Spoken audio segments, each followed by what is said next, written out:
Right now, we're going to be reacting to, and this is going to be a bit of an endurance react, because LiquidZulu does really fucking good content, and there's a lot that'll probably be said. So chat, anything you want to say, feel free to talk as much as y'all want, because I more or less agree with most of the stuff he brings up. And if y'all have any questions, that would be really helpful, because I need to be able to add something to the video, right? So, again, I am once again requesting for... I am once again engagement baiting, right? Exactly. It's the weekend. Let's go long form. There ain't no fucking way I'm getting through this on a weekday, right? And I've wanted to get through this for quite a while. But this is going to be In Defense of AI Art by LiquidZulu. This is going to be a bit of a power through because, again, it's already... This is a very comprehensive video essay. I personally think this is the best video essay out there so far. I would also like to do a reaction to Shadiversity as well, which is mentioned in this video, but it's a different essay. And I also want to do at some point a reaction to Keen's Defense of AI Art. But LiquidZulu approaches it from a very different angle, and I very much appreciate the philosophical rigor he actually, pun intended, that he brings to this particular conversation. And I think my chat, they like to hear people yap. I think they might appreciate it too. So without further ado, because I'm gonna be dead by the end of this, let us continue. If it's ethical, we don't have to compete with it anymore. That's the only way it can be ethical. He's going to rip all this apart, so I'm not even going to really address any of these opening statements, because these retards are going to get ripped apart later. Mostly my issue with the ethical aspect is just my issue with, like, all of that excessive capitalism kind of stuff. The way that I see it, there's a saying that goes, like, be kind to individuals, ruthless to corporations. But a corporation as a whole is still... Oh, I forgot I had this up for like a fucking week in the background, so I gotta reload the page. Son of a bitch. I had one thing to do. Okay, hold up. Let me take off the timestamp. That way I don't fucking do that. Alright. Let's get that done. Okay. It's not just the... Okay. The exact opposite of this notion, which is true. It is the... God damn it. I hate this fucking YouTube app. Okay, there we go. If it's ethical, we don't have to compete with it anymore. That's the only way it can be ethical. Mostly my issue with the ethical aspect is just my issue with, like, all of that excessive capitalism kind of stuff. The way that I see it, there's a saying... I love the fucking, again, the background of the fucking USSR flag. It's like, yeah, this is just commie gobbledygook. Even the buffering is buffering, right? That goes, like, be kind to individuals, ruthless to corporations. But a corporation as a whole... Tanu, you actually bring up a good point. These people are anti-AI, but they also buy into copyright. This does cause logical problems that he will address later. He will rip apart the idea of intellectual property in this as well. I fucking love this essay. That's why I wanted to show it to y'all, because there's definitely going to be some interesting things to say here. Let's see. When you argue with antis, you eventually get to a point where they're too stupid to talk to. That's a fair point. It's still a combination of people driven by profit motive. Yeah, any individual in the world can copy your work. Okay, fine, they did it. But if it's a corporation and they profit from that, that's a problem. Or if that individual makes a lot of money, that's also a problem. It's one of the few times gigantic corpos have ever been a thing that I'm fucking excited about. Art practices can be anything, right? They're like art is very structureless, and there's no real objectivity in art. I hate, again, remember when I said the apophatic definition? There's an example of that, right? There can be anything, there's no real definition to art. It's like, absolutely fucking not. They all love royalties for commies, yep. Not every drawing, not every painting, not every sculpture, not every picture, not every image is art. We're gonna need some very creative legislation that tackles the newness of all this in an inventive way. I also love the fucking Mario boss music being used in here, right? From the good old 2D platformer days. The typical argument one comes across from those in the anti-AI image generation camp goes something like, AI image generation steals art from artists, putting them out of a job, and what it produces can't even be properly considered art anyway. To analyse this stance properly, it must be broken into its constituent parts. 1. AI image generators should be opposed because they steal art from artists. 2. AI image generators should be opposed because they put artists out of their jobs. And 3. Images produced by an AI do not count as art. I actually think that this is a fair summary of like what the actual argument most people are making against AI actually is, for the most part, right? I think personally, I think this is a more than fair summary. Had an argument with an NTA and had to stop because he was too stupid. Might had to do something to do with the guy being South American. Possibly, right? So, do AI image generators steal art from artists? The short answer is no, they do not. Theft is a very specific legal concept. It refers to the unjust redistribution of property from party A to party B. The important part of this is that property rights can be held only in scarce means. The issue with Bob stealing Alice's car is that this deprives Alice of that car. Bob's use of the car is incompatible with Alice's use. This is what theft refers to. Artistic ideas, like any other idea, are simply not scarce. Bob is capable of looking over Alice's shoulder and painting exactly what she is painting without depriving her of anything that she owns. The correct terminology to describe some rule which would prohibit Bob from doing this is a negative easement. Okay, so I'm going to pause here so we can read this part, right? So, because I know I've mentioned this before, might as well, since he's giving the definition here, might as well define it here, right? So, a negative easement is just the opposite of an affirmative easement. A negative easement prohibits a landowner from doing something. One common example of a negative easement is a restriction from building and obstruction on the servient estate. Unlike affirmative easements, negative easements do not give anyone a right of entry onto the servient estate. Instead, negative easements essentially give the dominant estate the right to prevent something being done on or by the servient estate. There are many common examples of negative easements. One common example may be an easement that requires one neighbor to maintain a fence, tree line, or driveway for the benefit of another neighbor. Another example of a common negative easement may be an easement that gives the dominant estate the right to receive light, which is essentially an easement that prohibits building a certain kind of structure that is likely to place the dominant estate in its shadow. Other examples of negative easements have included the right to the flow of air through a defined opening, and the right to keep the owner of the servient estate from building within 35 feet of the edge of the property.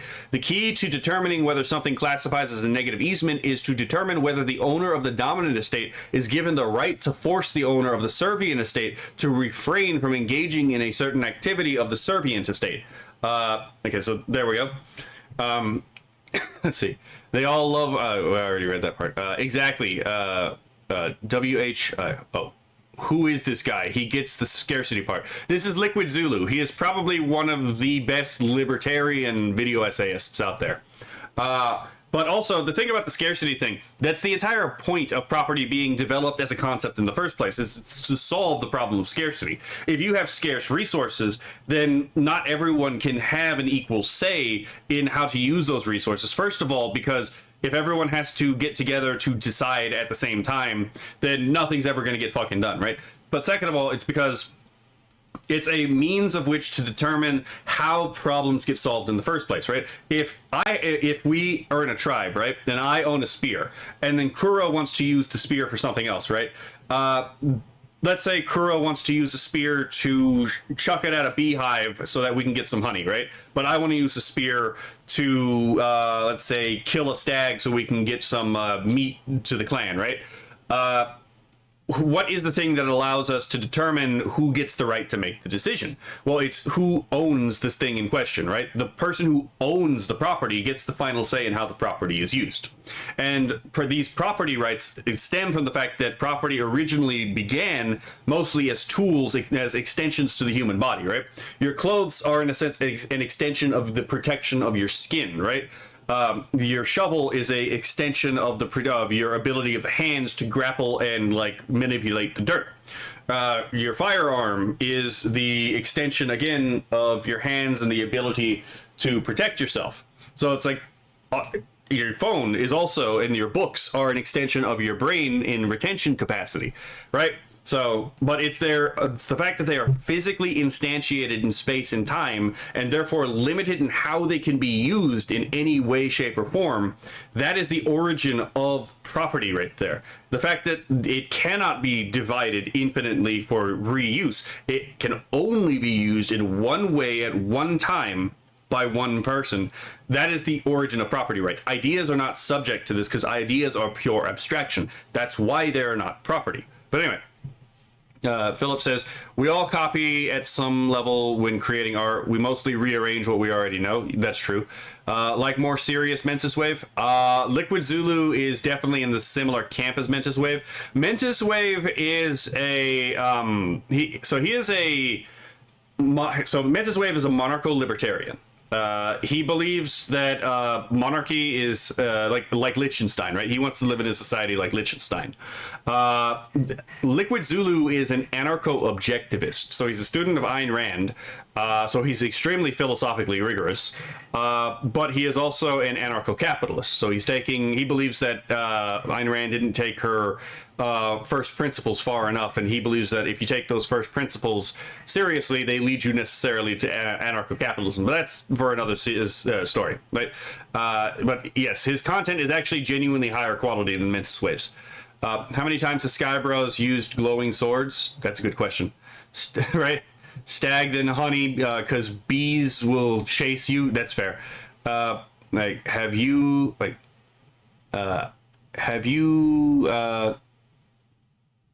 Sean Killian does pretty good libertarian content. Have you checked him out? I have not. I will write his name down, though. I do be learning Not here. theft. So, for the issue of digital image creation, there's nothing that is or can be stolen from an artist. Nobody's deprived of any scarce goods when someone copies the ones and zeros that define such digital artwork. This is why I keep telling people that calling it theft when you're talking about intellectual property is a category error. Categorically, it cannot be property because it's not the kind of thing that would qualify as property in the first place.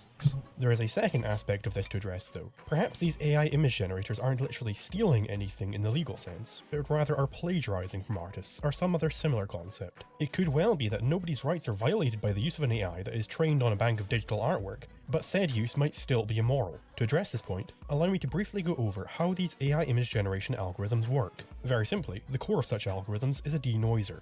You have an image with some amount of noise, and you ask the algorithm to predict what noise has been added to that image, such that you may subtract it. Conceptually, this makes sense when you consider what it means to remove noise. If I have a picture of an airplane, and there's noise covering up the left wing, to remove that noise is to fill in the gaps. It is working out what is missing from an image. So, if you have a computer program that fills in the gaps like this, then give it an image of pure noise and ask it to get rid of this noise, you've given it, in essence, a blank canvas. You have asked it to fill in the gaps and given it only gaps.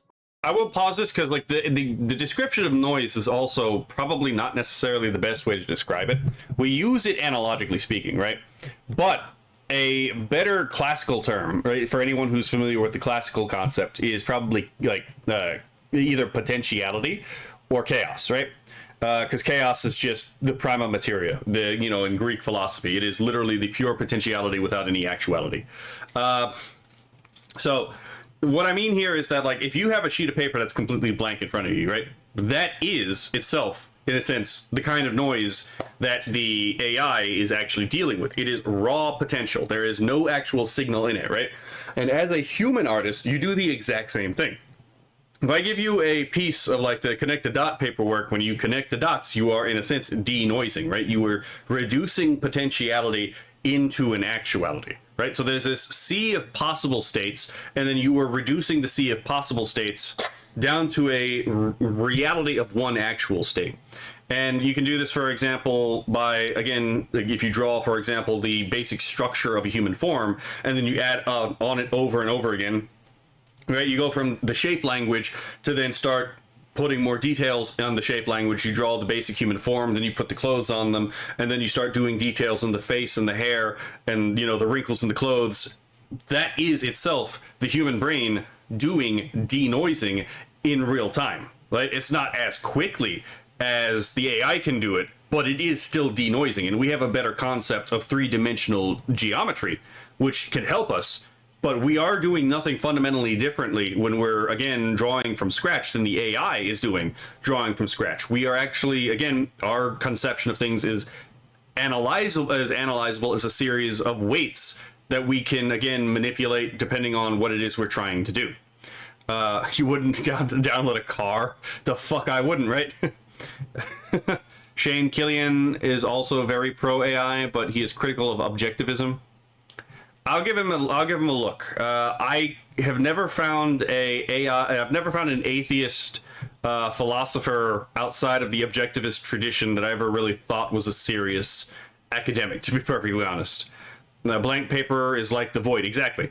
Stare into it too long, stares back. You want it. To be fair, I would only want the spear to show off to the muscle mommies. Hey, look at my spear, ladies. You know what? At that point, it's like...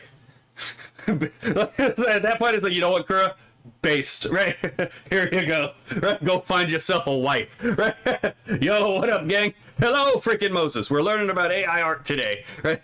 I would put it to you, dear viewer, that this is essentially how human artists learn to draw pictures as well. God damn it, I forgot about this. Visual filters in their brain that can be used to pick out features in the objects of perception. Then the human is able to classify different sets of features into different concepts. A human learns which visual features are present in, say, a hot dog or a spaceship. The AI does a very similar thing. It is trained on a bank of pre-classified images, invents random filters for those images, learns which features are picked out by those random filters, and then learns which features correspond to the concept hot dog. If I want to draw a picture of an orc, but have never seen nor heard of an orc before, so I look online at previous pictures of orcs, what I am doing is learning how to fill in the gaps. I figure out what an orc...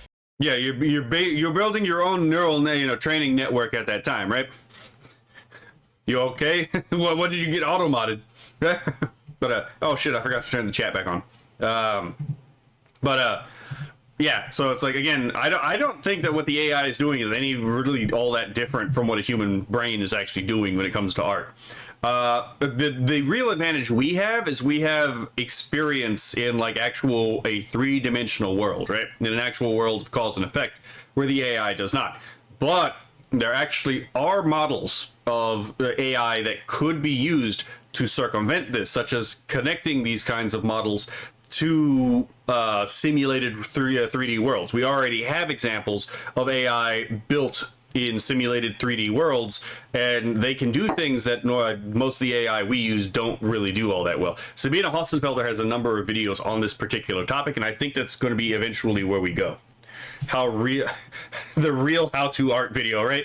Bases, then I can draw one. I figure out what an orc sword looks like, then I can draw one, and so on until the entire blank canvas is filled. Art YouTuber Ethan Becker seemingly agrees with me here. In his video explaining how to find your artistic style, the method provided is to pull out different aspects from different works of art, and then combine them to make a new piece. This style bashing, as one might term it, is evidently an accepted technique within the artistic community when done by human artists. And yet when it comes to an AI doing this same thing, it is painted as a clear-cut case of plagiarism. This brings me to the point of discussion, namely, the claim that AI image generators plagiarize the work of artists. To clarify some confusion which leads people to believe this, these AI image generators do not inherently work as collage or composition software, or in the words of the Concept Art Association's Carla Ortiz, that the software breaks down all of the data that was gathered and shreds it apart into little bits of noise, and it starts grabbing little bits of shredded data from all over the place and slowly reintegrates it to pretty much create a new image.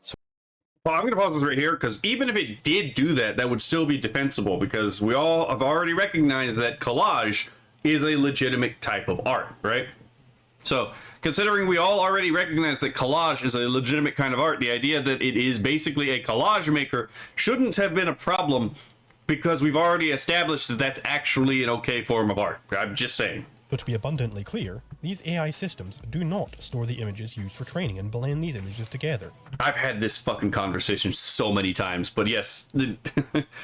All that is stored by such models is the set of weights which define the technique for going from noise to image. In other words, all the model stores is the method used to fill in the blanks, which is exactly what is stored in the brain of a human artist. For a program to operate in the way suggested, where new images are generated by stitching together many previous images, this would require that the entire bank of training data be stored somewhere. In other words, a model like DALL-E or Midjourney would need to store the many terabytes of images that they were trained on, and be able to query this database in real time. And to anyone who's ever actually local genned, do you really think that your AI program that you downloaded and use for local genning has terabytes of data stored within it? I highly fucking doubt it, right? Did a bunch of collage in high school. Again, like, we all know it's art. It's I'm just saying, it's like the criticism is ridiculous. This would be reflected in the size of such a model. I know the chat's blocking it. It says 68.9 GIB, so.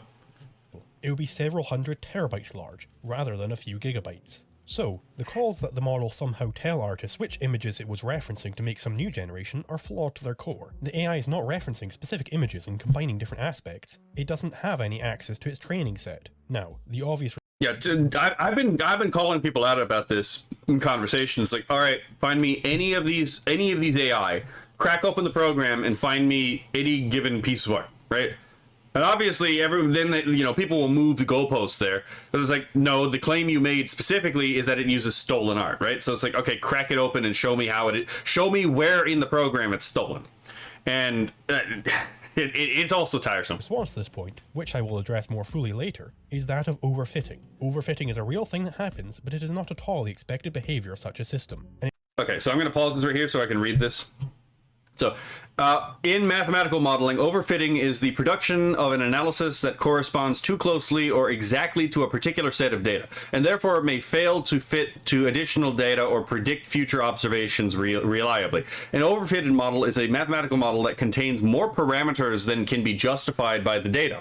In a mathematical sense, these parameters represent the degree of a polynomial. The essence of overfitting is to have unknowingly extracted some of the residual variations, i.e. the noise, as if that variation represented underlying model structure. By the way, this is right here the goal of things like Project Nightshade, which is artists trying to make art that is pleasing to the human eye and yet at the same time subtly poisonous for AI training. So if you wonder what's going on, that's what it is they're putting in things, hidden variables that the AI will be able to detect, but you, as a human brain, will not. And that's to, again, destroy the ability of the AI to actually understand what it is it's looking at, and therefore not generate it very well. Let's see. Gigabytes, it's to differentiate base 1024 from base 1000. Fair enough. Why the big head? The better to block videos, right? Fair enough. That's why 4 terabytes HDD only has 3.8-ish terabytes. Fair enough. Phillips says similarities can be seen in every art piece from all currents and periods. That's fair. Underfitting occurs when a mathematical model cannot adequately capture the underlying structure of the data. An underfitted model is a model where some parameters or terms that would appear incorrectly in a correctly specified model are missing. Underfitting would occur, for example, when fitting a linear model into a nonlinear model. Such a model will tend to have poor predictive performance. And yes, to an extent, you could treat the AI art generator as a bit of you can do the LLMs as a text predictor. You can do the art models as more of like AI, like an art predictor, right, as the generator. The possibility of overfitting exists because the criterion used for selecting the model is not the same as the criterion used to judge the suitability of a model. For example, a model might be selected by maximizing its performance on some set of training data, yet its suitability might be determined by its ability to perform well on unseen data. Then overfitting occurs when a model begins to memorize training data rather than learning to generalize from a trend. As an extreme example, the number of parameters in the same as or greater than the number of observations, then the model can perfectly predict the training data simply by memorizing the data in its entirety. For an illustration, we can't see that anyway. Such a model, though, will typically fail severely when making predictions. So that's what that was. Chat bugging out? Yeah, it's been going on for a bit, right? I have no idea why.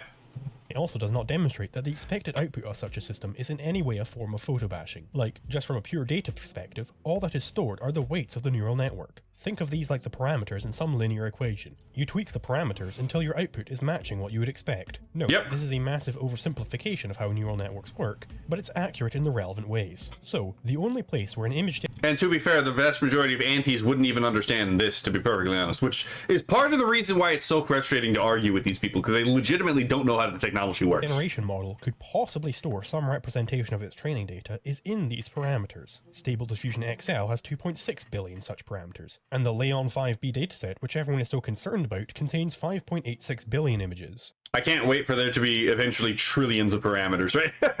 Which comes out to about 240 terabytes, which means you would have less than one parameter for every 2 images. Or in other words, if we assume each parameter is stored as 32 bits, which is standard for most number operations on a computer, then you have roughly 0.00004 bits of parameter data for every bit of training data. To store the training set in the model, you would need at least 1 bit of parameter data for every bit of training data. Or in this case, you would need about 25,000 times the number of parameters, which would be 65 trillion parameters. Yeah, again, a bit of heavy math here, but again, the math don't lie. The math is actually really on our side on this particular thing, right? Again, the way that these people seem to think that this works just does not match what it actually is, right? Drawing hands sucks. Sorry, actually drawing right now, but I see so many people complain about AI hands. Yeah, and it's also kind of funny because it's like a lot of people who genuinely just struggle with drawing hands are getting called AI, using AI, when it's like, no, we all just kind of forgot, all these people just forgot that drawing hands actually is kind of difficult, which is why I like drawing hands personally. But yeah, and also again, the whole point about like, yeah, there's just not enough like training point, there's not enough parameters for the number of images in there, if again, so yeah, long story short. Now, 2.6 billion and 65 trillion are both gargantuan numbers, and it can be challenging to immediately get how much bigger one is than the other, so I think a visualization is in order. Imagine if I took a 3-week-old kitten and placed it on a scale, then on the other side I drop a fully grown African elephant bull, the world's largest land animal. The difference in weight between this tiny kitten and this monstrous elephant would be roughly equivalent to the difference in parameter count between Stable Diffusion XL and our 65 trillion parameter model required to reach the bare minimum for general overfitting. That is a very useful, I'm going to, again, turn chat off for just a moment. That is a very useful image right there. The idea of, again, tiny kitten versus fully grown African elephant. 3 weeks old kitten, again, several decade old fucking bull elephant. That's a pretty huge difference. So, like, I do like these, like, analogies that actually show in, like, a tangible way how off the mark is, right? From what I hear, the new Kimi model is up to 3 terabyte parameters. Holy fuck. I kind of want to see what that produces, to be perfectly honest. I think this makes clear why any suggestion that the general output from such models is overfitted or collage work or photobashed is simply ludicrous and could not be the case. Okay, hold on. Let's see. When referencing art, humans use them as inspiration, AI uses them as samples. Without references, humans could still visualize ideas, but AI cannot. I disagree with this. Both benefit from references, but AI depends on them. So again, he's just deconstructing this worldview, right? AI doesn't learn, quote unquote, from art. It manipulates art beyond recognition. That sounds like learning, as a deception to appear new. I mean, isn't that what human beings do whenever they recycle new things that they've done beforehand, right? Without consent or compensation to the original artists, AI art is theft. Again, we already covered that that's not even logically possible, but at the same time, it's like, no, it's not. It's, again, what makes you think that you couldn't see a human being do this? Right? This is a thing human beings do, and LiquidZulu is going to bring it up later in the video. Bear this point in mind. People like the anti-AI golden boy, Steven Zapata, will tell us that, quote, machines can replicate references exactly.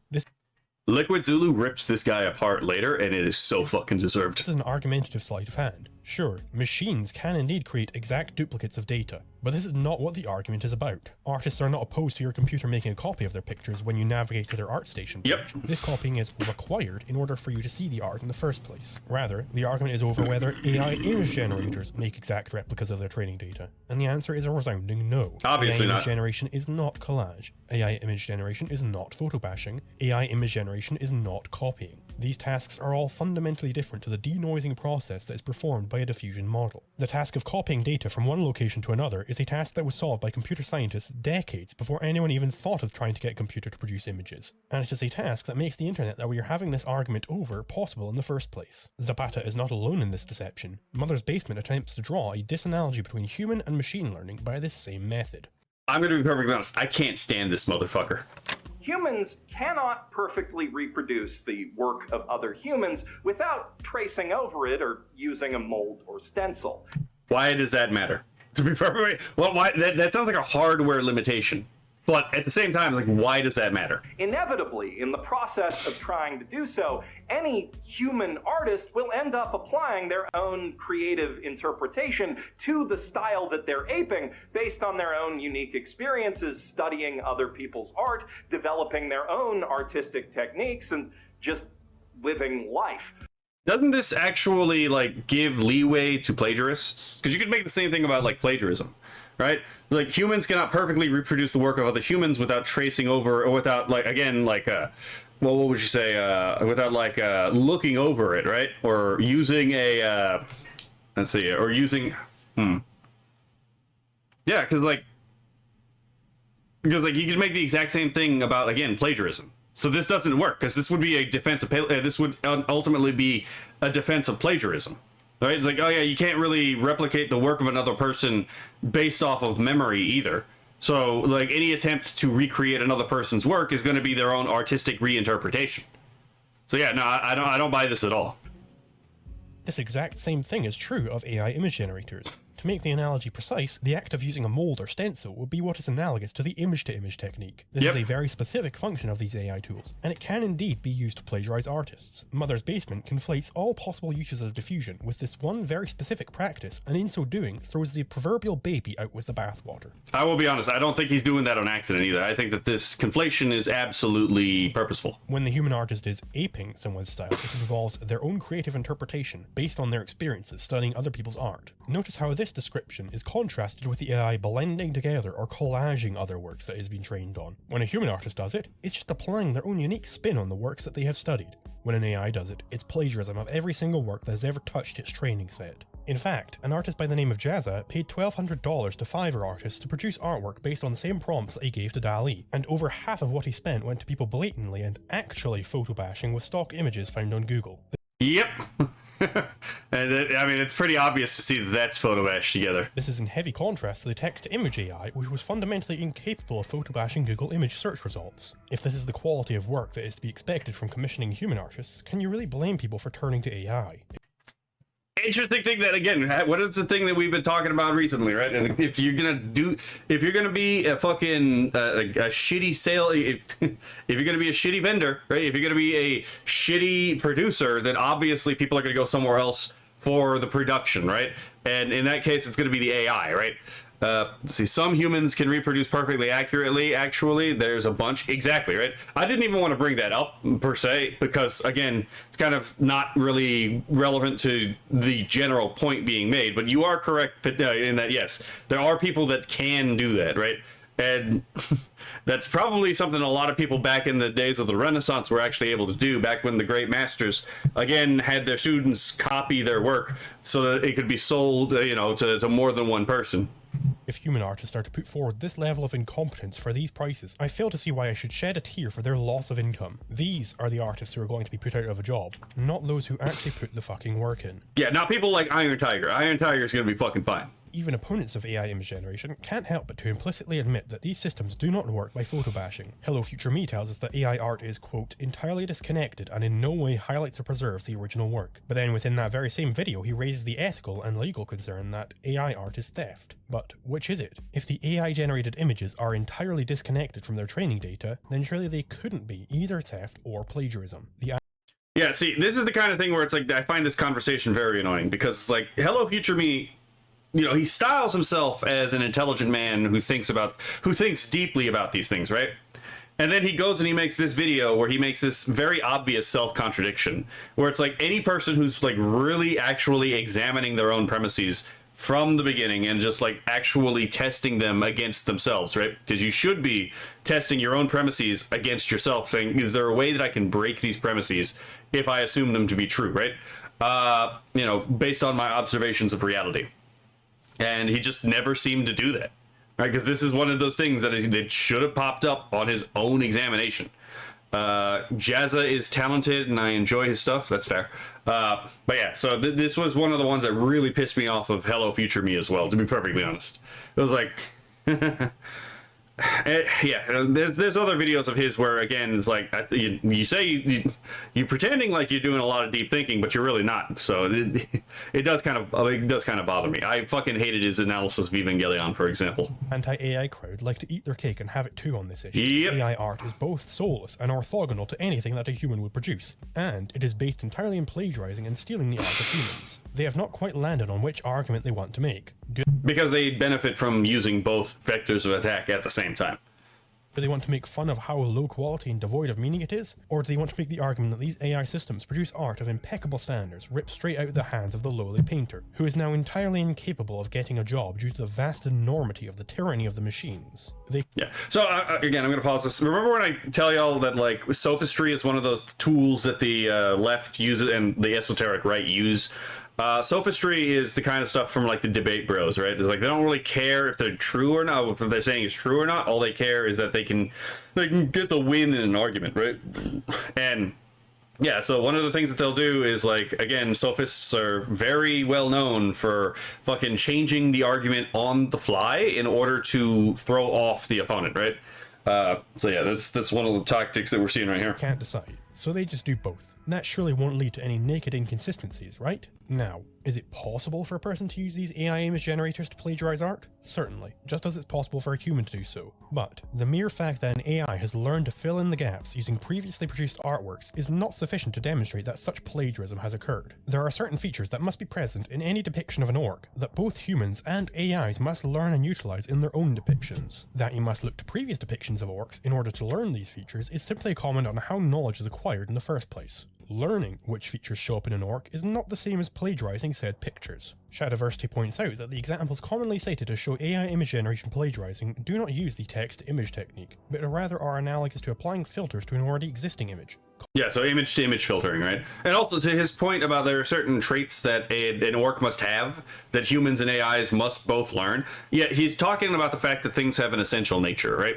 That there is a nature to a thing, and that without it, it's not that thing in and of itself, right? To use the Aristotelian terms, like things have forms, right? The form is what makes a thing what it is, without which it is not, right? So if I'm going to learn how to do draw a human being, there are certain things that human beings have without which it would not be a human being. So I have to learn that form, right, morphe, of a human being in order to replicate it in art, right? It's the same thing with fictional characters too. There are certain elements that if I take it away would no longer be Superman, right? So it's like, even if I call it Superman, because it lacks certain essential qualities, it is not Superman.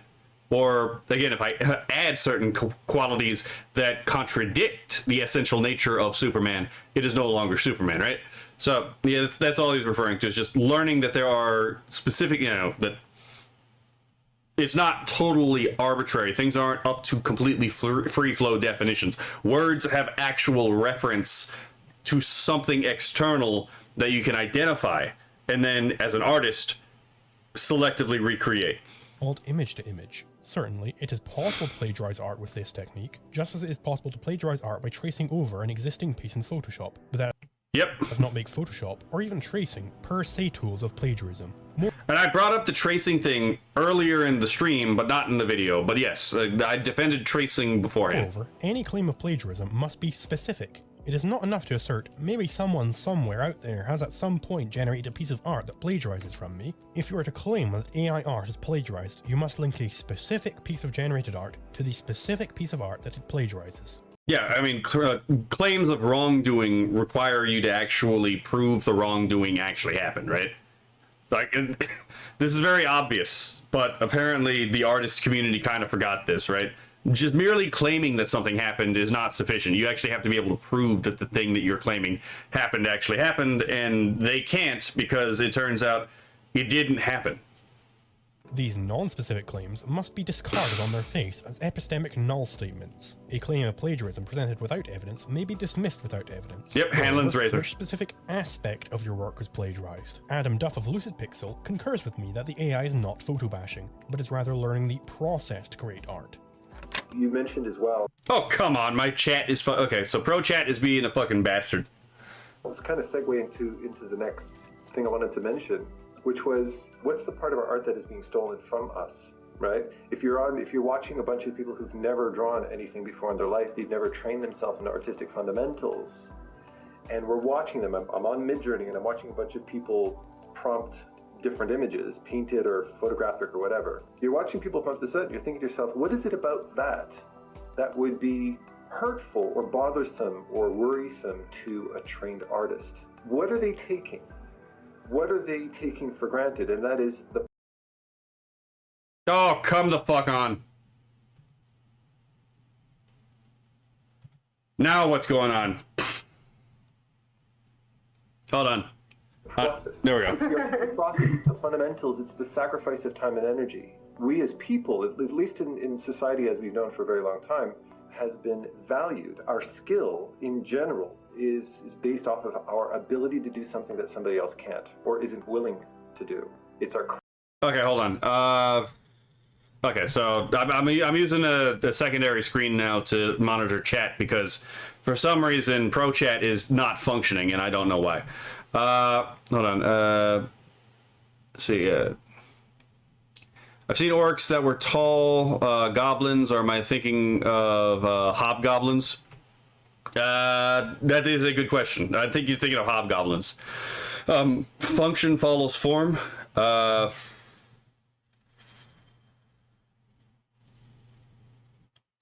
Let's say form. The function is nested in form, right? Okay. So as far as Canuck goes, definitions of split. So now a terabyte is one. A TB is 1 terabyte, but originally it was 2 to the power of 40 bytes, which is now called a tebibyte. That's interesting. The metric prefixes were kept for base 10 measurements, and the alts were for base 2. That's okay. That's interesting. Our skill is valued. Let's see. Our skill is valued. I doing what these antis are talking about, right? Craft. It's the time and the energy that we put into it. Okay, hold on. I'm gonna. Oh shit. Okay, now ProChat decides to fucking work. Okay. Sudden, that's taken away from us, right? This is, of course, a slip of the mask, or perhaps a Mott and Bailey approach to the argument. So yeah, again, Mott and Bailey is, you see the easier to defend position and the harder to defend position. That's the whole point of a Mott and Bailey. You're actually saying two different things, but when the thing that you're saying that you actually mean gets attacked and destroyed, you go back to the easier to defend position. That way you can, again, save face and potentially obfuscate what it is that actually just happened. The weaker Bailey being the stance that AI is actually photobashing or in some other way plagiarizing the specific components of people's artwork. Which apparently I had the military fortification terms backwards. Is then abandoned to fall back to the far stronger Mott of AI simply learning to emulate the process that humans take to make unique pieces of art. Now, if this Mott is supposed to indeed be defending the stance that AI image generators plagiarize, or in the words of Adam, steal the work of human artists, then am I to accept the stance that it is plagiarism for anyone to implement the same style as another artist in the making of an entirely different piece? This would surely be a very hardline stance, and not one that I'm aware of any artist taking up. It's also logically consistent with the, again, position that the anti-AI crowd is taking, but that's exactly why they get pissed off with that argument. Unless perhaps there's some Galambosian art collective out there that refuses to print anything without first compensating the descendants of some random caveman. This stance would mean the total death of any creativity, lest one be accused of plagiarism and theft. I'm sorry, Van Gogh. You want to do your own take on the sower? Tough luck, sunshine. There are so many variations of this by so many artists, to be perfectly honest. This alone should prove that, again, this is not unethical to fucking recreate what someone else has done under a different style, right? And hell, actually, to even give his point, right? Hold on.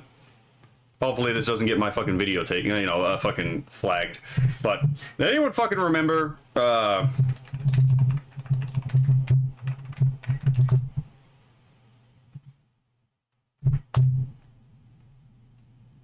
anyone remember this shit?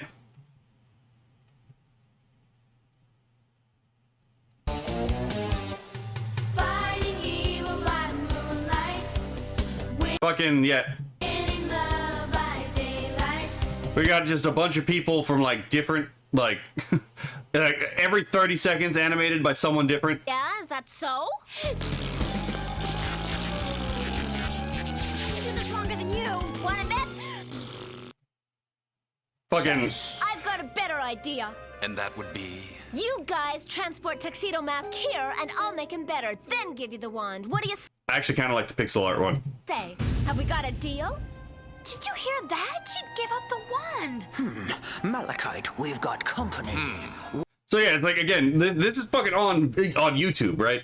And no one had a problem with these reanimates, and Sailor Moon's not the only one this happened to be perfectly honest.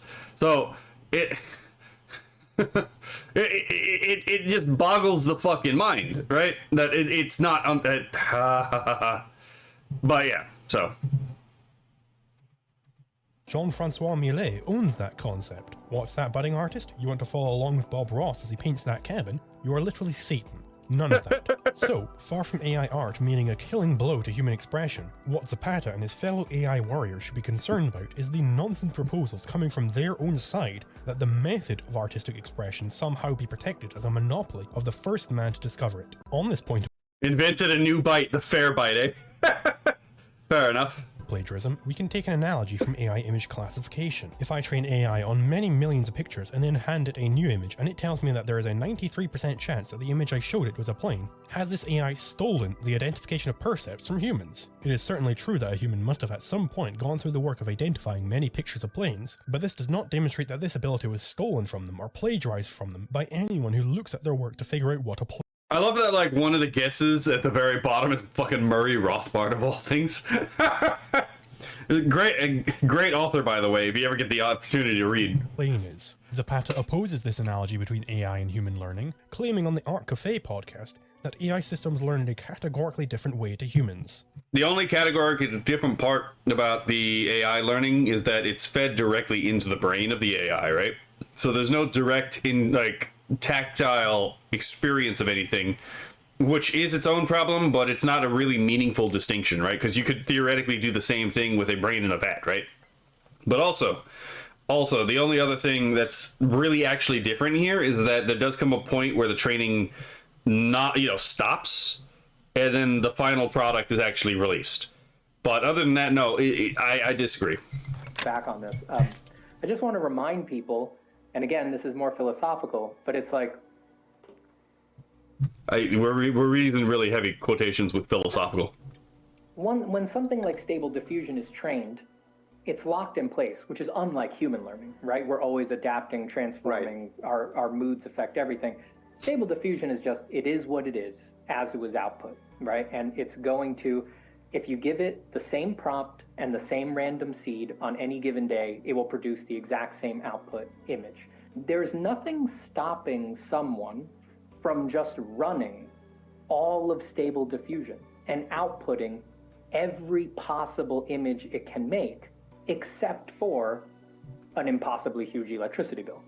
No, there's actually other physical barriers before doing that. Even if you had an infinite amount of electricity to do this exact process, it still would not work that way. But we'll get into that in a bit, right? Philip says Vincent van Gogh copied ukiyo-e, or ukiyo-e, my bad, for some of his paintings.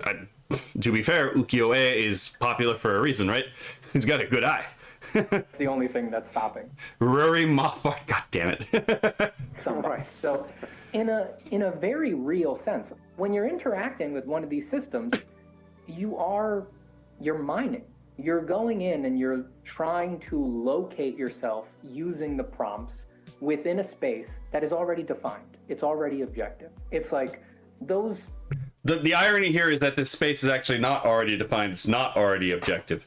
This is the space he's talking about is effectively just a probability space. It does not actually exist anywhere. But again, we'll get into that. Pieces of gold are already in the river, and the people who are prompting are sifting for gold. And there's a lot of fool's gold, and they're throwing it around, but it's not generating unique things every time that you prompt. When they shipped Stable Diffusion, it was done. Steven. Hold on. Every time Super Chat tweaks Twitch buffers, god damn it. Okay. If you give it the same prompt, it'll give you different results. Yeah, that's why he said seed, by the way, right? Which, by the way, we don't really have. And so the seed would be to give it a particular number code, right? But long story short, most people using these AI image generators aren't giving it specific seeds anyway, right? Let's see. Pro chat, not super chat. Precisely, right? The argument here may be broken up into two parts. One, AI image generators don't learn to produce art because upon the completion of training, they are deterministic with respect to the mapping between input and output. And two, AI image generators don't learn because they are not general intelligences. On this first argument, I simply don't see how this refutes the point that they are learning. Surely it is commonly understood that any learning these systems perform would be done during the training stage of their production, not once the model has already been trained. Analysing whether a pre-trained model is capable of continuing learning is completely irrelevant to the question of whether a computer program can in principle learn, and also as to whether these specific programs learn. That the mapping between input and output is set in stone at any given stage of learning does not negate that learning has occurred. Now, it certainly is true that these programs are not identical to humans in their capacity for learning. Humans possess free will, after all, but lacking free will is a feature of any non-conceptual consciousness. Dogs are not generally understood to be conceptual beings with reason, and yet they can definitely learn a trick or two. Moreover, Stephen is falling into the classic error in philosophy, where he conflates potential with the actual. This is a very big issue, and this is, you could hear the almost Platonic implications in the whole thing. You're basically just mining. You're going into a space outside of our space and time to pull information out of this purely abstract realm and then drag it back down to Earth, where you can then concretize it in a material form, right?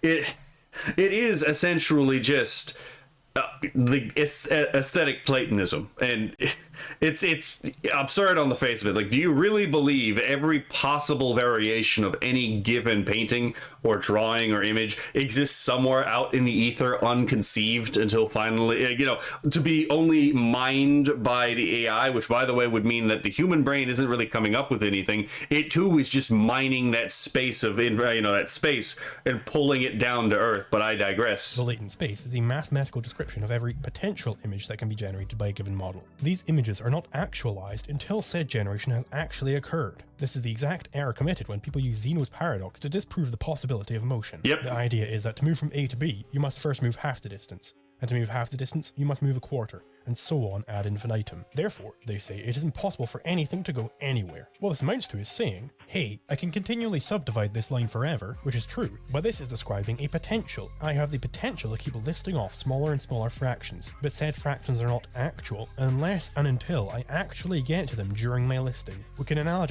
Yes, precisely, right? Oh my god. See, again, the closest thing to Platonism I'm willing to entertain is probably something along the lines of like logicism, which is the view of math that math is actually just a subset of logic, right? There's nowhere out in space, there's nowhere out there where numbers in the abstract actually just exist as anything that are like, as anything other, the numbers and like mathematics are descriptive elements, right? But yeah, there's no realm of pure mathematics untouched by the material plane. The latent space here to the Library of Babel, which is a website that hosts a mathematical model which has mapped out every possible string of text of 3,200 characters. I guarantee you, the beginning of my fucking web novel is in here if you have the correct seed. That's just because that's how that's just how the sea of potential space map, that is being generated actually works in this fucking thing. Does this mean that whenever anyone types or says anything, all they're doing is pointing to a location in the Library of Babel? You could say that. That is a position you could take. It's a stupid position, but it is a position you could defend if you were retarded, right? But it's also the position that essentially that idiot actually makes about the fucking like art community again. It's like, remember, all possible variations exist within the AI.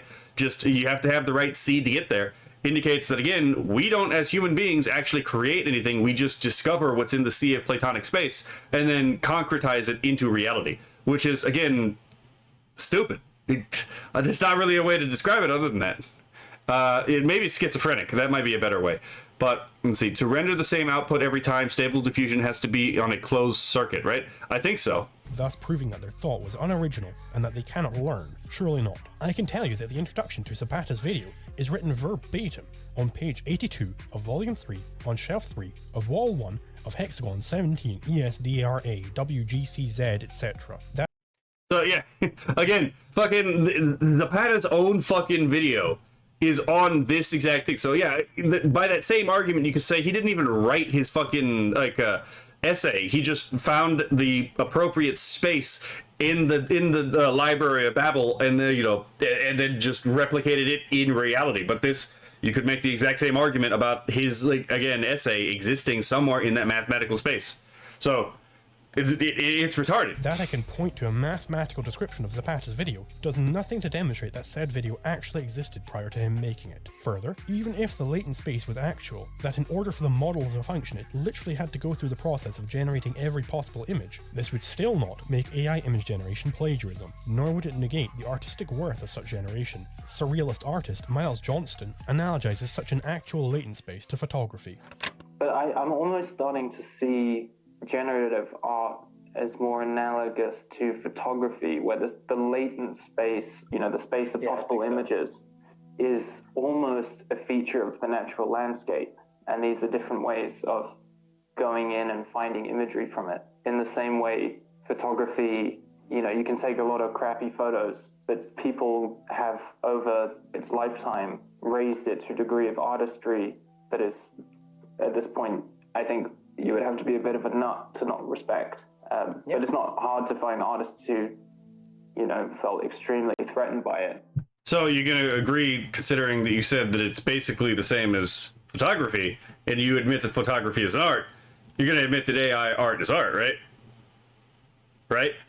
Now, the obvious attempt to draw a disanalogy here would be to point to the fact that AI image generators can produce their artworks only on the backs of previously made human art. This does not break the analogy, however, as there exists a certain subset of photography that is of things which have been shaped by the hands of men. Does a photographer lose his artistic credentials for photographing a forest where the trees were shaped by medieval loggers? If you photograph a moor, are you plagiarizing the Bronze Age farmers who made it that way? Is it that everyone who has photographed a skyline has in some way wronged the architects of each of the buildings that make it up? Certainly not. That a physical landscape was shaped by man does not make it non-art to photograph it, and the same applies to an actual latent space. Stephen elsewhere criticizes this analogizing of AI image generation to photography.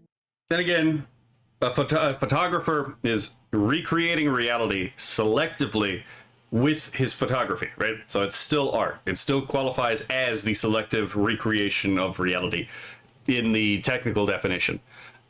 My alarm went off and my phone spazzed out. That's fair. Maybe this is kind of tied to how I view the appeal to history of, like, oh, well, what about when photography came along, oil painting? So the reason that I am not compelled by that comparison is that photography and oil painting were parallel and independent technologies. So what do I mean by that? I mean that so yeah, the people getting this, the oil painter who was making his fucking money off of getting people to this is fucking stupid, because obviously people would get like oil paintings of their loved ones, and obviously that was threatened when photography came along. But sure, let's fucking let them talk. We can imagine photography having been invented if oil painting had never been invented, right? There's nothing about oil painting that actually intersects with photography. If it had never occurred to anyone to create images with oil paint, photography might have still occurred. This is one of those things where it's like the hypothetical is so removed from reality that it doesn't actually give us any kind of usable real world information, right? To somebody. So I consider them completely parallel and independent technologies. So there was no scientist taking cameras into oil painting galleries and photographing the paintings on the walls in order to produce cameras. Now, Stephen has indeed pointed to a legitimate difference between photography and AI image generation, but again, what needs to be kept in mind is whether this is a relevant difference. In attempting to show the disanalogy between A and B, it is not sufficient to point to some aspect that they do not share. You also need to show that said aspect is central to the point being made. So, what exactly is it that people are saying when they bring up this point of photography? We have seen at least one example of this from Miles Johnston above, and in that instance, Miles was relying on the pre-existence of the latent space being analogous to the pre-existence of some physical landscape that one photographs. The point, and therein lies the problem, being that said pre-existence does not negate that capturing it, or mining it out, is still a legitimate form of art. However, this is not the only way this analogy is employed, and I do not believe it is the way that Stephen is getting at here in particular. So, another argument that I see this analogy used to support is in response to artists complaining about job losses from AI. A typical exchange might go as follows. The use of AI image generation to produce works of art is immoral because it puts artists like me out of a job. Well, the same can be said of photography. That put many oil painters out of their jobs, but now there is a whole new art form which came out of that. Here, the similar aspect which the analogy rests upon is clearly that the new method of production makes it harder to profit on older methods. This is clearly true, and Stephen agrees with me on the point that photography put oil painters out of their jobs, which would make the analogy stand. So if I am to be charitable to him, then I'm forced to assume that he is not responding to that specific usage of the analogy, but I am running out of ways to apply this argument. Stephen has said multiple times across multiple videos. Damn it, okay.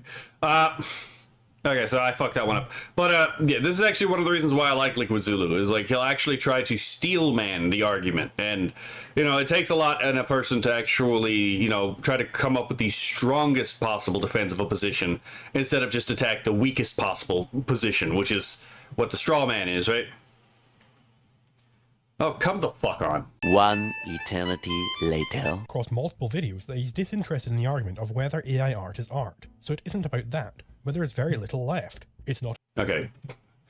Let's put the let's pick this back up to where we were beforehand, right? Fucking hell. Not about job losses. It's not about AI being plagiarism because it's built on the back of human artists, and it's also not about AI image generation not being art. Perhaps I've missed some extra argument that this analogy is employed within, but I certainly can't see one within what Zapata says. From what I can see, either his drawing of a disanalogy fails, or he's not actually done said drawing. Either way, his argument falls. So, now I may move on to Zapata's second point, that AI image generators don't learn because they are not general intelligences. This is simply nonsensical. What is a general intelligence if not one that learns generally? That we need a modifier term to identify general learning surely indicates that there is such a thing as non-general learning, i.e. learning about some specific endeavour. That something does not learn generally does not demonstrate that it does not learn. It may well be the case that it learns only about one specific area and no others. This is certainly true for image generation models. They learn how to perform the specific task of removing noise from images. Specific learning is learning. Yep. A is A. Solar Sands has an alternative thesis as to why humans and AI are disanalogous when it comes to the collection of references. Oh, come on. The process of AI art generation, from what I gathered, is more similar to the process of how a human artist operates than it is to a machine that has no capacity. Okay, so computer's fucking up on me right now, so I'm trying to close down a bunch of stuff. But yeah, so what he's talking about is simply a reassertion of the law of identity, right? The thing is identical to itself, right? This is one of the most fundamental concepts in philosophy. So for spontaneity, but the systems at their core are still very different. For one, AI and individual artists work at vastly different scales. One artist in their entire lifetime would only be able to study a few thousand images, whereas an AI would be looking at millions, if not billions of images. The AI makes thousands of statistical calculations and weighs probabilities. It is not creative, nor is it intelligent in the same way a human mind is. AI may make mistakes we recognize as analogous to human mistakes, such as messing up hands, but it also makes mistakes that are completely stupid and no human would ever make, like signing works with blended signatures because that's what paintings usually have, or misunderstanding how an object is constructed so it can exist in a world with gravity. This is the difference between vast, unfathomable machines controlled by for-profit companies and the incredibly limited referencing capabilities of your average human artist, who is So, by the way, also, the idea of, like, the computer will make mistakes that no human being would ever make, I'm pretty sure we can find an example of each of those alleged mistakes that someone has done intentionally for some kind of artistic point, especially within the surrealist or hyper-surrealist, spheres. So it's entirely possible, and I'm pretty sure that, again, you can find novice artists who make those mistakes as well. So I'm not entirely sure that those are good examples. Unlikely to mimic the styles of thousands of artists and produce rip-off art in massive quantities to the point it could replace those artists from which they referenced. So, from that, I can see two arguments. One, that AI is disanalogous to human artists because it references vastly more original works, and two, that AI is disanalogous to human artists because it makes mistakes that a human would never make. For his first argument, I simply fail to see why exactly the scale is at all relevant. Agreed. To show there to be a disanalogy between A and B, it is not sufficient to point to some difference. in this case the scale of operation. What must be shown is that there exists some principled difference. Solar Sans has seemingly neglected to undertake this task. The only thing I can see within his point that could constitute elucidating a difference in principle is that humans are, quote, unlikely to mimic the styles of thousands of artists and produce rip-off art in massive quantities, to the point that it could replace those artists from which they referenced. So then, I mean, if you give someone immortality, I think that you might be able to find exactly that, but, you know. Is the principle that is bad referencing when the referencer puts the referencee at risk of losing his job. Superior human artists are constantly putting each other out of jobs, as is the case in every industry. If nobody else on planet Earth made any artwork, then I could quite easily swoop in and gain for myself a sizable income. The failure of this sort of job protectionism will be elaborated upon further into the video, but even without any of the information there, it seems absurd to suggest that John would in some way be wronging Kate by referencing her work because of the fact that he thereby increases the competition for artwork containing whatever aspect that he incorporated from her. If nobody after Tolkien were allowed to incorporate the fantasy elements that he came up with in future works, I'm sure his books may well have sold many more copies. But that does not establish any moral right for him to enforce a monopoly over those ideas. Yeah, and we never would have gotten anything like Warhammer, to be perfectly honest, or Dungeons and Dragons, right? Which were built off of the ideas that he came up with.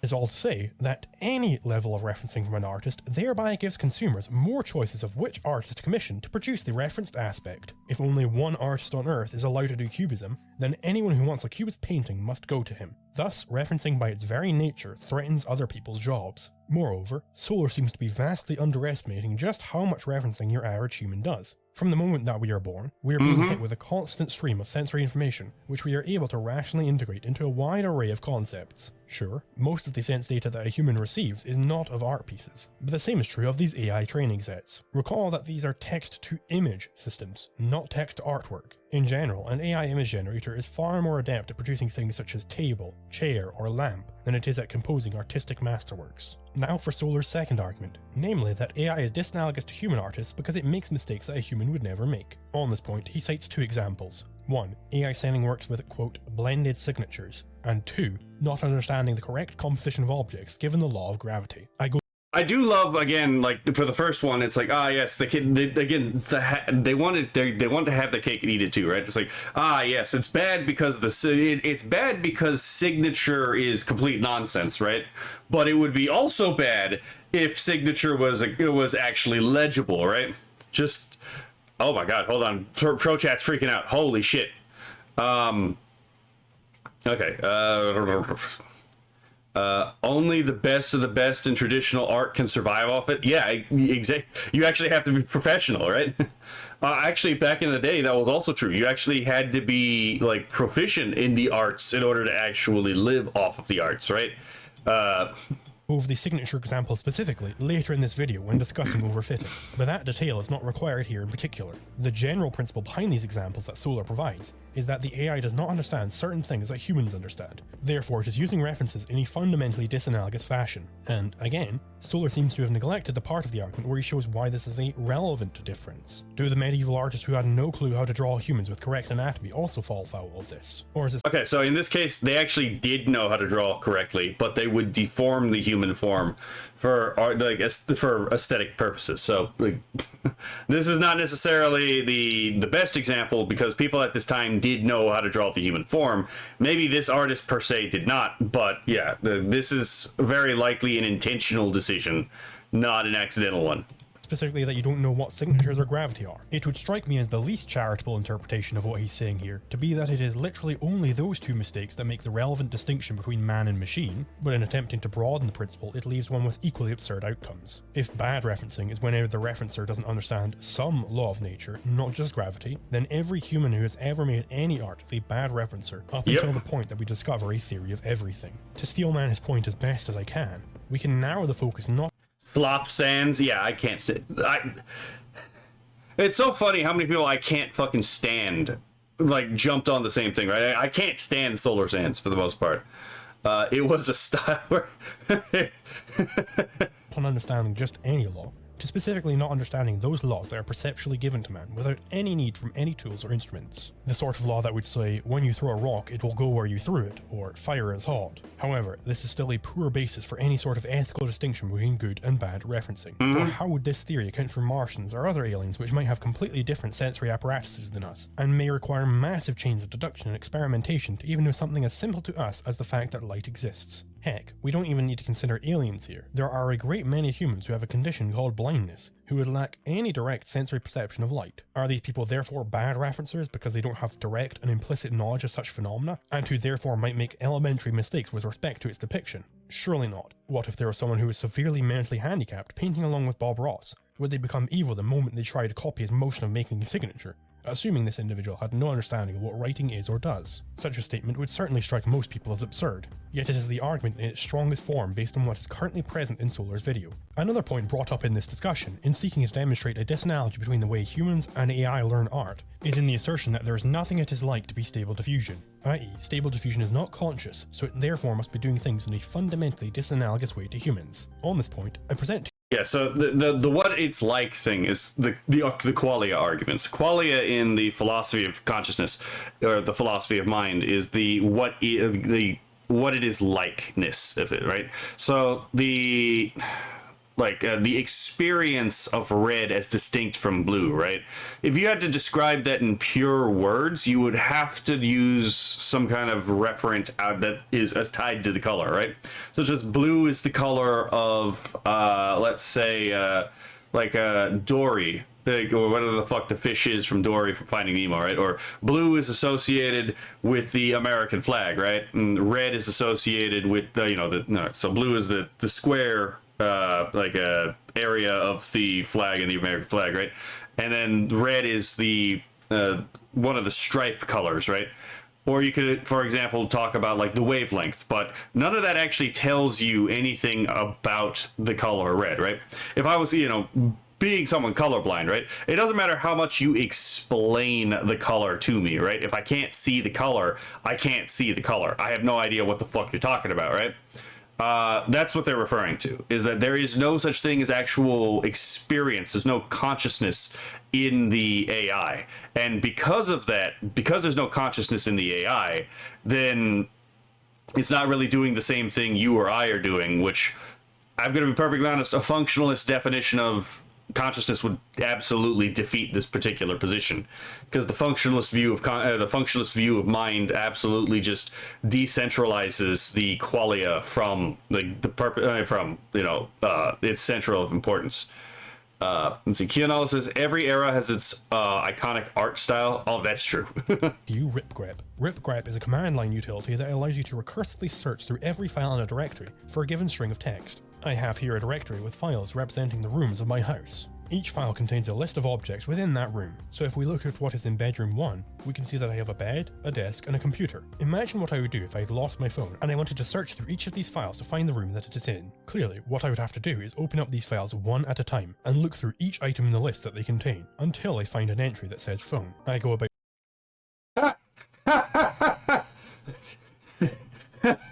Sex swing is fucking wild. Holy shit. Doing this, and sure enough, it was in the living room. I can accomplish the same thing by using ripgrep.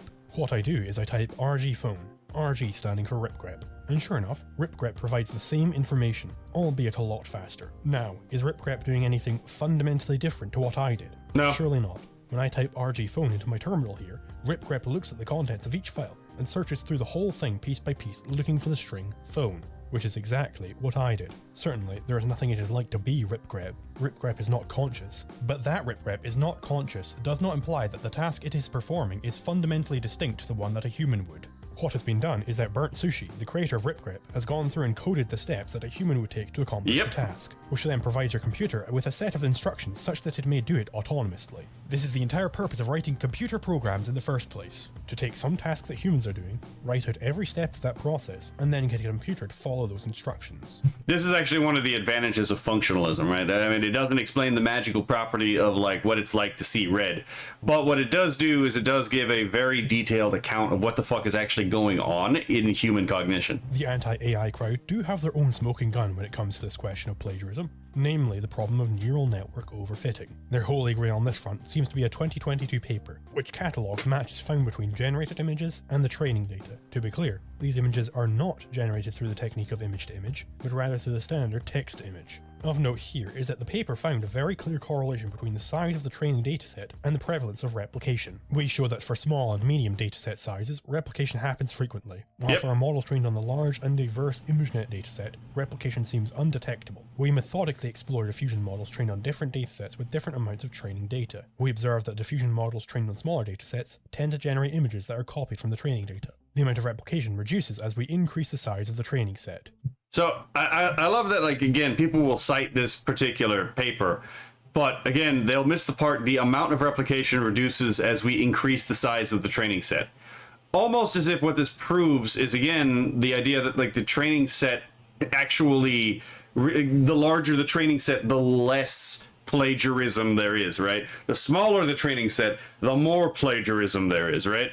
So presumably, if you have it, again, trained like a modern LLM, you're not going to have any plagiarism in it because of the sheer size of the training data. But again, I digress. Typical images from large-scale models do not appear to contain copied content that was detectable using our feature extractors. This can be made concrete. Pictured here are the two images generated by various models that are as close to the original training image for different amounts of training data. The exact matches are highlighted in green and the close matches with blue. What this shows is that using a dataset as small as 30,000 images is sufficient for there to not even be any close matches between training data and generated images. And note, these are the absolute closest matches that they were able to find. The version of Stable Diffusion that was tested in this paper was trained on 2 billion images, and the current version of the Leon dataset at the time of writing consists of over 5 billion images. Yeah, so it's like, again, like at this point, it's like, I do not believe that it is, I don't believe you could get, again, your source images extracted from these files. I just don't think it's possible. Shown here is the similarity between the generated data and the training data for different model sizes. The way to read this is that the further to the right the grey distribution lies, the more replication is occurring. By 30,000 points, it becomes clear that the average image generated by the model tends to not resemble the training data, with the training data being more similar to itself than the generated images are to it, as indicated by the green tail to the right. But don't take my word on it, the authors agree. The histograms of similarity scores computed using the full dataset model are highly overlapping. This strong alignment indicates the model is not, on average, copying its training images any more than its training images are copies of each other. So, as the training data increases in size, the degree to which the model will spit back said data is reduced dramatically. Thus, I ask a question of you. Why is the solution proposed by the Artists Against AI to reduce rather than increase the amount of training data? If you're concerned about AI image generators overfitting, then you should advocate that an even greater quantity of images be used to reduce this effect. However, the authors do very clearly highlight edge cases where a model as large as Stable Diffusion is, quote, capable of reproducing training data. The authors provide the prompts used for each of these images, so let's take a look at these a little closer. For the first one, I would put it to you that if I asked a human artist to give me a picture of a CNN-style Golden Globes best fashion on the red carpet, they would provide me with a picture of a woman standing on the red carpet at the Golden Globes, which is precisely what the AI is doing here. The artist who is being plagiarized in this instance is certainly unclear. The researchers asked the AI to give them a picture of someone standing on the red carpet with the best fashion at the Golden Globes, and they got just that. I would also like to point out that, like, if this is your example of, again, plagiarism, this is not a very good example of plagiarism.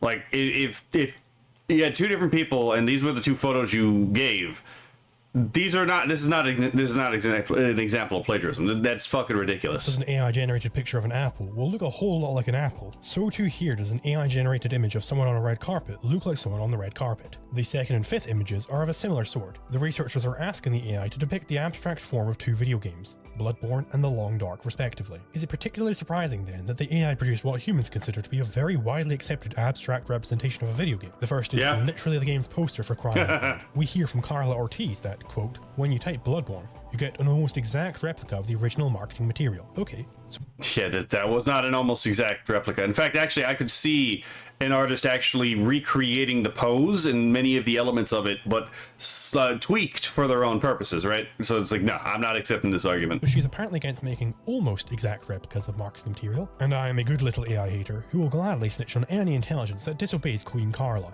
I happen to know of one such intelligent art generator who's targeting Bloodborne marketing material, and it didn't just make an almost exact replica. This thing was capable of copying the image pixel by pixel with zero flaws. I speak, of course, of Carla herself. She copied the exact marketing material, posted it onto this slide, and then had further copies made for every single person on the Zoom call, and who has watched her talk on YouTube afterwards. Boy, if an AI making almost exact copies is a crime worth demolishing the most advanced artistic tool known to man, then Carla is surely worthy of the pillory. To reiterate, even the worst examples of overfitting on Stable Diffusion, the most edgy of edge cases, are not copies of the data. They are close, but not the same, not even to the human eye. If I tried to copy and paste the Bloodborne poster, and it was that severely warped, I would be filing a GitHub issue with whatever software is responsible for the copy and paste function. Clearly it is broken and is corrupting the data going through it. And, again, this is for the worst case scenario of overfitting on a baby algorithm. What you will notice with the selected set of overfitted images is that for the most part, the sources are very popular and widely shared. Why the fuck is the shoe one even on there? Like, seriously, why the fuck is the shoe one even on there? Even if granted, all of these examples are fucking retarded, but the shoe one strikes me as like ridiculously fucking retarded, right? It's like, oh my god. The most egregious example is definitely that of the canvas wall art print photos, which seem to be using the same, or at least a similar, sofa for each. But yeah, but if you just look in, for example, what the fuck's the name of that? If you look at any kind of like photo aggregate of this exact subject matter, you're gonna get exactly this. It's basically recreations of the exact same fucking angle, the couch, and then the fucking photo placed in generally the exact same place. So it's like, nah, this is one of those things where it's like, it's so common that this is gonna be a thing that's gonna be very like. As explained, all of these are edge cases, i.e. not the normal behavior of the model. This is verified within the paper. Recall that the further to the right the grey distribution is, the more similar generated images are to the training data. What this shows is that the generated images tend to be far less similar to the training data than the source images used are, so overfitting is definitely not a problem endemic to the use of Stable Diffusion as such. Rather, it is a minute edge case that crops up every so often, and less so with each new version. The examples of replication they show are all found within the top 1.88 percentile. A more recent paper from this year attempted to extract training images from a version of Stable Diffusion trained on only 160 million images, which is quite a bit smaller than the full Leon dataset. And after generating a whopping 1 million images on 16 separate models, they found only 1,280 examples, which brings them to a staggering 0.128% rate of duplication. So basically fucking none. Let me go back here so I can read this. I'm just going to read the abstract here. Image diffusion models such as DALL-E 2, Imagen, Stable Diffusion have attracted significant attention due to their ability to generate high-quality synthetic images. In this work, we show that diffusion models memorize individual images from their training data and emit them at generation time. With a generate and filter pipeline, we extract over 1,000 training examples from a state-of-the-art models ranging from photographs of individual people to trademark company logos. We also train hundreds of diffusion models in various settings to analyze how different models and data decisions affect privacy. Overall, our results show that diffusion models are much less private than prior generative models, such as GANs, and that mitigating these vulnerabilities may require advances in privacy-preserving training. Interesting. Didn't seem to bear out very well. Oh, to put that in perspective, imagine a tortoise and a hare doing a 100-meter sprint. By the time the hare gets to the finish line, the tortoise has moved only 12.8 centimeters, or about 5 inches, which is roughly how big an ornate box turtle is when fully grown. So, the hare has finished the entire race, and the box turtle is barely on the edge of leaving the starting line. This turtle would have moved the equivalent distance of the race as the number of replicated images found in this paper as against the total number generated. Another way of looking at this is that the 0.128% of the 160 million training images comes out to just over 200,000, which means that the number of images the researchers generated in comparison to the total training set is about 5 times larger than the number of duplicates found is in comparison to the number of images they generated. And that is for a set of prompts that were specifically selected to get the highest level of duplication, as against the arbitrary prompting which would occur for general usage of these systems. Your average Midjourney user is not specifically attempting to engineer his prompts to get the closest matches to training images. Overfitting is a real problem with neural networks. It defeats their entire purpose. A lot of resources are funneled into reducing this, and the above examples are on model, namely Stable Diffusion. The tortoise particularly overfitted. Heck, The fact that we even need a separate category of overfitting sure does a pretty good job at highlighting the fact that this is not the standard behavior. If the expected output from such an AI system truly was, as the anti-AI artists claim, too close to existing artwork, then they would require no such concept as overfitting to use as a smoking gun or otherwise. That we have overfitting indicates that we have overfitting as against normal fitting, and perhaps even underfitting. These categories would not need to be, and never would be split up if they were all overfitting. A perfectly overfitted Stable Diffusion would not be an AI image generator, it would be a search engine, much like Google Images. It is the artists who made such a perfectly overfitted AI. The Have I Been Trained website allows you to search for images within the training data. This would be the fully overfitted model that they fear. The anti-AI crowd have here an ace up their sleeve. Oh, so maybe the papers we keep blindly sharing don't show what we think they do. But you don't need an in-depth look to prove overfitting. All you need... Yeah, it's one of those examples where it's like they didn't read the fucking papers. Many such cases, right? Is to point to the signatures. Why does it copy people's signatures, Zulu? However, unfortunately for the AI haters, it seems that aces are low in this case, because their signature copying examples, insofar as they were not image to image, prove the exact opposite of what they think it does. Take this image. This is a real example used by a real Twitter user to show that AI is copying people's signatures. Now, could you in 1 million years decipher what the fuck this says? The first character is easy enough. I think that we can all agree that that is a C, but the rest is quite a bit more challenging. What are those middle glyphs? A few I's followed by a Cyrillic E? Are they supposed to be H's? Why is the final one squared off? It looks kind of like a C, but it could also be a weird lowercase t, or perhaps an E without the middle bar. The Twitter user in question does let us know which artist they think this is taken from, so let's have a look. Maybe there is an artist called Key that I am unaware of. Oh, of course, it was Chuny the whole time. I feel really silly that I didn't get that. What with them being different number of letters, having different fonts, and being differently italicized. There's not even the same number of strokes in this. You could just... These are obvious. It's obviously not Chuny. Like, even it's not even really close to Chuny. They are vaguely similar in that if you squint to the point of barely being able to see a single thing, then they both look sort of like signature-shaped blobs, which is, of course, to be expected considering the fact that this is all based on the process of denoising. But it is clearly quite a bit of a stretch to suggest that these are the same signature. If a child tried to get out of school with a forgery of the parent's signature of that quality, it would not work in the slightest. Their teacher may even suspect that some sort of a stroke had occurred. For a community that would point to a misshapen hand or inconsistent lighting at the drop of a hat, it is strange that they would be the #1 champion for AI quality in this area. Concept artist Reed Southen claims that Shadiversity's AI-assisted recoloring of an old character is a, quote, complete redo, that it is totally different such that Shad cannot even properly consider it to be his work. But I think that's kind of insane, to be perfectly honest. Like, the Shad's piece is very obviously the base, to be perfectly honest. Like, so on the one hand, they're gonna like Shad's original piece is terrible, and the AI version isn't even his. So like again, you can see how this is just again.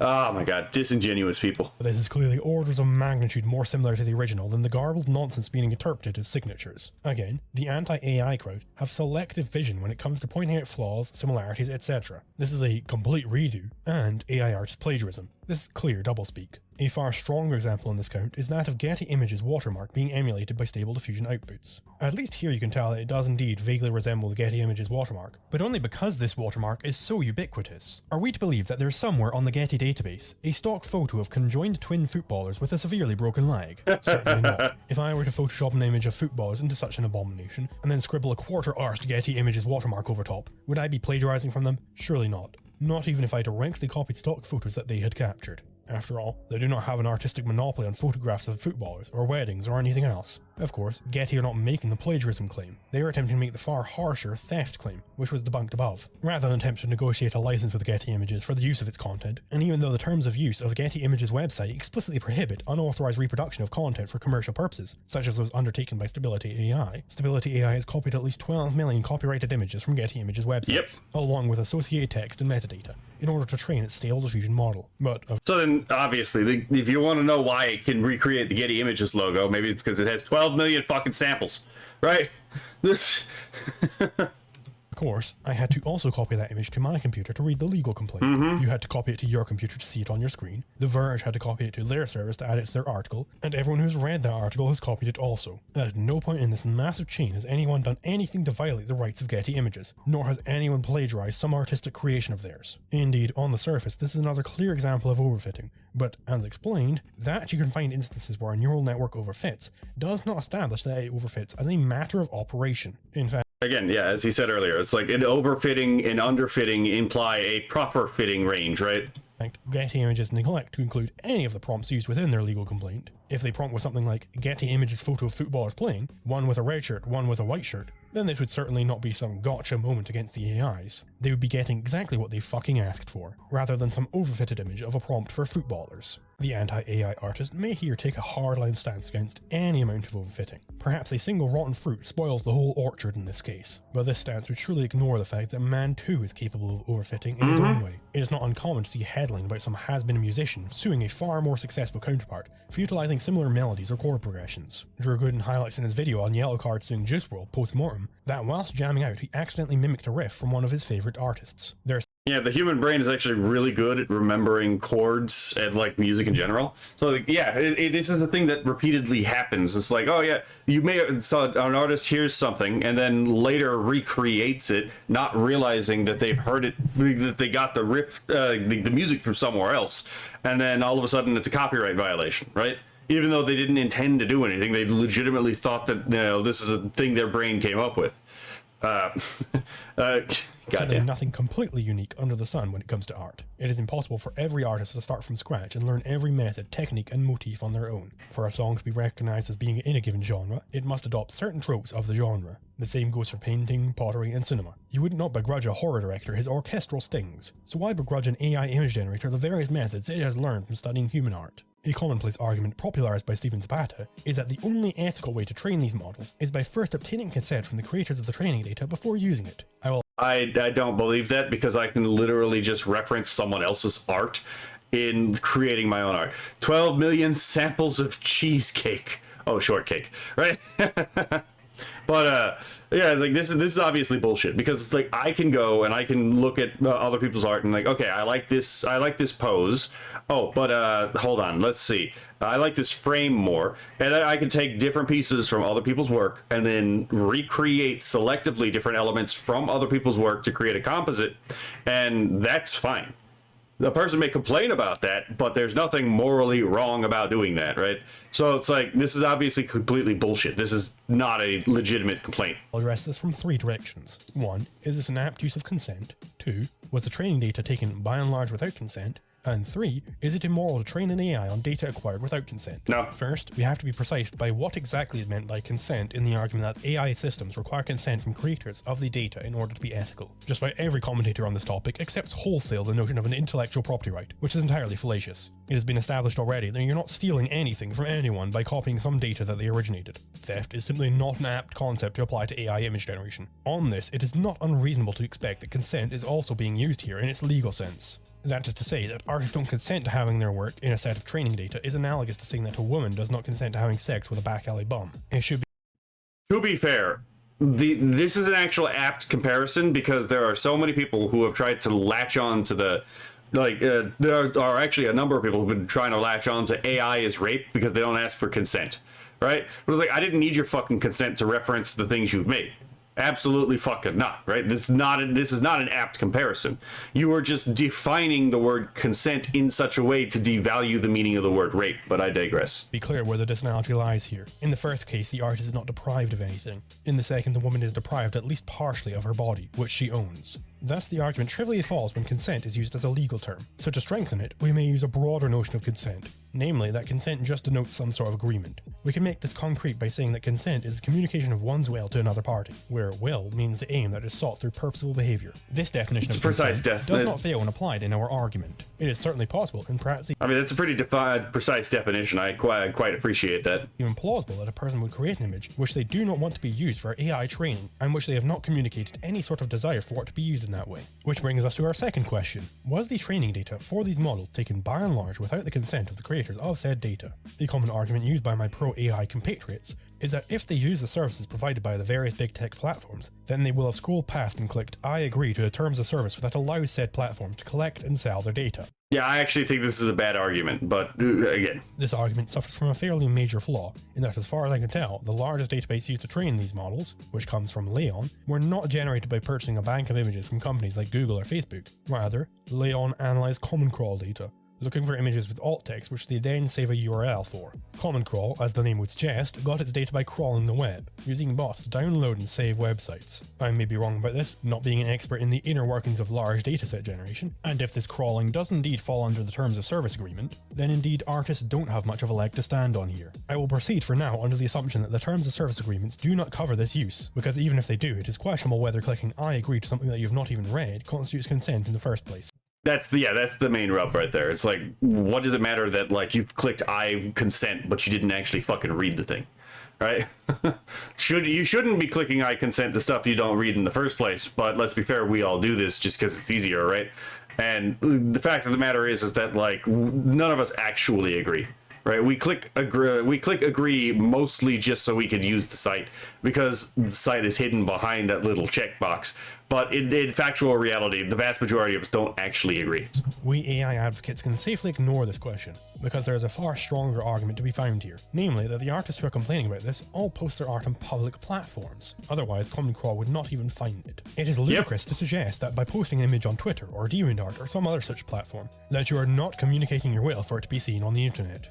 If I post a letter through someone's mailbox, I'm clearly and openly communicating to them that I want them to read it. I could not rightfully get pissy at them for not obtaining my consent to open and read the letter. Consent was given by my action of posting the letter. Similarly, consent is given for netizens to look upon and copy your data the moment you post it to the World Wide Web. Recall that the internet itself works by copying data from one computer to another. When you look at someone's ArtStation profile, your computer needs to copy those images from the server in order for them to be displayed. You may be crying out at this point that perhaps these artists consented for humans to look upon and copy their artwork, but not robots. This is ludicrous. Could I post a picture to Twitter and claim that I only ever wanted it to be viewed by Mongolians, after it has already been viewed by non-Mongolians? Would it be that those non-Mongolians, who failed to peer into my brain prior to going onto my page, have violated my consent? Surely not. The same is true of artists. So, even given the most appropriate sense of the word consent, the training data was simply not taken without consent. Let's take on an even broader notion here to answer our third question. Is it immoral to train an AI on data acquired without consent?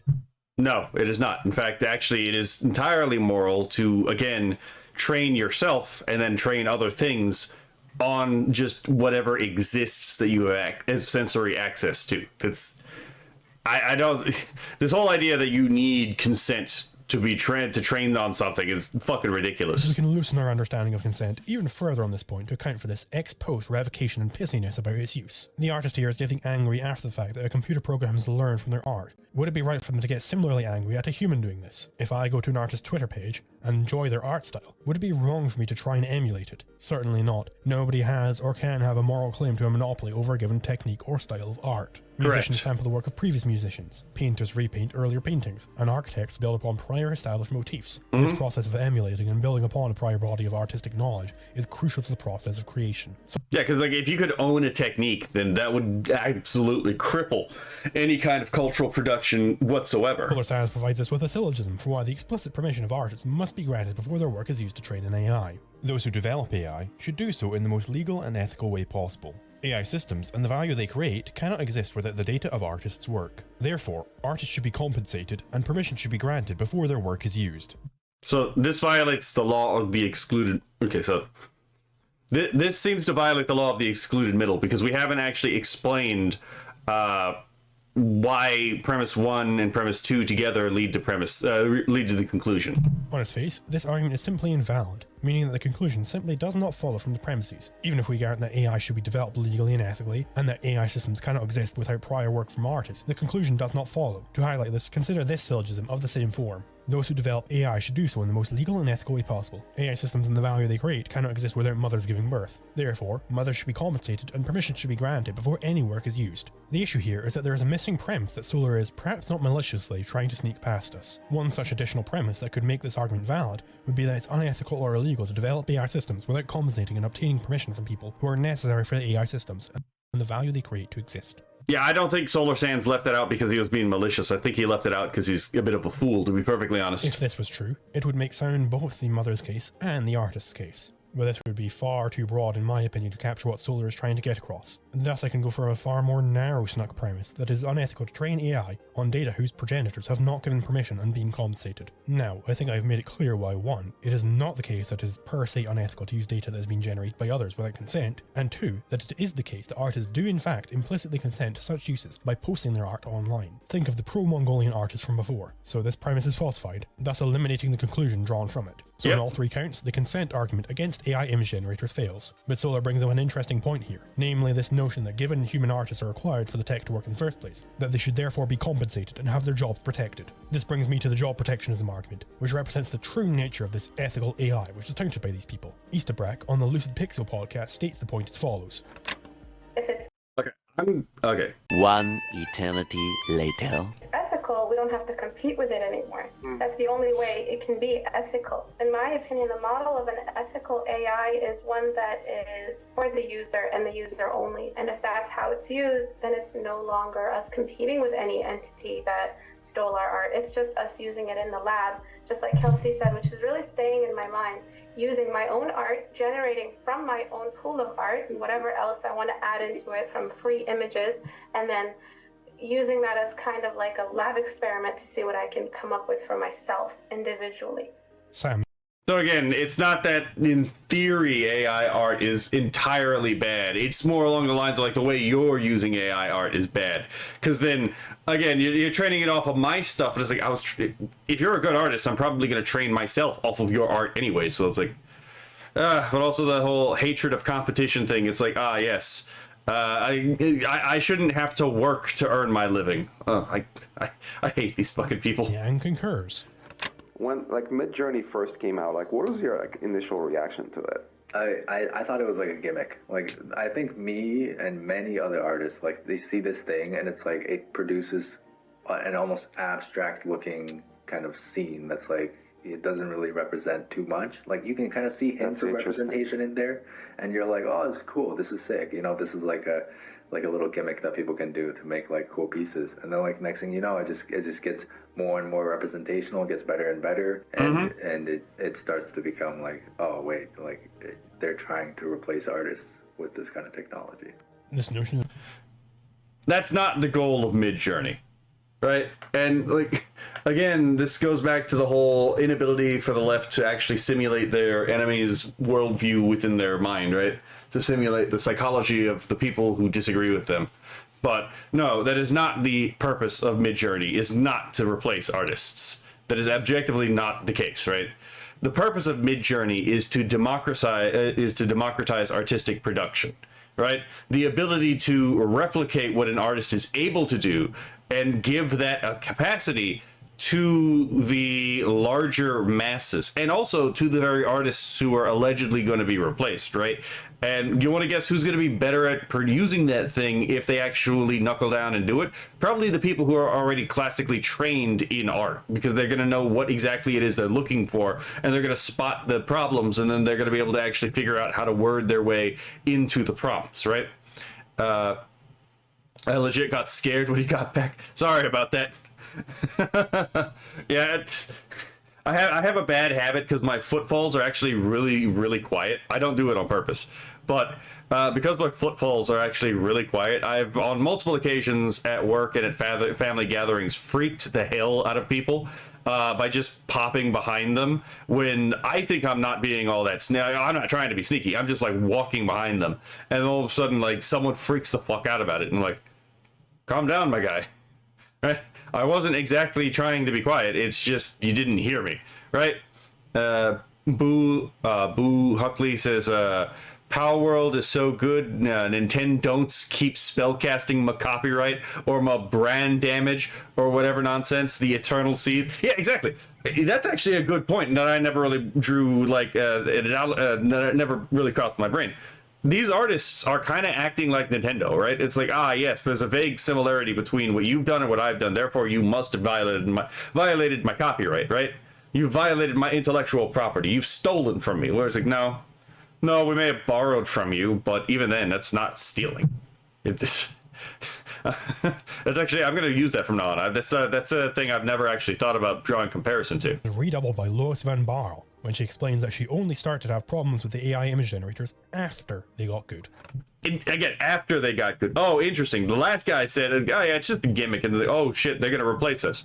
This one, it's like, oh yeah, like, I didn't really care about it until it actually started competing with me. It's like, oh, again, remember the whole thing about cultural production?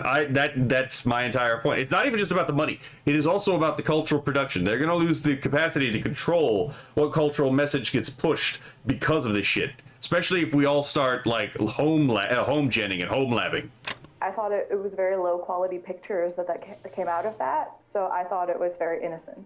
And then people started to look into it more, and stuff became quickly very advanced, and then I started to look very differently on it because it is advancing clearly at such a fast pace that I think as an artist, I can identify AI generated That's entirely fair, Philip. People who are less familiar with really looking into the details can't. I'm glad you're still with us, though. And I think the average person is unable to tell the difference between some real artwork and AI generated. It starts to look the same, I think, to the average person, and that's when I started to look into how it's made, and my view changed completely. There's also the issue that, and I know she doesn't want to admit this, but most people don't care whether a computer generated it or whether a human generated it. All that they care is that it fulfills the function that they need. Right? And this is why I'm like, look, artists, if y'all want to actually succeed with the reign of AI, actually learn how to fucking manage your time, right? It should not take ungodly amounts of time to get done something that you could have gotten done in much less time if you had actually, again, figured out a schedule and kept to it, right? But I digress. That's expecting professionalism from artists, and that's not apparently kosher. Now, if her issue is truly that AI image generation is immoral because it plagiarizes artwork, then this would be true also of the low-quality early models. Yep. A low-quality forgery is still a forgery. No, something else is bothering her here. The essence of what scares artists like Istabrak, Sam, and Lois is having to compete with the AI. They are concerned that consumers will consider the AI to produce a superior product, and will as such decide to not commission human artists as often. Thus, I may now turn my attention to the second argument against AI image generation, namely that AI image generators should be opposed because they put artists out of their jobs. The problem here is that this is simply not a sufficient reason to oppose some new technology. Obviously not, right? This is every single time Luddites get involved in anything, right? Every movement of Ludditism is been an issue of, oh yeah, we're gonna lose our job because of this new technology, right? Even with automation, even though the automation, it turned out, was unable to replace human beings, so they needed a human being to the human beings that lost their job to come back to their jobs to look over the machines that had tried and failed to replace them, right? It just actually moved them to a better position in the company. Again, I digress. That this new, more efficient process of production prevents people from profiting on less efficient processes of production is not a moral evil. In fact, the opposite is true. It is immoral to oppose such developments on the Luddite grounds that they prevent the less efficient ways from going forth. This is the entire point of the...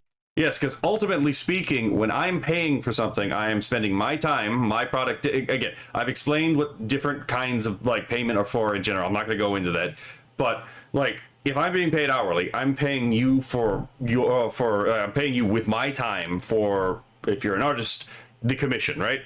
And if you are going to spit in the face of the commission by wasting time when you could have been working on the commission, then why do I have to go to you, back to you, like a fucking battered wife, every time I want to get a piece of artwork, right? Why am I obligated to go to you when I could, again, go to the AI, which will charge me less? And I was willing to pay more for a human artist, but it's going to charge me significantly less and get my task completed on time, right? Just fucking ridiculous. But... yeah, no, opposing legitimate technological progress is actually, in my opinion, a moral evil. It is the opposition of man, because here's the thing. Technology is a logical extension of philosophy, right? Philosophy is the science of understanding things in their most fundamental nature. Physics is the study of how things in physical reality interact with each other, right? Philosophy is the study of things from in being itself, right? That's why ontology is the science of being. Metaphysics is the study of things as they are in themselves, right? That's why we talk about form and matter. That's why we talk about things like a aseity or the thisness of a thing. And ultimately, technology is an extension of physics, which is an extension of philosophy. Because philosophy is an attempt to understand the ground of reality, even before the the testing capacities of our machines. And the technology itself is an extension of man's understanding of reality in a practical, non-abstract form, right? So yes, our technology is a function of the mind and reason of man, and that's important because the life of man, the very thing that makes man what he is that we are a rational animal, right? We are animals, but what makes us unique is that we are also rational, right? So this is a thing where it's like anytime anyone asks you to stop thinking and just feel, they're asking you to betray your very nature as a human being, right? To become, instead of a rational animal, to recede back into a sensible animal, you know, become no more different than a dog or a cat, right? Not to say dog or cats are bad, but for a man to become a dog or a man to become a cat would be as insulting to them as to expect expect a chimpanzee to become a macaque, to be perfectly honest, right? So whenever someone is asking you to defy man's reason and man's mind, he is asking you to oppose the nature of man and man's pursuit of his happiness, because the only way man can really pursue his happiness in any meaningful way is through the reason of his mind, through the ability to infer about reality around him, his place in the world, and how it is he can find happiness through the tools at his disposal. And yeah, this is what Luddism is. Man's mind is actually the enemy. The products of man's mind is his enemy, right? Let's see. Boo Huckley says we need Luddite prevention with like retraining boot camps in exercise and healthy dieting to the mix. Their worst nightmare. Yep. Kianala says to have wisdom is to be rational. Yep. Return to monkey. But yeah, this is ultimately why Luddism is fundamentally evil, because they're asking you to reject the very essence of your human nature, which is your rationality, right? And technology is an expression of man's rationality. Obviously, there's irrational ways to use technology, but the fact that technology can be used in an irrational way does not negate it, right? The misuse of a good thing does not negate the goodness of a thing. If man doesn't want to be rational, then pass the controller. Exactly, right? Economy, to allow man to achieve as many ends for as little cost to him as is possible. Opposing this process of economization is to oppose man's attainment of his ends, which is to oppose his life. Yep. Underlying this argument that we must preserve jobs is the idea that men should sacrifice themselves on the altar of tradition. I have made an entire video on why altruism is evil. You can watch that if you want to get some more detail into this. Man should not be as fulfilled or rewarded as he could be in order to make other men more fulfilled. The essence of this stance is that you are greedy and wrong for wanting values for yourself, that you should give them up to people who aren't you.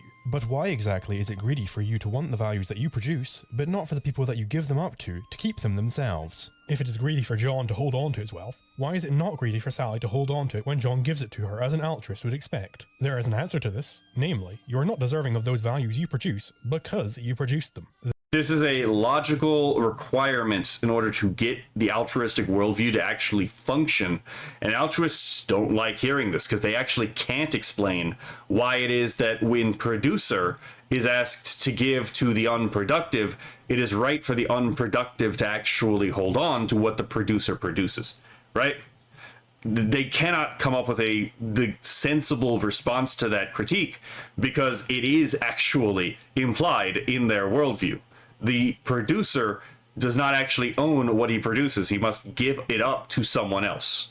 That if you produce something, you have no moral claim to it and should give it up. But if you didn't produce something, you do have a moral claim to it and should take it. This is an anti-human stance. It is an all-out war on the people who produce the goods that are necessary for human survival. It is paramount to the suggestion that man live his life not by the sweat of his brow, but by a bumbling hope that he stumbles into continued existence. The altruist ethic undercuts itself in this advocacy. If the root of a man's sustenance is not his reason, but the goodwill of others, then his reason is negated. But it is that reason which must be operative in order to produce the very values that the altruist protect upon.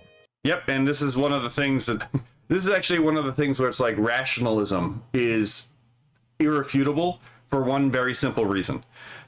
It would require a contradiction in order for you to refute rationalism. If the reason of man's mind is not a valid foundation for reasoning, you would have to argue against rationalism through the use of the very human reason you are trying to negate in order to propose an irrationalist worldview, right? Whether it be fideism, whether it be presuppositionalism, whether it be any other kind of non-rationalistic worldview, you would have to first prove that the human mind is actually not reliable, and in doing so, you would have to rely on the reliability of that thing you were trying to prove is unreliable.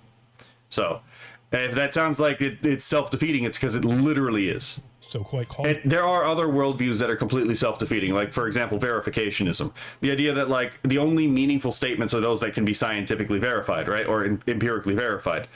Well, is that statement that you just made, that the only statements that are actually, what would you call it, like justifiable knowledge, are those that can actually be tested?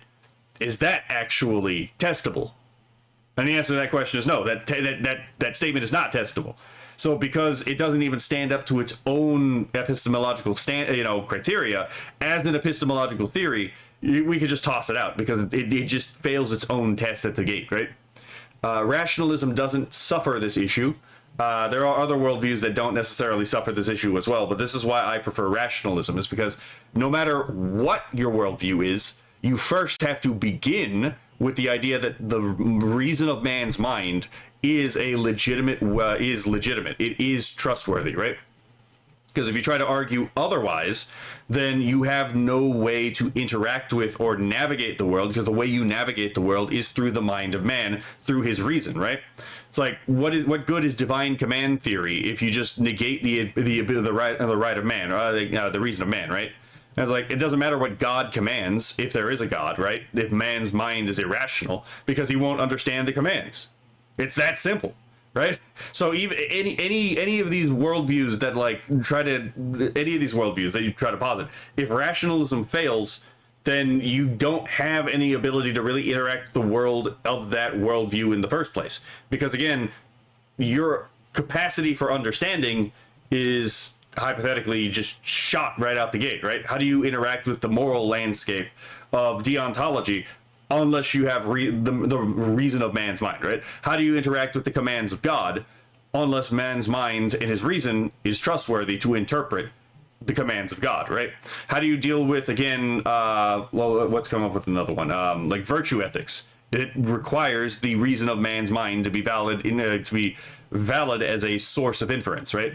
So yeah, no, any ethical framework that you're going to come up with, or any epistemology that you're going to come up with, has to first presuppose that the mind of man is itself trustworthy, and that it is a necessary and foundational element of your ability to navigate the moral landscape and navigate the epistemological landscape. Otherwise, there's no point in having the conversation, because the reason of your mind isn't valid. Right. Contrary to the cries from the anti-AI horde that their hatred of AI image generation is born only from a love of humanity, they in fact represent a stalwart opposition to man and his happiness here on Earth. There is a notion among anti-AI artists that the AI users feel entitled to art, as explained by Eva Turnant. People are very entitled to the work of artists, and I knew that already a little bit, like with difficult clients, but people say this is ours now. The difficult client, you mean the people paying for you to do what you're doing, like the people paying for your output? Yeah, no, that doesn't sound entitled. That sounds like invested in the work that you're supposed to be doing for them. Would the human made world be what it is if rationality was not the main cerebral output? Well, I mean, reason is how you do the scientific endeavor, right? I would argue if man's mind was not reasonable, we would not even have mud huts, to be perfectly honest. The companies and people who generate things. I think it's a disturbing trend, because before this thing became global, I thought it was more under the surface, and now like a lot of built up feelings of people who didn't like artists suddenly come up. Why didn't they like artists?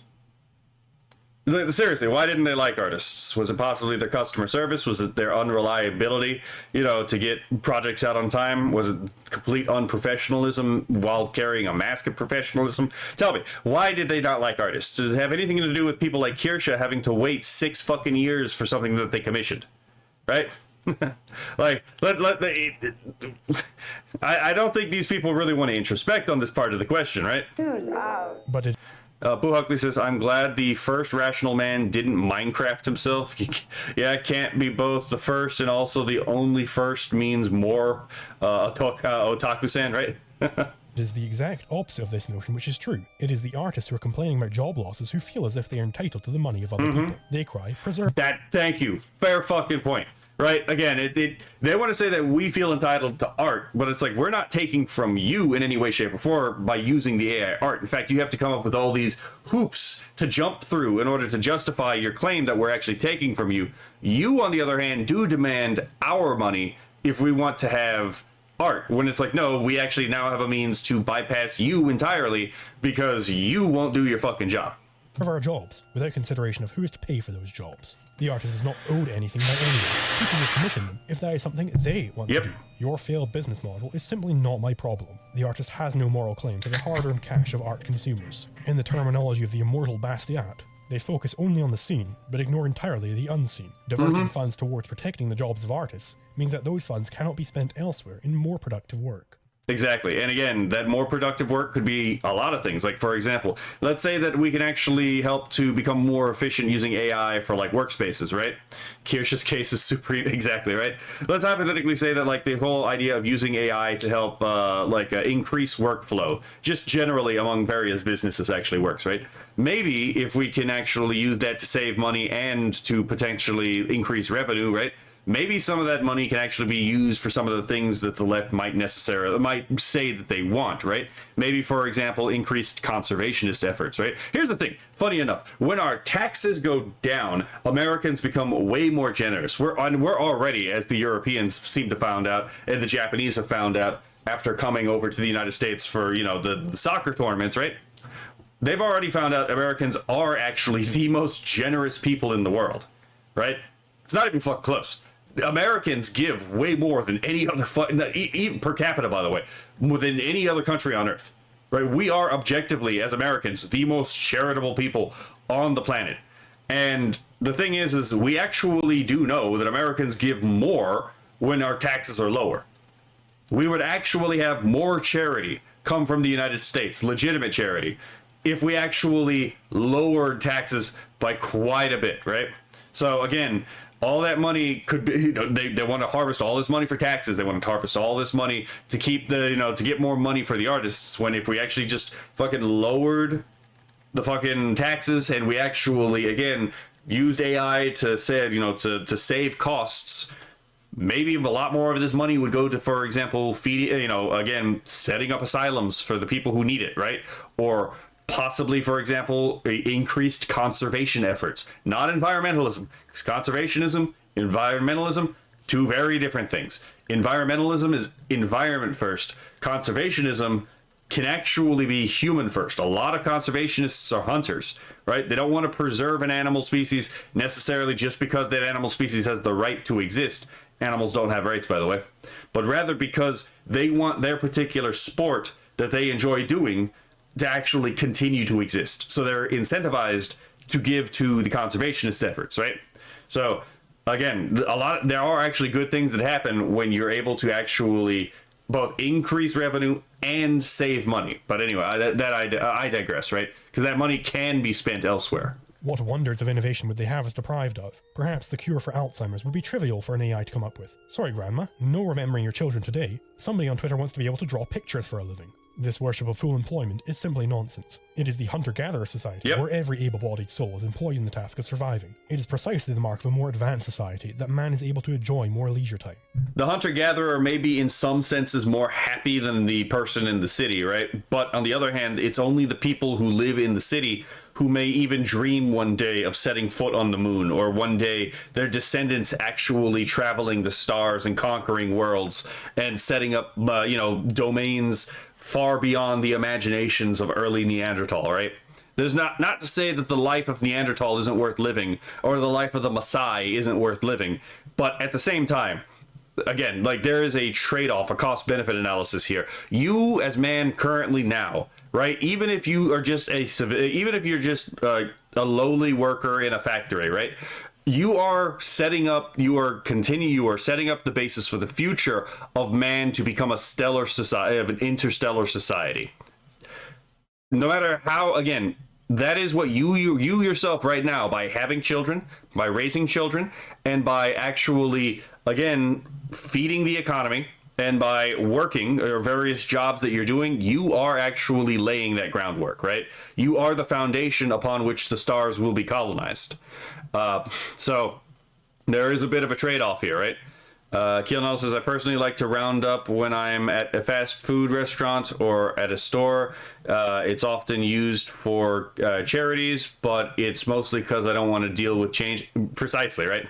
I do the same thing too, but a far greater proportion of the population was employed as farmers in the pre-industrial society. That these farming jobs were lost. Again, like, you want to know what else goes up when you bring taxes down? Tipping. That's another thing. You want to increase tipping culture? Bring the fucking taxes down. It does not imply that we now live in a society of languishing poverty. The exact opposite is true. The artists should be ecstatic about the expansion of technology. How many illustrators do you think were employed in medieval Europe? Right. You want to paint anime girls? What's an anime? Get back in the field and get the harvest in before nightfall, or we won't eat. Yep. The truth is that the artist can have his job only on the backs of the many innovators throughout history who have tirelessly and thanklessly produced everything he relies on for his life. And now that this innovation seeks to open up artistry to even more people, he has the fucking nerve to wish it halted. What worries Dean Van de Waal of the Design Professionals of Canada about AI art? That it has a, quote, low bar to entry. Fenna explains that the difficulty of an art career is what, quote, separates the wheat from the chaff. Duchess Celestium holds that those who cannot make art without AI, quote, shouldn't be able to make it. Again, they say, like, oh, we got to gatekeep, right? We got to make sure that, like, again, the people who couldn't pass the high bar can't, produce. The people that, again, can't suffer can't go through the difficult period shouldn't be able to produce. The people who, again, cannot make art without assistance should not be able to produce. These are people who are trying to say that, again, there's a certain class of people who should not be involved in cultural production. Again, remember when I said the Gramscian thing is still at play here? The Gramscian thing is still at play here. So, let's see, productive work, FUMO enough, right? In all of these cases, the artist betrays that it is competition that they are against. Timit Gebru, a former AI ethics commissar for big tech, explains that AI labs are reluctant to look into any issues brought up such that they may avoid litigation. She says this as if it is proof of the companies being evil and nefarious. When they could also just be calling her on our bullshit. It's like, no, I actually don't have to give a shit about what you as a quote-unquote ethicist has to say. By the way, ethics is an important thing to learn and understand, but there's also the issue that a lot of people who go to ethics courses in college are actually very unethical people because they just learn how to manipulate premises to make themselves look like a good person, right? Virtue signaling is actually really big among people who take ethics courses in college because it gives them enough information to actually become manipulative bastards. Let's see, Buhuckley says taxes go down, FUMOs get made. Exactly. Philip says to take care of the less fortunate, you need to create a wealthy society first. Creating value is pretty much the only way to do it. Precisely. Capitalism has lifted so many people out of poverty. That would have been the degree to which it would be completely unimaginable by any prior generation, right? In reality, they want to be innovating, they want to be creating, but they must divert resources into defending themselves from frivolous lawsuits brought forth by the incompetent masses. Yes, again, it is the hatred of it is the unproductive who hate the productive. If you want these companies to be able to honestly investigate the problems that you have, then you should be advocating that Uncle Sam keeps his grubby hands away from them such that they may innovate every last problem away. And it's not even as if you can placate these people by obeying their demands and hiring human artists, to whom you allow artistic freedom. We know this because they are constantly bitching and moaning about how awful it is that Disney would use generative AI, among various other tools, in the opening sequence of their Secret Invasion. Why don't you just hire artists to make it, they cry. To which Disney responds that they did hire artists to make it, and that those artists who they hired opted to use AI tools to communicate their own creative vision. Oh, that's fucking funny. Oh my god. So like, oh yeah, we did hire human artists, and those human artists use AI. Fucking based, actually. What must always be kept in mind with these proposals from artists that AI be regulated and IP expanded is that they are advocating that violent force be used against people on their legitimately held property. Yeah, because guess what? That regulation has to be enforced by force, right? So what happens if you don't abide by the regulation? Oh yeah, men with guns come and break down your door and they actually, take you away from your friends and family, right? Like, anytime anyone's suggesting some kind of law or regulation, this is what they're suggesting, right? It's like, oh yeah, we should ban cartoon pornography, right? It's like, oh, so again, we are suggesting that men with guns should be a real possible option to go into someone's house because they have anime titty on their computer, right? And like hog tie them and throw them in a cage, right? That is an actual thing on the table that we are discussing if we're talking about outlawing anime titty, right? And I think that's a pretty fucking disproportionate response to anime titty, to be perfectly honest, right? So if art is so good for you, then giving everyone an instant art machine should be plenty ethical. That's actually a really good point. I didn't even think about that. That's actually a pretty good way to invert the rhetorical talking point, actually. But yeah, the same thing is like, again, you want to make certain speech acts illegal. Again, we're talking about sending men with guns to someone just because they said something naughty. I don't think that's a proportionate response. I really don't, right?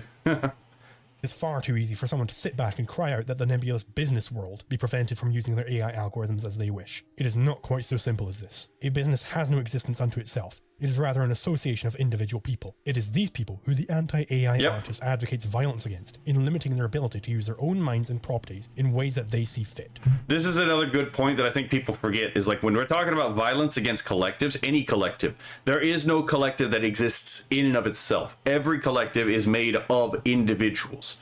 People that you can meet on the street, people you can talk to, people that have their own decisions, their own lives, that have their own belief structures, right? So when the left talks about, for example, the bourgeoisie and the proletariat, right? And the bourgeoisie needs to be overthrown, right?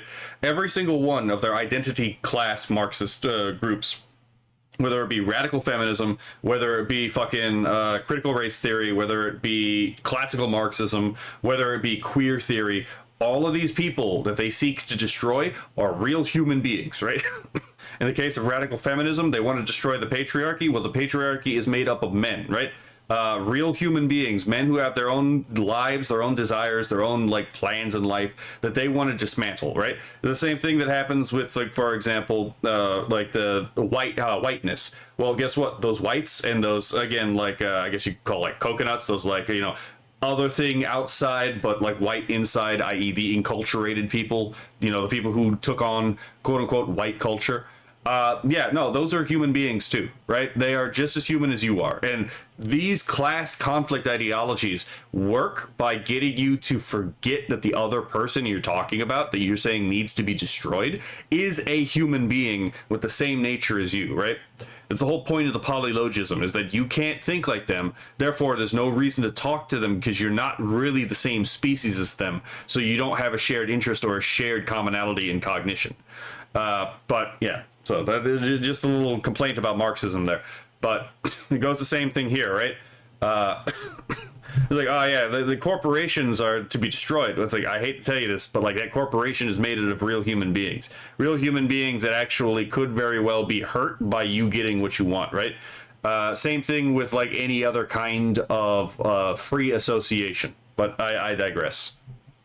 Heck, all that the diffusion network is doing is predicting how much noise is in an image. What exactly is it that they want to violently stop you from doing? Predicting how much noise there is in a picture? Seems fairly benign, right? It's all well and good to point to the individual artists who will lose their jobs with the coming competition. But why exactly are their lives and livelihoods more important than those who will prosper with this new innovation? Fundamentally, those concerns over job losses strike me as wolves' tears. Woe is me, people are not willing to support me, therefore my competition must be crushed under the boot of the state. Coconuts. Oh yeah, no. Coconut is a disparaging term for certain communities considered quote unquote brown, but who quote unquote act white. There's a lot of like there's a lot of like color-based racial terms in the United States, specifically for minorities who decide to, instead of acting like what they're stereotyped as by the left, instead basically being normal human beings, right? So coconut was one of them. Asians sometimes get called bananas because, you know, yellow on the outside, white on the inside.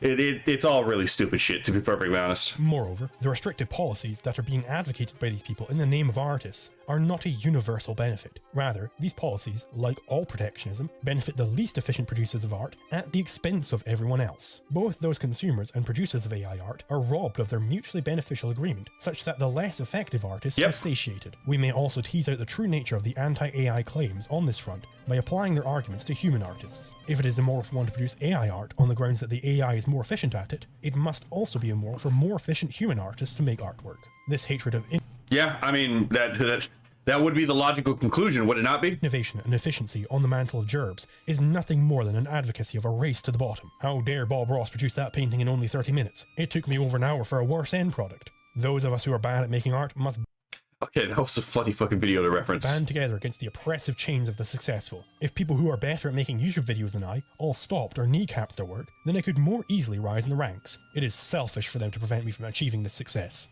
Oh shit, look, there's Mentis Wave and Mises Media. Stephen Michael Davis, yeah. Who the fuck is Call Me Ezekiel? Hold on, I'm gonna have to look some of these people up. Oh my god, Tick History is on here. Hold on. Tick History is on here. Hold on.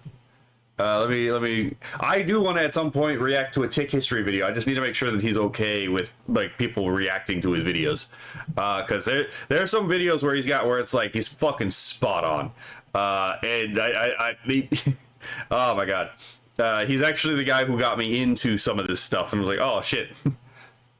To apply consistently, the art protectionism is a millstone not only around the neck of producers of AI-generated art. Hello, Yanukai. Let's see. Every group of human beings, augments the chance of.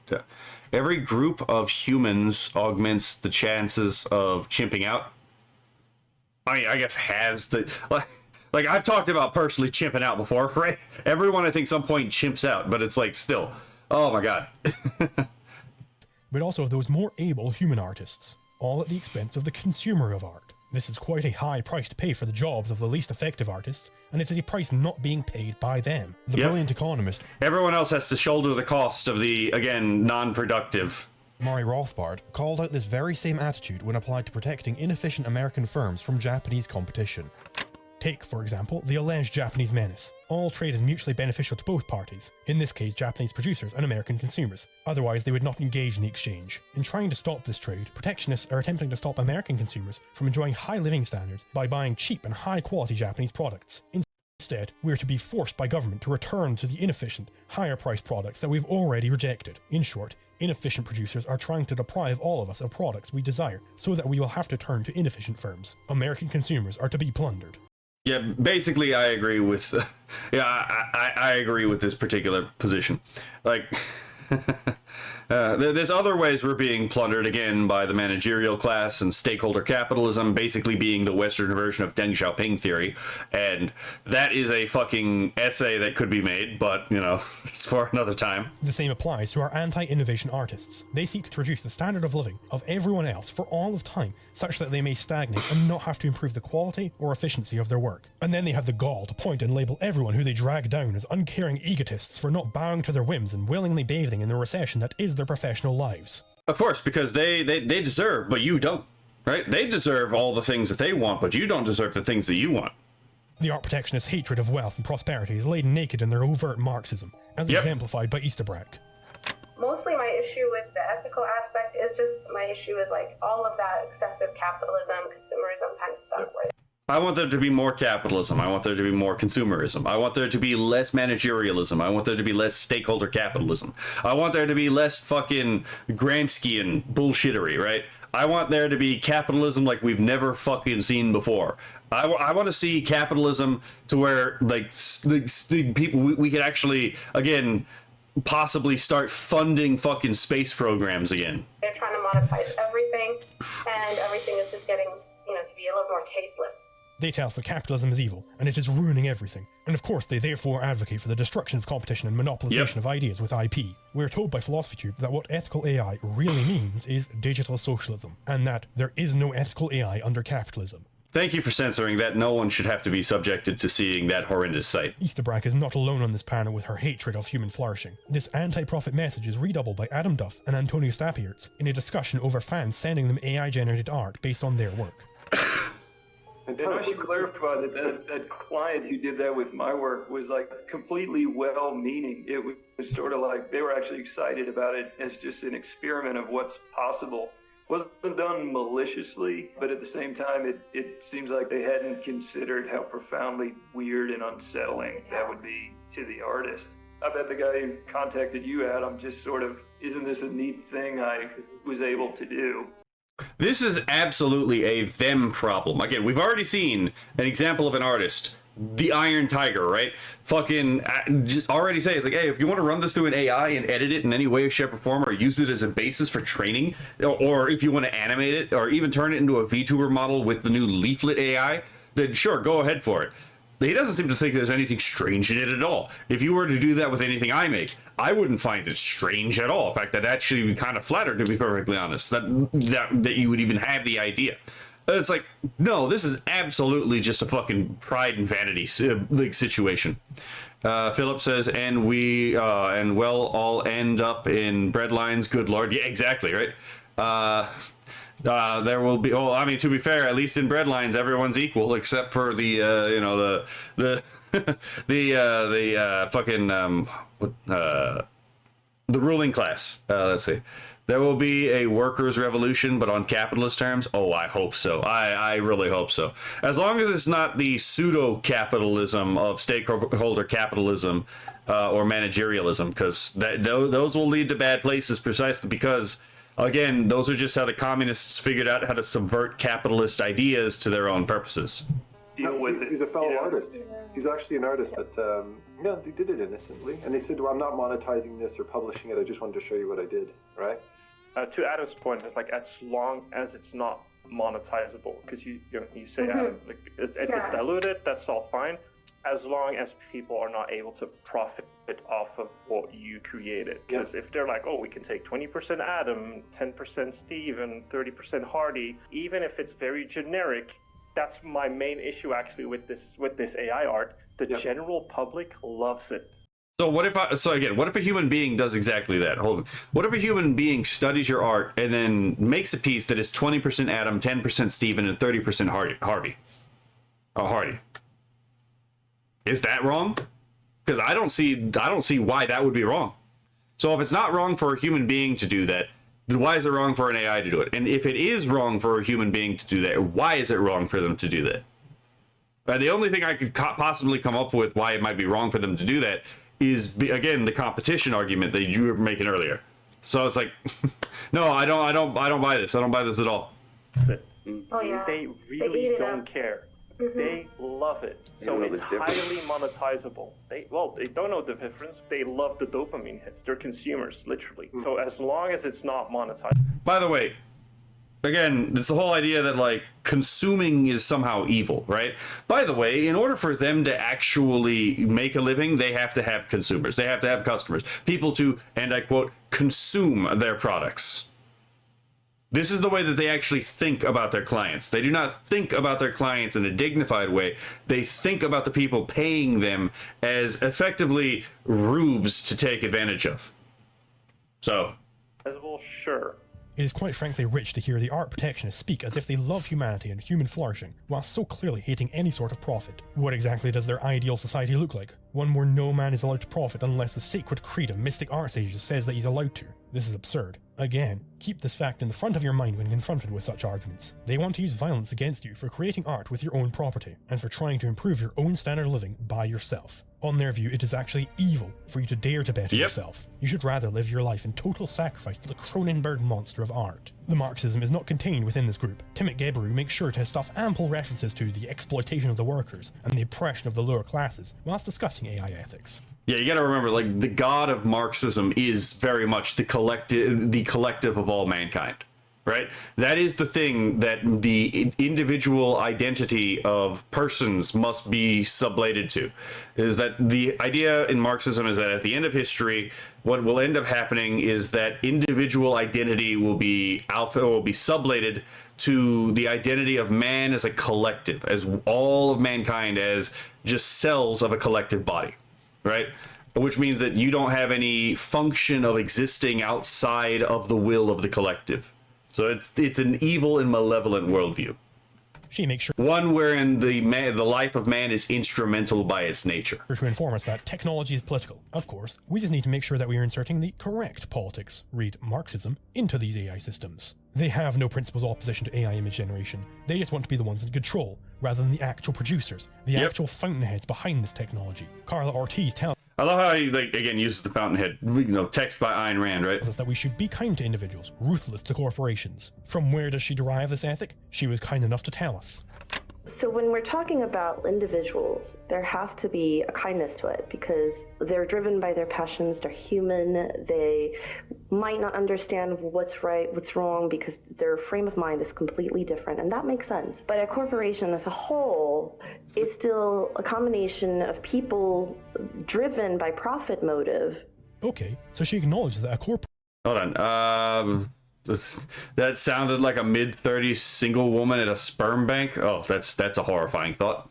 Corporation is just a combination of people. Thus, it is a specific type of person, not a non-person, that she's advocating people be ruthless towards. And the reason that we should be ruthless to them is because they want profits. It's the same old bromide. Profit is evil. Sacrifice yourself. Don't better your life. Live for others. Don't be selfish.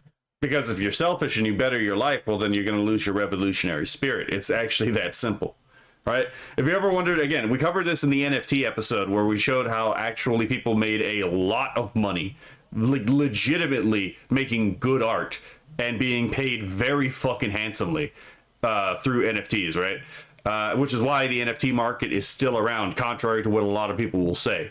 But that being said, the reason the NFT hatred was really so big was because of the starving artists. The left needs starving artists. If the artist is no longer starving, there is no longer any reason for the artist to be as gung-ho about revolutionary politics, because if you actually enjoy, if you actually like your life as you currently live it, there's no purpose for the revolution. The revolution only benefits people who have a dislike of the life they're currently living.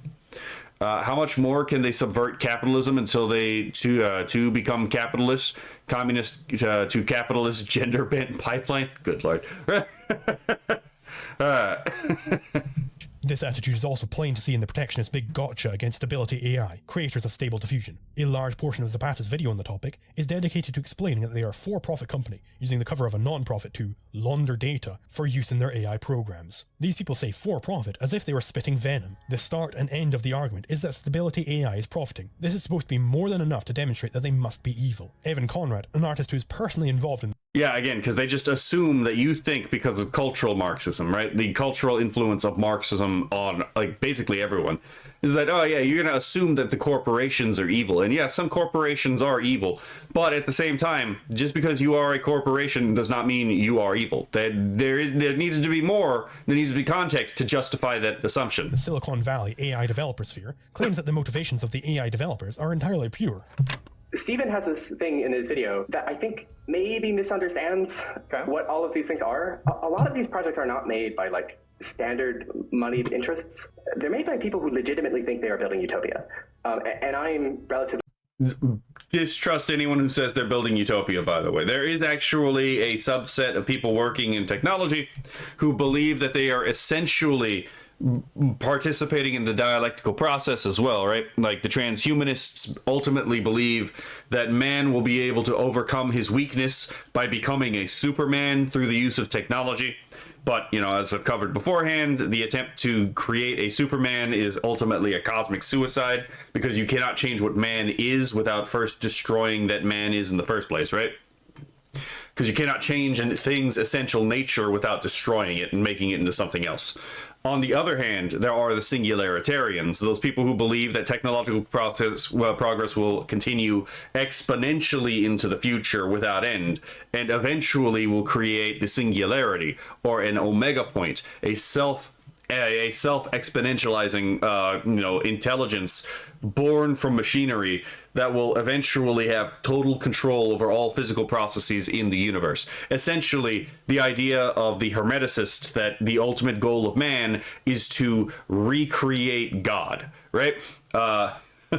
And yes, these are both errors. It is both transhumanism and singularitarianism are both founded on errors.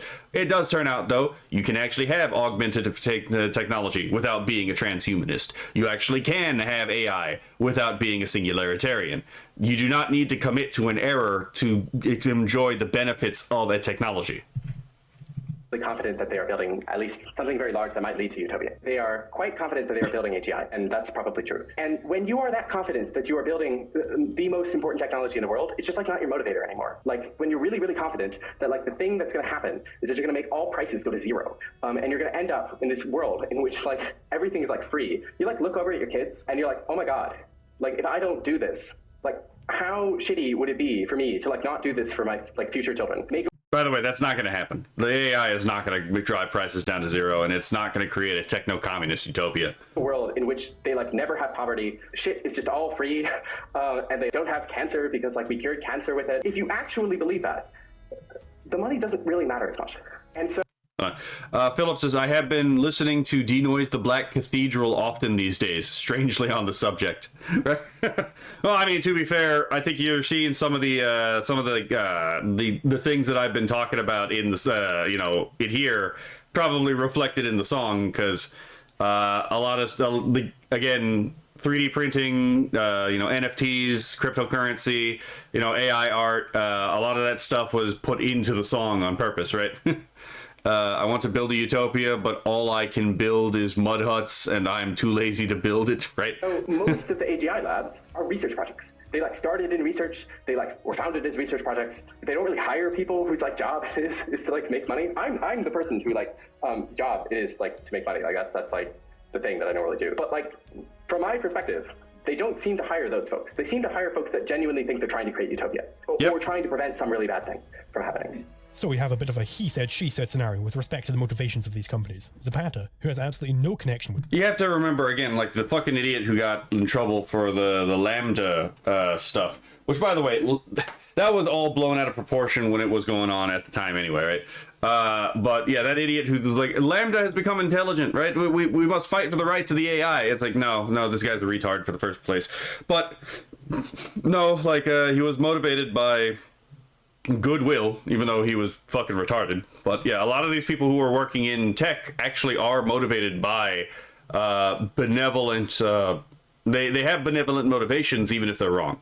Them says that their motivations are evil and devious. Evan, who has a very deep connection with them, says that their motivations are to make a literal utopia happen. Now, in the absence of evidence, there isn't any way to evaluate which claim is true, but seeing as the art protectionists see it fit to speculate wildly about the motivations of these AI companies, I thought I might do some speculation of my own, but with evidence instead of relying on the profit bad bromide. Thank God. I think it is quite clear from my extensive study into this topic that all of these concerns over ethical models, lack of artistic integrity, every point they make, it is all a smokescreen to cover up their true problem, which is that this technology opens up art to more people and thus threatens their livelihoods. Duchess Celestia is explicit on this point. Let's imagine a world where AI wasn't trained on copyrighted art without artist consent, and all AI art generators were trained entirely on ethically sourced materials. Would it be perfectly fine then? No, in my opinion, it would not. Not because of the software itself, but because of how humans would still be most inclined to use it, as a replacement for real artists and real art. She tells us further that, quote, obviously many agree that it would be better if all AI art trained on copyrighted material was deemed to be copyright infringement by default, rather than based on its similarity to existing copyrighted works. Because, of course, we shouldn't let little things like the burden of proof or innocence until proven otherwise. I was going to say that. That's literally an inversion of the way things are done, right? We assume innocence for a reason, right? The state has to prove that wrong has been committed. But she's out here being like, nah, you should assume guilt before innocence can be proven. And it's like, interesting. I wonder what this kind of reminds me again of like how the wokies, right? Again, they'll cry and moan about fucking like like how things have been about how about like what a person has done And they won't wait for any kind of like actual investigation. They'll just assume that like claims made about a person is actually true, unless it's advantageous for them to not believe those things straight away, in which case suddenly the claims of some victims, quote unquote, are not as, you know, legitimate as the claims of other victims. So it's interesting how all this fucking works, right? So Philip says, I made a comment on a post about communism today on X that has reached 2.2k views in 7 hours. Holy shit, man. God bless, right? You're doing the rounds today. To get in the way of our goals here, we must stifle competition and stamp out any innovation the moment it rears its ugly head. She tells us this, by the way, in a video discussing a new AI. By the way, I don't even think this is a moral like hiccup. I think that's like a genuinely evil thing to suggest, right? We should assume that a person is guilty instead of giving them their due day to like, you know, to actually make their case, right? It would completely undermine our concept of due process, right? Like, that is an actually evil and malevolent thing to actually suggest. Holy shit.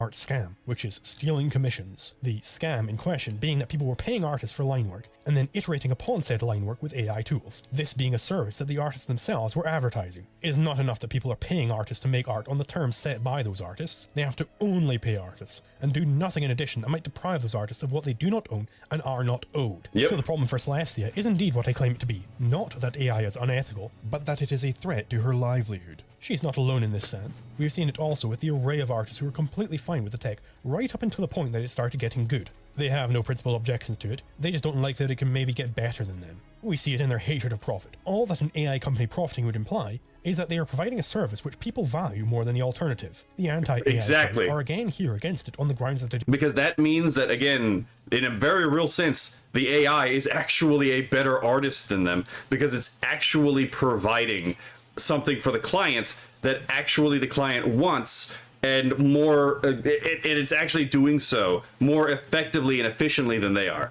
right? Yeah, sure, some of the technical aesthetic qualities may not necessarily match up, but that's all fucking like not material when, again, some of these people are just almost certainly not very good at managing their time, and possibly not very good when it comes to like working with the customer in question. Because like if you mess up with if the AI messes up, the AI will just for free give you another go, right? And like, oh yeah, hold on, the guy messed this up, okay, let me try it again, right? Tell me exactly what it is you want me to change, right? I can edit the video, I can edit what I've already given you, or I can regen from the start, right? Is good, and that it is an improvement over what they can provide. They aren't against plagiarism, they are against competition, and plagiarism happens to be a useful weapon to their end of destroying innovation and creativity. Carla Ortiz makes this perfectly clear. Yeah, any individual in the world can copy your work. Okay, fine, they did it, but if it's a corporation and they profit from that, that's a problem. Or if that individual makes a lot of money, that's also a problem.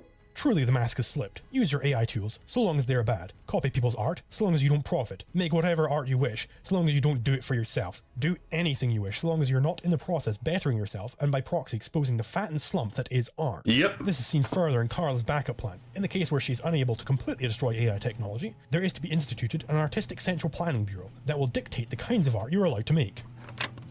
Sounds like communist gobbledygook, but let's hear what she has to say. The way that I could see it is we're going to need some very creative legislation that tackles the newness of all this in an inventive way.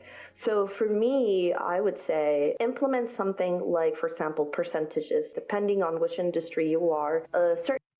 Listen to what she says and think about how difficult and like how impractical, one, this would be to implement, and two, how absurd this would be to actually try and implement, just even in principle, not even pragmatically speaking. A percentage of your labor force can be AI tools. So for example, if you're in like medicine or sciences, that's taken into consideration, it's a very large percentage. But if it's something like the entertainment industry or things that are creative, then say, hey, listen, 2% of your workforce, has to be AI or something, and that's the limit, depending on the size of your company.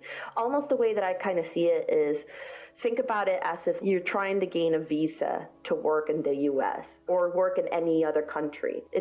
What are the odds that she supports open borders? In order for you to get a visa, there has to be shown a need or a reason to why you couldn't give that job to someone who is a citizen, and why you need to bring someone from abroad.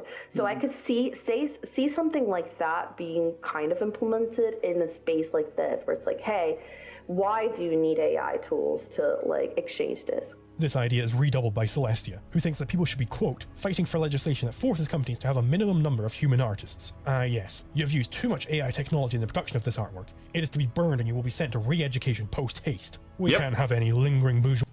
The navigators want to destroy the webways. Yep. Sentiments in this industry. The world of their dreams is one where they get guaranteed employment on the backs of the producers, regardless of the quality of work provided, and where those producers must justify themselves and ask permission to continue producing. This is a world where the artistic recession may continue on ad infinitum. We must establish a society where government bureaucrats control the use of AI tools. Government must monopolize the task of detecting image AIs, and must be the ones to dictate the exact conditions of their use through the whole economy. In short, what is advocated here is a society where the state has sole discretion on the creation and detection of AI, a society where the Leviathan may manufacture whatever narratives it sees fit. The entire ethical worldview of these people is filtered through the lens of using violence to stop people from living their own damn lives as they see fit. Yeah, because again, as we covered earlier, there's no, if you're going to set up laws and regulation, there's the only way it's going to really mean anything is if you have men with guns with it, right? And so are you really willing to use men with guns to, again, stop people from using AI? And the answer to this question is yes. Yes, they actually will, right? They actually are very liberal with the use of violence to get their way. These are the people who destroy creation and spit in the face of man's happiness on Earth. These are the second-raters, the second-handers, the parasites. Thousands of years ago, the first man discovered how to make fire. He's probably burned to the stake he had taught his brothers to light. He was considered an evildoer who had dealt with a demon mankind dreaded. But thereafter, men had fire to keep them warm, to cook their food, to light their caves. He had left them a gift they had not conceived, and he had lifted darkness off the earth. Centuries later, the first man invented the wheel. He was probably torn on the rack he had taught his brothers to build. He was considered a transgressor who ventured into forbidden territory, but thereafter, men could travel past any horizon. He had given them a gift which they had not conceived, and he had opened the roads of the world. That man, the unsubmissive and first, stands in the opening chapter of every legend mankind has recorded about its beginning. Prometheus was chained to a rock and torn by vultures, because he had stolen the fire of the gods. Adam was condemned to suffer, because he had eaten the fruit of the tree of knowledge. Whatever the legend, somewhere in the shadows of its memory, mankind knew that his glory began with one, and that one paid for his courage. Throughout the centuries, there were men who took first steps down new roads armed with nothing but their own vision. Their goals differed, but they all had this in common, that the step was first, the road new, the vision unborrowed, and the response they received? Hatred. The great creators, the thinkers, the artists, the scientists, the inventors, stood alone against the men of their time. Every great new thought was opposed, every great new invention was denounced. The first motor was considered foolish, the airplane was considered impossible, the power loom was considered vicious, anesthesia was considered sinful, but the men of unborrowed vision went ahead. They fought, they suffered, and they paid, but they won. The reason why the arguments used by these advocates of aesthetics. So that was a speech from Howard Rourke from The Fountainhead. And it's a good speech, right? It sums up the essential core of the anti-Luddite position. Yeah, I mean, it did say Rourke from The Fountainhead, but yeah, that's for anyone who may not be familiar with what The Fountainhead is, it's a book by Ayn Rand. It's actually a really well written. Ayn Rand is actually a really good writer in like a classical sense. So if you're sick and tired of shit like what would you call it? What's that stupid book everyone fucking moral fagged about for a while? The Handmaid's Tale. If you're sick and tired of shit like that being published, I would suggest reading The Fountainhead or Atlas Shrugged. Those are both good reads. Philip says she's talking about a 2% ceiling. Why bother investing in that case? That's the point. That's actually the point. The point is the destruction of this new technology in revenge for the fact that it has exposed their own sloth, their own greed, and their own wrath, to be perfectly honest. Stagnation are a strange mishmash of incompatible positions is because the art protectionists, who have for a few centuries rested on the laurels of not needing to justify any decision they made, are now faced with a real artistic contender to their stagnation. In such a situation, they are like an animal backed against the wall. They must grab at any argument they can find and see what sticks. Keep this idea in your pocket as you watch the rest of this video, and as you encounter these people in the wild. If you're particularly perceptive, you will notice that their fundamental mission is to kneecap and destroy these AI art generators, such that they may be kept in the picture without ever needing to innovate. Beware the Luddite black pillars if you think communism. Fair enough, right? They show their hand in their preferred order of automation. Machines are supposed to make it so that we don't have to do menial jobs, freeing us up to pursue things like art. Now here we are working harder than ever before, while machines do the art for us. Absolute fucking dystopia. Abhishek Gupta of the Montreal AI Ethics Institute has his own little pet jobs that he wants automated. Is there any jobs that we actually do want AI to do? I think things that are low risk, things that are low stakes, things that are well defined, things that have a narrow boundary, potential behavior, things that are sort of limited in terms of the impact that they would have on human lives in terms of safety, in terms of safety in many dimensions, physical, psychological, etc. And things that are maybe repetitive, that are drudgery, that don't bring joy to people or are unnecessarily oppressive in the nature of doing that work. Buhuckley actually, so the complete thing Buhuckley said was, beware the Luddite black pillars. If you think communism was bad enough, at least they are unhealthy, right? Philip says, I was reading Atlas Shrugged, but I got depressed midway because it describes our world so well. Well, you'll be happy to know that Atlas Shrugged actually describes, again, it is a classical dystopia, so yes, it is kind of depressing. But at the same time, it actually does describe a society that has escaped, in a sense, that dystopia. So it's about halfway between like a modern dystopia and like a classical dystopia. But when it is suggested to artists that they can use AI to automate the grunt work in their field, we are met with a constant chorus that some artists enjoy said grunt work. This is art making. And if you enjoy the grunt work, that's fine, but that's not a reason to oppose the AI. Right? As Shad said, some people are more interested in creation than formation, and some people are more interested in formation than creation. And that's entirely fine, right? The AI can pick up the part that they're not actually interested in. But that's not a sufficient reason for you to come in and say, oh yeah, you can't use that. For God's sake. Not some agitating manual process that people hate. By the way, again, this guy gets fucking torn apart later in this video, and I actually hate this piece he's working on right now. But LiquidZulu describes why in much more, let's say, succinctly than I would be able to. This is one of the things people enjoy doing. Anyone with a humanistic outlook will see that because the intent and desired outcome are the same, we should reserve art making for those who stand to gain something from it.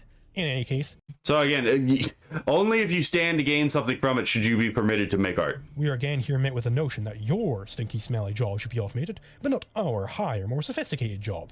Ben Zhao, creator of the popular glaze tool used by anti-AI artists, agrees with this notion. So Philip says, perhaps I should soldier on then. Yes, you should. Right? It is a good read. Yeah, I want to add a little bit to this. I think Tim's points are right on. I mean, it's a little bit alarming when you think about where the positions of job replacement AI is coming in, right? AI is not, as many people thought, taking sort of the unskilled work and helping to elevate the workforce into more, creative roles. In fact, AI is coming for the creative positions. It is coming for the artists, for the musicians. We've had people reach out ever since Glaze sort of went public, from choreographers, from voice actors, from writers, from journalists. All the creative aspects of human creativity, all these really highly valued positions in our society are getting threatened by AI. So again, the thing about like the creative positions, first of all, as a creator, someone classically trained, you're going to do well actually using the AI, because you're going to be able to do things because you know things that a non-trained person wouldn't know. So then you're going to be able to make more use out of an AI in those fields anyway. So why aren't you fucking using them? Second of all, as far as like the writers thing, guess what? AI works as a fucking decent editor too. And you can tell the AI on what lines you need editing, right? So there's that. So yeah, no, I don't feel any kind of sympathy for a lot of these people. The skill analyst says, I just did a full picture and a half of another. Now my fingers hurt. That's fair, but at least it was productive, right? So these commentators are completely fine with, and in fact, a favor of automating your job, just not their job. See, people like you, by the way, are gonna survive the art crash, because again, it's like you do it for the love of the game. a lot of these people do it not for the love of the game. They have ulterior motives for actually doing art. They'll get discouraged when AI comes to do the art, right? Whereas like the people who do art just because they love to do it are going to actually survive and thrive. Automating those stinky, dirty, manual jobs is completely moral. Those lugnuts should just learn to art, right? But automating artistic pursuits? Purge the thought. God forbid the special activity of art ever be done more efficiently by smarter people. That should be reserved for peasant work. How dare you be so callous as to even suggest that art be opened up to more people? It is the lower jobs that should be automated, not our sacred profession. I really want the artists to hone in on this point here, because I hear it all the fucking time. Artists will be bitching and moaning about how unfeeling people are about them potentially losing jobs, but then in the exact same breath they will cry out about how the AI gaze into this portal mortal just got posted. Yeah, I kind of figured it would, to be perfectly honest. I should be taking away jobs from the blue-collar worker instead. This is a frankly disgusting attitude. Stop doing it. The Gell-Man amnesia effect refers to... Well, yeah, they have this attitude because they have a holier-than-thou, higher, like, a pseudo-aristocratic self-perception. Right? These people actually do think they're better than you. Tendency that one has to read a newspaper article on a topic with which they are familiar and notice the constant and blatant errors. You're astounded at how totally and obviously wrong it is. Then you turn the page and read the rest of the newspaper and nod your head as if everything is suddenly peachy. You turn the page and completely forget how riddled with error the paper is. A similar effect seems to have taken hold of the artists. On the one hand, as they speculate about AI automating any industry other than the one they are in, they immediately gravitate towards positive examples. AI in medicine? I imagine that AI could help diagnose illnesses. This would be a good thing. AI in transportation? Self-driving cars could be more efficient and less accident-prone than humans. I wouldn't trust a self-driving car. Sounds good to me. AI for teaching? You could have a personalized expert tutor on any topic. This would revolutionize education for the better. But then, on the other hand, when it comes to introducing AI to art, the tables are completely flipped on their head. The advent of AI automation is sure to be a complete disaster that will destroy the entire process of art creation. It is not uncommon for the anti-AI crowd to be appalled by the accusation that they could be Luddites. We aren't anti-technology, they tell us. We artists are in fact some of the most willing to embrace new technologies. All we are against is this specific technology, because it directly harms artists' ability to continue their holy work. These artists have clearly only ever heard Luddite as some passing term, and associated it with being anti-technology on principle. Yeah, no. Yeah, artists are oftentimes completely disconnected from these words. Buhuckley says, our rational mind is natural, society is just as natural as nature itself. Yes, we are part of nature, it turns out. Never actually considering what the Luddites stood for, because, indeed, the Luddites themselves were not against technology as such. They were rather against the mechanical loom, which is putting them out of their jobs. The arguments they had were identical in form to those we hear from the anti-AI neo-Luddites. Yep. Okay. So before he puts this away, the Luddites were members of a 19th century movement of English textile workers, which opposed the use of certain types of cost-saving machinery and often destroyed the machines in clandestine raids. Oh, by the way, anyone remember the acts of terrorism made against data centers recently? Let's see. They protest against manufacturers who used machines in a fraudulent and deceitful manner, quote unquote, to replace the skilled labor of workers and drive down wages by producing inferior goods. Members of the group referred to themselves as Luddites, self-described followers of Ned Ludd, a legendary weaver whose name was used as a pseudonym in threatening letters to mill owners and government officials. Again, the whole thing was like, yes, the business owner is evil. It's like, oh no, the business owner is actually in the right here. It is the workers who are actually doing the wrong and evil thing right now. But they want us to trust them so much, right? We Luddites aren't against technology. We are happy to embrace the steam locomotive in the transportation of our lace, and the printing press to advertise our services. We are just opposed to this evil new technology of the jacquard loom that greedy capitalists are using to put us out of our jobs. These artists, much like the Luddites of old, will, in the words of Tom Scott, draw the line of what is acceptable just past whatever they're doing. Yep. What's that? An AI tool that can cut out all the bad? That's the entire problem right there. That their morals are not actually founded in any principles, but are instead completely ad hoc, right? Their morals are tailored to fit their particular needs at any given moment, right?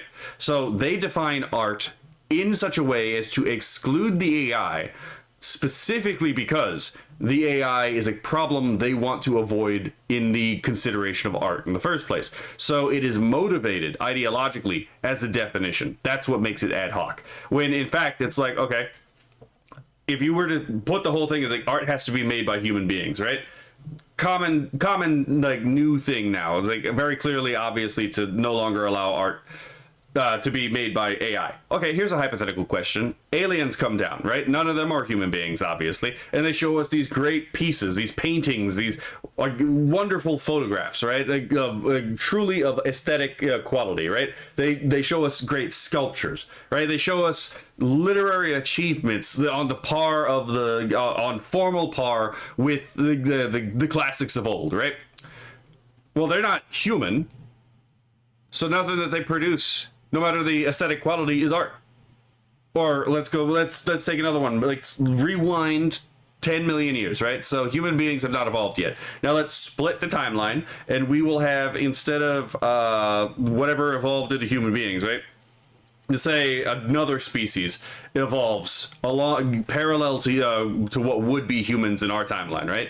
Well, since they're not humans, even if they invent sculpture, even if they invent art, painting, even if they invent drawing, even if they invent music, none of that would be art because they're not human. And since the definition of art for some of these people necessitates human, then yes, that means that any other biological entity that is intelligent, rational, and capable of manipulating the world around them in symbolic reasoning would be incapable of doing art, or of making art, even if it was functionally identical to anything human beings make, right? So it just doesn't pass the smell test. Luddites and Zizians are not far apart if you think about it. I'm gonna have to look up the Zizians for a moment. Hold on. Son of a gun. There we go. Takes in this recording and do all of the mixing and mastering? Sign me up. That sounds brilliant. Just don't use Stable Diffusion. What's that? Content-aware fill in Photoshop powered by AI? Brilliant. This will speed up that grunt compositing work so I can focus on making my art. Just don't use DALL-E. What's that? An entire digital orchestra that I can use on my home computer? Fantastic. I have always wanted to make orchestral music. Just don't you dare use Midjourney. Certainly, Luddite may be used as a term for a person who's against technology in principle, but then what exactly is their argument here? Okay, so Ted Kaczynski is a bad example to use here, because Ted Kaczynski, if you actually read what he wrote, I don't believe he believed any of the fucking Luddite arguments that he actually put down. I honestly think that like a lot of his like Luddite arguments in his manifesto are, again, spooks. They're actually meant as a distraction when he was just honestly just an evil human being, to be perfectly honest. He was anti-human. Like, even forgetting the Luddite part, he was just genuinely an anti-human an anti-humanist. Fringe rationalist group.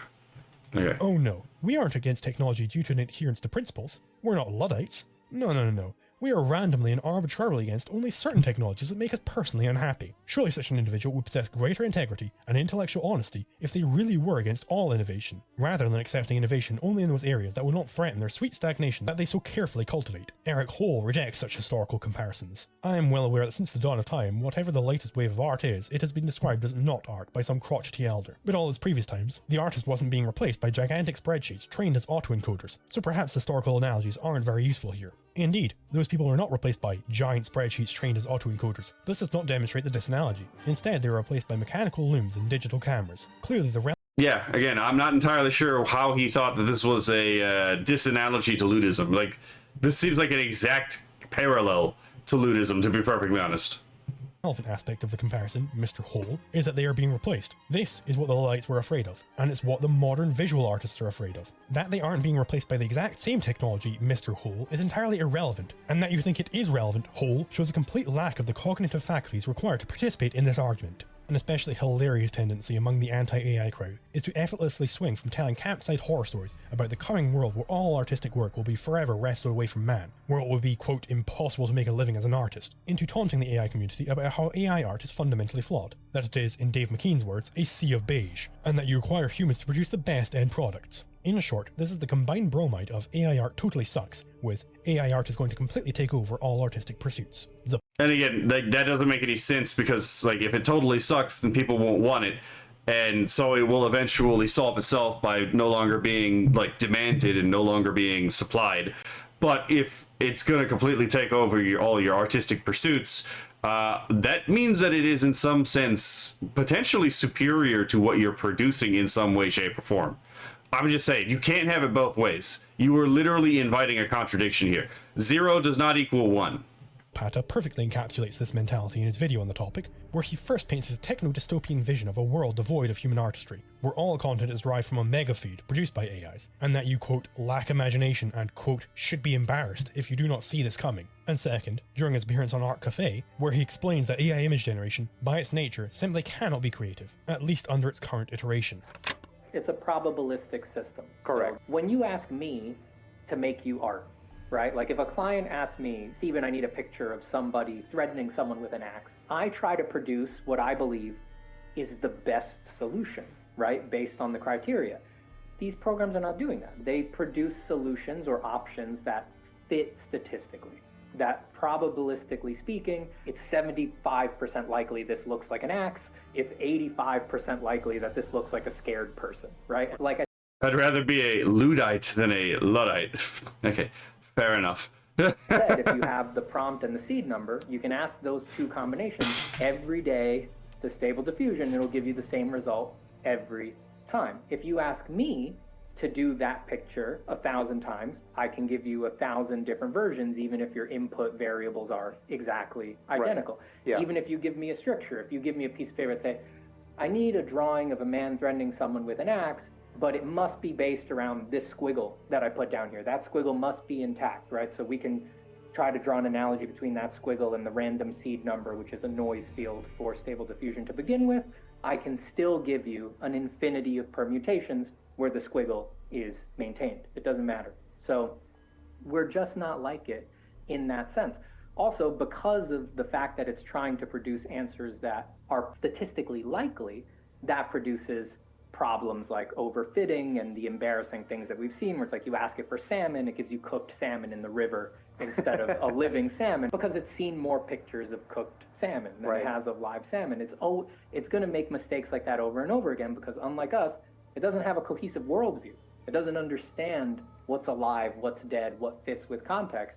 It just says, statistically speaking, when you use that word, it's probably this. If I go back to the example of if someone needed a picture of a man threatening someone with an axe, it's extremely unlikely that Stable Diffusion, because axe is used, and most pictures of axes include the axe, it will put the axe in basically every image.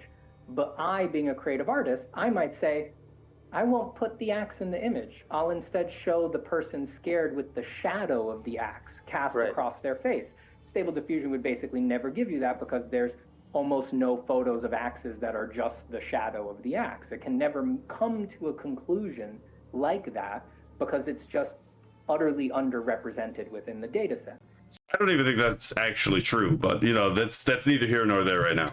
So, AI art is so impressive that it can forever rip creative jobs out of human hands, but it also fundamentally will not and cannot seek to create the best art possible. If it is the case that AI could never achieve perfection by its own nature, then what exactly is the concern here? It must be that AI outcompetes those inferior artists, those artists who aren't producing the best of the best, those who are producing the mediocre. But, as explained above, if we are to oppose AI for outcompeting them on their own terms, then it must also be moral to oppose the best and most efficient human artists on the same grounds. Stephen elsewhere seemingly redoubles. The robot was jester maxing, right? Oh my god. Philip says Zizians are a cult that was created in the wake of Rocco's Basilisk Onslaught. Yeah, I was reading it on the side on a second screen. It says something, and I got to the part about like vegan anarcho-transhumanism. I was like, well, this is going to be a ride.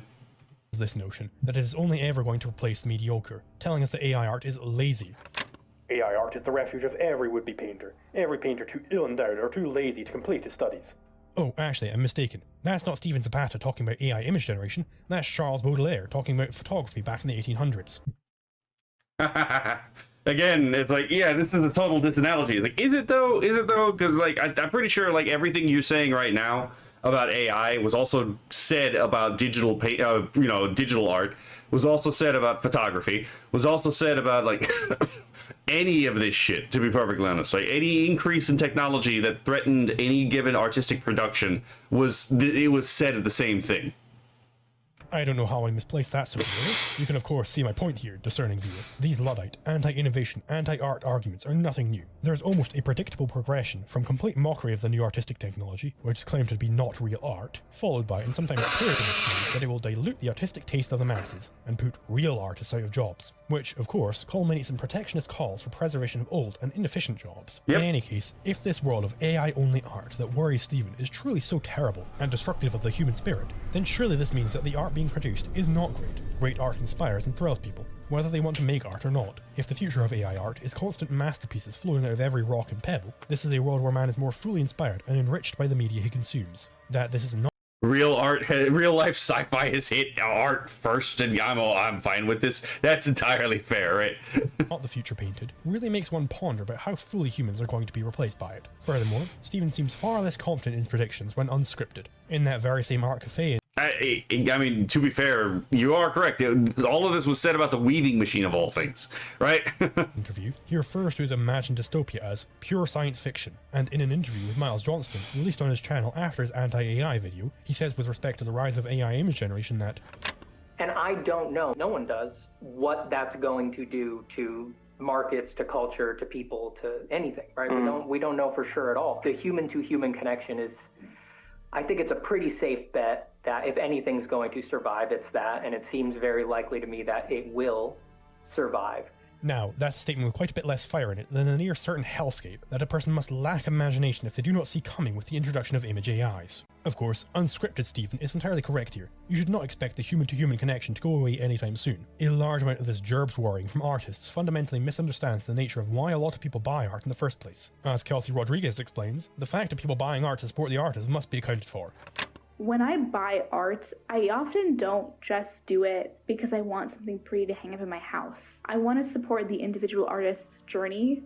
This is very common, actually, right? Like, this is actually very common. There's a lot of people who buy from an artist. It's not even like a pity thing. It's more along the lines of like, I want to see you progress, you know, as far as you can. So I'm going to buy this in a way to like, I'm going to buy this to support you being an artist, right? Even if it's just a one-time purchase. I did this at like Comic-Cons and fucking anime conventions quite often, where I would buy from an artist. It was like, okay, yeah, you know, to support them.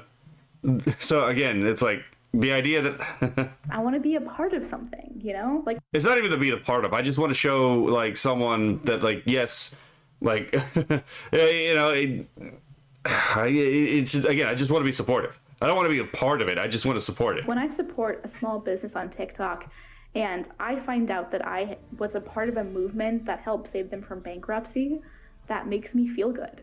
So, let us imagine that we are... But the thing is, like, I choose... When I buy from a small artist at Comic-Con or a small artist at an anime convention, I'm the one choosing to do that. The fucking government's not coming down and mandating that they have to be paid. 5 years down the line, DALL-E 7 is out, and The Witcher 5 needs some box art. Oh god. CD Projekt Red certainly could get a high quality rendering done by AI, or they could commission Greg Rakowski for a bespoke piece. Evidently, many people are fans of Greg and would be willing to support him. Why wouldn't this company want the great publicity of slapping a supports human artist sticker on the box, if people care about this? Look at the mass of people who build their careers through donations on websites like Ko-fi and Patreon. Careers built on the back of donations from people who like the work. There is a true selfish incentive for people to do this. If I very much enjoy the work of Hans Hermann Hoppe and want him to continue to write books, it is in my own interest to financially support him in this endeavor by purchasing said books. This is, by the way, again, why pirates pay for like the stuff that they actually enjoy. Do not require, and it is not desirable to implement a state cudgel of intellectual property to smite with the power of Uncle Sam any who would wish to consume intellectual products without supporting the progenitor. People are plenty capable of being moral on their own. We do not need to force them by blasting their ass with the long arm of the law. There's a certain truth to be pulled out of the artists who say that AI art is fundamentally flawed, namely, that it is going to be far more adept at creating slop than actual high art. Yeah, but that's just because it's easier to create slop than actual high art. Most human beings have a difficult time creating high art, right? Most human art is slop by nature, because again, there's more ways to do that. Your patrons want to see your training arc. You are the main protagonist of their anime. You're not wrong there. That's actually the entire point, right? The process is the thing you're being paid for in a patronage. This horror story of AI image generators pumping out content to the lowest common denominator could indeed occur. Many people have very poor taste, but those with poor taste are not going to be at the forefront of any artistic revolution.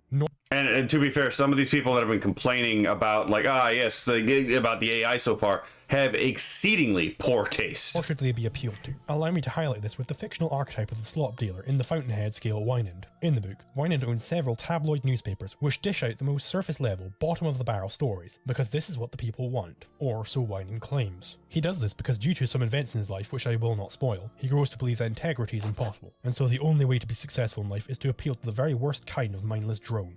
Be very wary of someone who believes that integrity is impossible, because again, they believe that partly as a means to excuse the fact that they themselves do not have integrity. Philip says, does Geralt bang blue aliens in that one? That's a good question. His foil, Howard Rourke, is an architect of impeccable integrity. He refuses to alter his buildings in any way to appeal to tradition, or anti-tradition, or any other pointless whims that might surround him. The true artist takes after Howard Rourke. He's not concerned about slot peddlers, shoveling gruel into the mouths of the hungry masses. He is concerned only with creating his art to the greatest quality it can be. A Howard Rourke does not build to have clients. He has clients so that he can build. This is the model that... That's also the difference. Again, that is the fuck... That is, again, he was just about to say it too, but like, yes, Howard Rourke is absolutely the model of that a genuine artist is actually built off of. He does it for the love of the game, right? That you should be emulating when you want to do something good with your life. Ultimately, the book demonstrates the core flaw in Wine's strategy, namely, by kowtowing to the masses, he becomes their slave. He is incapable of actually doing good for himself. He needs to reconcile the inconsistency between his slavish devotion to the whims of the idiot masses and his desire to attain happiness for himself. Now, I do not want this to be misinterpreted as an attack on the artistic integrity of AI images as such. There are certainly some very good pieces of AI-generated art, and some genuinely new artistic techniques that they make possible, which I will be going over later. Shadiversity has a 40-minute video... And to be fair, this is a while ago, right? This is before the Skybrow Cinematic Universe popped off. So, let's see, this is 2 years ago. So yeah, there's been a lot of innovation since this video came out. Tutorial where he explains the process behind creating a Supergirl version of his wife, and he gives a genuine artistic motivation behind it. And what I love to do is to depict my wife as Supergirl, because that's who she is. She is my Supergirl. She's the most beautiful creature in the world to me, and so I love making art of my wife. She is my muse, and I particularly love depicting her in the way that I see her. People don't see what I see when I look at my wife. When I look at my wife, I see the most beautiful creature in the world.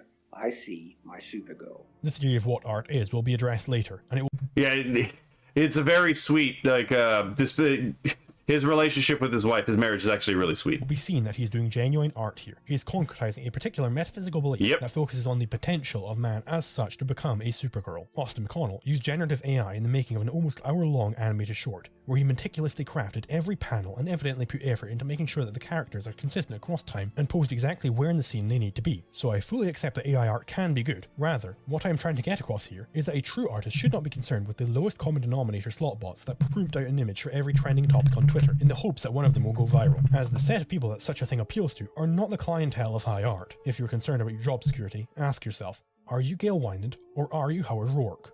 Maciej Kuchara, host of the Art Cafe podcast, points out that this sort of second-hand trend hopping is not at all unique to AI systems.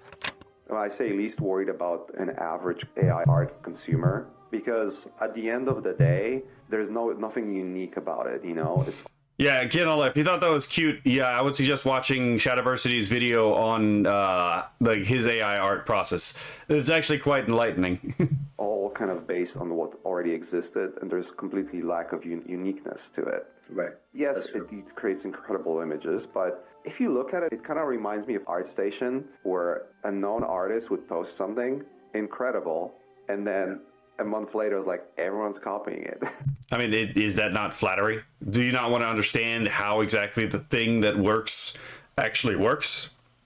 And you do that by copying it. So the question is, should artists be concerned about human trend hoppers? Should Rembrandt be concerned that someone is biting his style? Surely not. Just as is the case in other industries. Mr. Beast is hardly concerned about the thousands of channels that jump on everything he does a few weeks later, because he does it the best. The average film and TV show being produced today is the artistic equivalent of a sewer runoff, and yet filmmaking is still alive and well. I fail to see why generating AI to produce work of a similar quality would yield any sort of different results. If the competition ends up producing artwork of a higher quality, that indicates that they're not second-handers, that they are actually coming up with something new and better, and the correct response to this is to improve yourself, not to get annoyed by your superiors. So we have it that it is not the case that AI image generation steals or plagiarizes the work of artists, and that it is immoral to oppose a new line of production on the basis that it will obsolesce less efficient lines of production. Thus I can now turn my attention to their final gotcha, namely, can images produced by AI be called art? To answer this, we must look at the more fundamental question, what is art? Either we have that there are some objective principles underlying artistry, in which case such principles would need to be elucidated to answer the question, or there are no such principles and art can be whatever a person wants. In the latter case, the question, can AI produce art, is answered by, if I wanted to,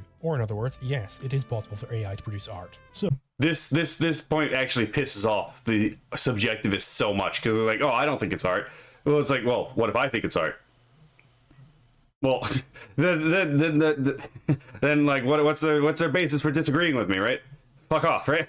Oh, clearly, if I am to present the strongest case for the AI art isn't real art argument, I cannot assume an aesthetic subjectivism or relativism on the part of its proponents. Thus, I must analyse the potential candidates for a theory of art, to find one with such objective principles. And this is being quite charitable indeed. It is not at all uncommon to find an AI opponent who is completely incapable of defining what art is, and who freely admits this, whilst fully confident in their assertions that AI art is not art. Again, that's that apophatic definition I keep telling people about. Andy Serkis, the animal farm perverter. Oh my god. Quite a ludicrous position indeed. Our first candidate for a theory of art is materialism. The materialist notes that art is pursued as an end in itself. This makes art distinct from many other things that men produce. A newspaper, a scientific treatise, a busy signal on your telephone, a hammer and nail are all used and produced for utilitarian purposes. They are means towards some end, not ends in themselves. The materialist proceeds from this fact to conclude that art is a petty indulgence completely unrelated to reason or man's life in this world. Yep. Obviously, such a theory would leave quite shaky grounds for the proponents of AI art not being art. Basically, it means that like there is no such thing as quality art because art is itself, again, without meaning, value, or purpose. So yeah, I'm not a big fan of the materials definition because I don't think it's accurate. As there could be no rational principles underlying that which is fundamentally irrational, which the materialists claim is the case for art. So I shall move on to an opposing school, namely spiritualism. This school agrees with the fundamental premise forwarded by the materialists, that because art is an end in itself, it must be completely disconnected from furthering man's life on Earth. And they conclude from this that therefore the purpose of art is and must be to further man's life in a spiritual super-reality, of which man can achieve only mystic contact with. This also would undermine any kind of non-religious art, which is obviously also not true because there's plenty of art of a genuinely secular perspective, which is, obviously good art. One eternity later. Are not objective principles underlying art, the spiritualist tells us. The correct method of making and judging art is to refer to a mystic elite who have turned themselves away from man and his life on this planet towards some ineffable spiritual dimension, and who can therefore decree from on high the correct methods and principles of an art piece. Yeah. Now, adopting spiritualism could indeed allow the anti-AI artist to claim that AI images are not and cannot be art. But they could not do so through any rational argument. Instead, they would have to completely abandon reason and state that they had mystic contact with some deity that told them that AI cannot produce art. The issue with such a view is epistemic, epistemology being the science that studies how man gains knowledge and validates his conclusions. The spiritualist rests his view on the stance that knowledge of reality derives not from sense perception or from reasoning based on it, but from an otherworldly source. This view, therefore, rests on a supernaturalistic metaphysics, namely a metaphysics which posits that there is some supernatural source that controls and dictates the nature of reality. This fundamentally reduces into the primacy of consciousness, which is the view that consciousness has metaphysical primacy over existence. But Okay, I'm gonna go back and read this so we can understand what exactly he's saying here, right? Boo Huckley says, why is communist philosophy so easily crushed by troll logic? Because communist logic is not meant to be rational. It's meant to be mystical, right? So it's easy to troll them by the same way you would troll a cult leader, to be perfectly honest. So the primacy of existence versus the primacy of consciousness. So existence is the most fundamental axiom in all of philosophy. Accordingly, any error to do with this axiom is deadly to a philosophy. By poisoning the root, you poison also every derivative from that root. The most deadly and popular among such errors is the fallacy of the primacy of consciousness, the view that consciousness, mere thoughts, have metaphysical primacy over existence, that if you merely think something to be the case, then it is the case. First and foremost, the primacy of consciousness is an example of the stolen concept fallacy. To be conscious means to be conscious of something. The concept of consciousness relies upon the prior concept, existence. It is simply meaningless to discuss the concept of consciousness as being something that can precede existence. So, this is a conversation we can have later. existence. But consciousness is consciousness of existence. The primacy of consciousness viewpoint steals the concept of consciousness in its attempted inversion, making this a wholly untenable position. However, there's a third option available that must be analysed here, namely, the objectivist theory of art. Both the spiritualists and the materialists accept the same premise that art has no relation to man's life on Earth. Objectivism rejects this, stating that art has a real, practical purpose for man. Art fulfills an essential need of human life, not a material need, but a spiritual need. Art is inextricably tied to man's survival, not to his physical survival, but to that on which his physical survival depends, to the Oh, come the fuck preservation on. There and we go. survival of his consciousness. Man requires a code of values to guide him in life, to tell him what he should do and what he should avoid. Namely, man requires an ethics. With this ethics, this answers the question of what man should do, rests upon the more fundamental questions of what the universe man inhabits is like, and how he can come to know things. Ethics rests upon the very broad and very complex fields of metaphysics and epistemology. If the world that man inhabits is malevolent and man is powerless to do anything, then he should simply sit back and take whatever is thrown at him, never trying to better his situation. If man has the ability to change his circumstances for the better, then ethics can legitimately answer exactly how he should go about doing this. Because this question of what a man should do in any given set of circumstances is of prime importance to him, and because it rests on a vast body of information, he requires a method of quickly bringing into focus these abstract ideas to inform him on his decision. To do this, he must form a concretization of said abstract ideas, one that can be immediately presented and summed up by his senses. This is the role of art. The artist brings to focus in their work the aspects of the universe that are important, and leaves aside those that are not. Art, in Ayn Rand's definition, is a selective recreation of reality, according to an artist's metaphysical value judgments. In any human activity, whether one is performing surgery, building a skyscraper, or defining abstract principles, two types of cognition are involved. In some form, a rational being must know not only the nature of his activity, but also the philosophic context on which it rests, why the activity is proper, how it relates to his code of values, and how his values relate to reality. Thus a man's metaphysical value judgments, as Ayn Rand puts the point, are involved in every moment of his life, in his every choice, decision and action. The basic orientation underlying the concretes of one's daily endeavours must be continuously operative in one's mind as one's basic guide. For this purpose, it need not, and cannot, be a continuous object of conscious awareness. But a rational being cannot afford to leave so vital an issue purely to subconscious implication. If he is to be in control of his life, he must have the power to know his metaphysics, i.e. to summon it into focus, to make it the specific object of his awareness. In this sense, a man's view of life must be available to him at all times, and available as a sum. Okay, hold on. Buhuckley says you need intelligence to make and understand humor. That's true, right? To illustrate this theory, take as an example Picasso's The Old Guitarist. What can we say about the philosophy that this painting embodies? What is the metaphysical status of man depicted here? We see a sickly and emaciated old man, hunched over in the gutter. This does not look like a man who can accomplish anything of significance. Rather, he looks as if he will die in the dirt when faced with a slight breeze. This painting pictures man as impoverished, weak, and impotent to do anything about it. Contrast this with Michelangelo's David, who stands stalwart in preparation for a fight with a great foe. This looks like a man who can accomplish anything. He can face down and destroy whatever needs destroyed. On the philosophy of Picasso's The Old Guitarist, man is weak and doomed to misery. On Michelangelo's David, man is unstoppable. All of the underlying facts in each artist's philosophy, which could take dozens of hours to explain, are funneled into a single object that can be directly perceived and digested. By converting abstractions into percepts, art performs another crucial and inseparable function. It not only integrates metaphysics, but also objectifies it. This means it enables man to contemplate his view of the world in the form of an existential object, to contemplate it not as the content of his consciousness, but out there as an external fact. Since abstractions as such do not exist, there is no other way to make one's metaphysical abstractions fully real to oneself, or, therefore, fully operative as one's guide.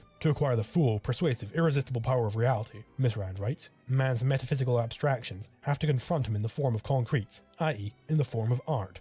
This is an important point, again, because, again, abstracts do not exist on their own. They have to be concretized, right? So, yeah, literally bring your values into the world kind of deal. The above is another expression of the primacy of existence. Since consciousness is not an independent entity, it cannot attain fulfillment within its own domain. In order to satisfy even its most personal needs, it must in some form always return to the primary task, looking outwards. To an entity whose essence is perception, there can in the end be no substitute for perception. So the question of import is it possible for an AI to generate an image that sums up and concretizes some particular metaphysics? I think obviously the answer to this question is very obviously fucking yes. Like, if you think the answer to this is no, then you are not familiar with the vast array of AI art that's currently out there. The answer is clearly yes. If you prompt an AI to generate an image of man weak and helpless in a universe that hates him, it will gladly provide this for you. If you prompt an AI to generate an image of man with the potential to conquer nature, it will provide this also. Even at the most basic level, just literally typing these prompts into the Stable Diffusion Hugging phase and taking the first result, you can get those ideas across in concrete form. Now, are these images aesthetically good? Certainly not. They look like dog shit. I exercise basically no control over them. But do they concretize the metaphysics in question? They certainly do, at least to a limited extent. The left is very clearly tortured. This is perhaps the ugliest vision of reality that a man could muster. Nothing is connected to anything else. Everything is a meaningless blob. This is the exact philosophy that I wanted it to embody. There are a great many philosophers who have this view of man and the reality that he inhabits. Yeah. This is contrasted quite clearly with the right image. Already we have some symmetry, some semblance of order within this world, and we have the depiction of man staring out into the clearing, almost as if he is parting the trees by his mere gaze. Again, this is the exact philosophy that I was trying to get across. Now, how is it that I am able to claim these images to be aesthetically poor, if they do indeed embody a certain metaphysics? Is that not the standard? The answer is that there's an objective, aesthetic value to a given piece of art, the standard for this value being derived from the nature of art and the purpose it serves in man's life. Above I answered the question, what is art? Now I can answer the question, what is good art? One eternity later. As the history of Romanticism indicates, an artist's philosophy can have significant consequences in regard to his aesthetic merit. This does not, however, alter the fact that there is a difference between philosophic and aesthetic judgment. Okay. In judging an artwork's philosophy, There we go. when it's concerned with the question of truth, are the implicit metaphysical value judgments guiding the artist's selections true or false, proved or arbitrary, logical or illogical? Any explicit ideology in a work that clashes with its operative metaphysics is essentially irrelevant to its meaning. In judging an artwork qua art, by contrast, one enters the domain of a highly personal emotion, sense of life. The goal of art, we have said, is not to prove, but to show, to concretize whatever sense of life the artist has, whether it be true or false. The fact that one agrees or disagrees with an artist's philosophy, Miss Rand concludes, is irrelevant to an aesthetic appraisal of his work qua art. A false philosophy can be embodied in a great work of art, a true philosophy in an inferior or worthless one. The knee-jerk theory of aesthetic value, given the task of art is to concretize an emotion, is to hold that aesthetic judgment is done by a process of feelings, that good art is art that feels good. This is a false start. Emotions are not tools of cognition. They are rather derived from prior cognition performed by a person. To illustrate this, consider the vast difference in emotional response to just about every event. Perhaps a tenant overstays and refuses eviction. Someone who is Yeah, YouTube was acting up a bit. anti-landlord would look upon this situation very positively. They would feel a sense of joy at what is happening. On the other hand, someone who is in favour of the landlord's right in that property would be disgusted by the actions of the tenant. What such a situation shows is that the emotional response to the exact same stimulus can be completely different between different people, depending on what prior cognition they've gone through. Yeah, this is one of the things, again, emotions are intrinsically irrational, right? They're, no, not irrational, non-rational, right? So yeah, they're not very good guides to how to live your life. In this case, one person's or like evaluating like art in general. Cognitive faculties drove them to a pro-property stance, and the other to an anti-property stance. It is this stance which determines their emotional response. That emotional response is not telling either man anything about what is actually going on. The emotions are not tools of apprehending reality. So in the field of art, like everywhere else, feeling that something is the case is not enough. We require a rational process to determine the proper aesthetic judgment. Leonard Peikoff highlights 3 aesthetic principles, which give an indication as to what such a rational judgment would involve. 1. Selectivity, 2. Clarity, and 3. Integration. Interesting. This is very similar to the Thomistic view of aesthetics, because the Thomistic view, it's what is it? It's claritas, which is clarity, integras, which is integration. So and then it is consonance, which is harmony. Right, so even in the paintings of hell, right, there was always this attempt to utilize in some way claritas, that it's clear what everything is, right? There's nothing muddied. Everything is clear and separated in essence. Integras, in that everything forms a singular whole as the piece, right? There's nothing completely disconnected from anything else. Everything actually comes together to form a unified whole. And then finally, consonance, which is the harmony, right? That there is a sort of mutually reinforcing interaction between the separate elements, right? So in this case, we have consonance is replaced with selectivity, but claritas and integras are still involved. Selectivity here is with respect to the subject. Concretize reality. I guess my reality is cute. His righteous. Fair enough.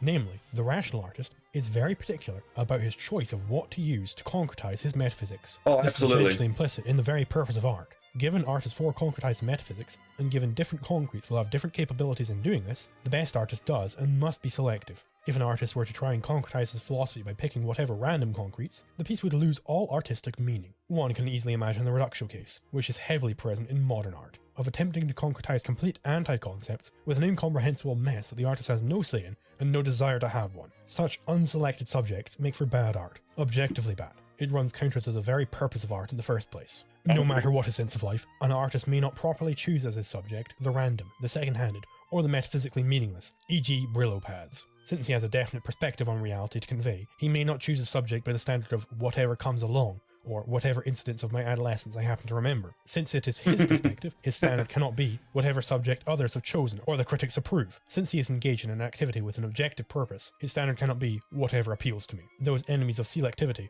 will oft oppose it by treating style as the only thing that matters in art. This stance is a fundamental inversion. It is the subject which is the primary to which everything else is merely a means towards encapsulating. Insofar as the style is inconsistent with the subject, it is the style that is wrong, not the subject. The subject is not the only attribute of art, but it is the fundamental one. It is the end to which all the others are means. In most aesthetic theories, however, the end, the subject, is omitted from consideration, and only the means are regarded as aesthetically relevant. Such theories set up a false dichotomy, and claim that a slob portrayed by the technical means of a genius is preferable to a goddess portrayed by the technique of an amateur. I hold that both are aesthetically offensive, but while the second is merely aesthetic incompetence, the first is an aesthetic crime. There is no dichotomy, no necessary conflict between means and ends. The end does not justify the means, neither in ethics nor in aesthetics, and neither do the means justify the end. There is no aesthetic justification for the spectacle of Rembrandt's great artistic skill employed to portray a side of beef. In art and in literature, the ends and the means, or the subject and the style, must be worthy of each other. Our second principle is clarity. In the broad sense applicable here, clarity denotes the quality of being distinct, sharp, evident to the mind, as against being obscure, clouded, and confused. It should be clear why this is a requirement. Art that is cloudy and obscure cannot serve well as a guide to action that one can call up in a moment's notice to focus his attention on. It is almost the definition of a blur, that it is out of focus. Blurry art is thus an anti-concept, or it is at least running counter to its purpose. This requirement applies to whatever metaphysics you wish to embody. If you're wanting to embody a metaphysics which holds reality as a chaotic mess, which requires the hand of God to steady, this is fine. But to do so, you must be comprehensible, fully intelligible in your concretization of it, if you are to call it good art. On the point of clarity, art is good if you can immediately tell what it is trying to get across. Art is bad if you cannot for the life of you work it out. And where there are innumerable different theories, all culminating in, it means whatever you want it to mean. The meaning of this piece is in the eye of the beholder. The function of the artist is to... This is one of the things I actually talked about with the analysis of the... what would you fucking call it? The Amazing Digital Circus ending, where I was like, no, the ability to read a thing in multiple different ways is actually not a sign of good art. It is actually a sign of bad art. Spooky data centers did this, booah, right? Oh my god.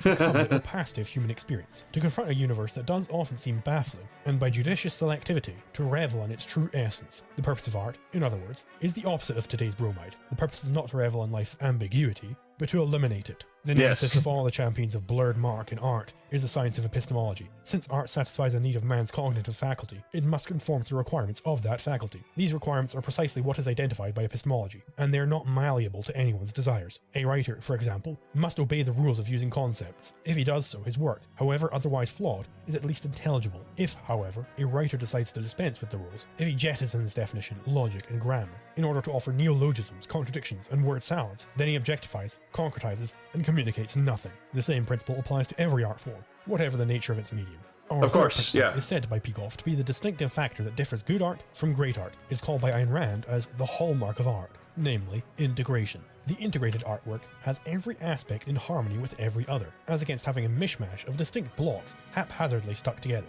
The very best art is representative of a single concrete that you can at once grasp and use as a guide. For this reason, it must consist of an indivisible whole, where each part implies and is implied by the rest, and which perfectly encapsulates the particular sense of life required. Any discontinuity in an artwork is in effect making it such that you have two artworks in one, that become impossible to separate out and consider separately. Each aspect of the artwork should be working towards the same end. rather than different ends. Rand highlighted an example of this in Siegfried, a movie whose philosophy she rejected. Every action, gesture and movement in this film is calculated. Every inch of the film is stylized, i.e. condensed into those stark, bare essentials which convey the nature and spirit of the story, of its events, of its locale. The entire picture was filmed indoors, including the magnificent and legendary forest, whose every branch is man-made, but does not look so on the screen. While Lang was making Siegfried, it is reported, a sign hung on the wall of his office: "Nothing in this film is accidental. This is the motto of great art." This is also why it took Ayn Rand 10 years to write her book, by the way. Every fucking word in that book is Atlas Shrugged is absolutely intentional. And that is one of the trade-offs with, again, making everything intentional, is that it is going to take much longer to make something if every single decision is intentional. Everything that an artist chooses to include is treated as metaphysically significant. The artist is encapsulating that which is important. Thus, any insignificant aspect, anything accidental or haphazard, represents an anathema to the very purpose of art in the first place. In a scientific report, irrelevancy can often be bracketed and ignored. It need not affect cognition or communication. In a work of art, however, irrelevancy redounds on the total. The contradiction involved is lethal because it destroys the spell, i.e. the integrity and power of the stylization. Since art is a recreation of the universe from a personal perspective, it offers man, in effect, a new reality to contemplate. Anything accidental works to make the new reality unreal. It is on these aesthetic principles that the role for the artist will always remain. Steven Zapata's self-prompting image generator is surely not being selective with regard to its subject, and it surely would not involve a total integration and intention behind every aspect presented. The pieces produced by such a machine would be objectively poor. A similar thing can be said for simple text prompt usage of these systems. Just from a pure information theory standpoint, there simply wouldn't be enough data in a 12-word text prompt to sufficiently define every last branch in the equivalent of Siegfried's forests. Rather, the common approach to achieve a similar level of aesthetic control is using the image-to-image feature, which allows you to encode orders of magnitude more information into what is provided to the AI, such that you can specify exactly what you want, where you want it, and how you want it to look. Of course, in the case of like nowadays, you have people like Keen who have like 3,000 word prompts, right? Good lord. Surely leaves the door open for objectively brilliant AI-generated art. That this whining megafeed slop is automated away allows artists, good artists, to focus their time on creating superior pieces than otherwise. The self-prompting megafeed can swallow up and satisfy the demand for all of the non-innovative work, allowing resources to be shifted towards those artworks that are innovative. It is almost a law of human nature that a lot of the time people don't know what they want until you show it to them. If Ford took public opinion surveys, people would have told them that they wanted faster horses, not cars. Steve Jobs had the entrepreneurial genius to create the iPhone, a product completely unlike anything which existed, and which no possible trend data would exist pointing to, and which has now completely changed the mobile phone industry. A self-prompting AI simply cannot achieve this level of ingenuity. Anything completely new coming out in the art world would have to come from the guiding hand of man, assuming of course that human-like AGI isn't developed, which may or may not happen. Yeah, I don't think it's going to happen based off of current technological limitations and what we do know about the theoretical limitations of those technology. I don't think we're getting AGI. But Kielnala says practical props are janky but have so much charm. Oh, they really are. The role of the artist is preserved in the post-AI world, and they really do. They didn't even know they wanted. The anti-AI art crowd has a counter-thesis to this AI art as art stance which I have laid out, found in the ease of said prompting as against painting a fresco or composing an opera. Namely, that real art takes more effort to produce than is found in the case of AI image generation. I think Leaflit has absolutely a point that effort actually doesn't mean anything, right? Like, obviously when you're paying for art, you're not paying for like someone's effort, you're paying for someone's productivity. The amount of effort to make the to produce the productivity is not in question. How's this, Squidward? It's beautiful.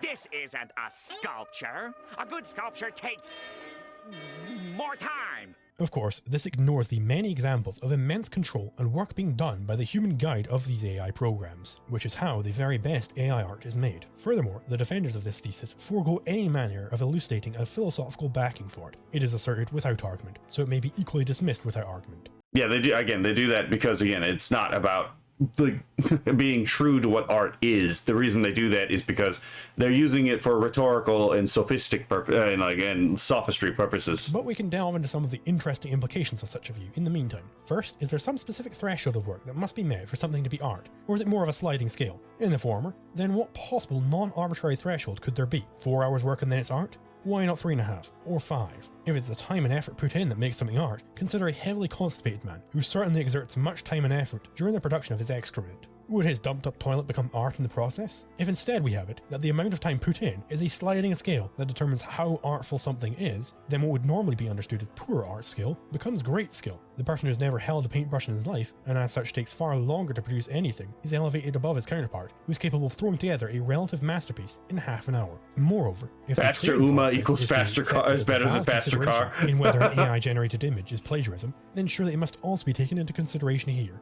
in the issue of how much work was put in. On this standard, we must include the countless hours of work that goes into the writing and training of such models by many dozens of engineers. Much time has been spent by people jeering and laughing at how poorly AI art comes out, which is surely evidence of how difficult it is to perfect such models and the pieces that they generate. Yeah, as much as they jeer and like mock this stuff, like God help them try to make anything better, to be perfectly honest, right?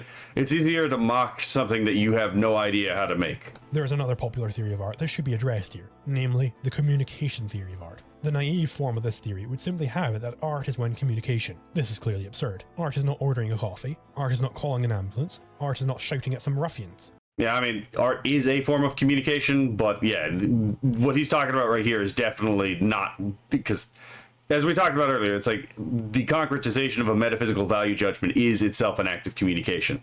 But yeah, no.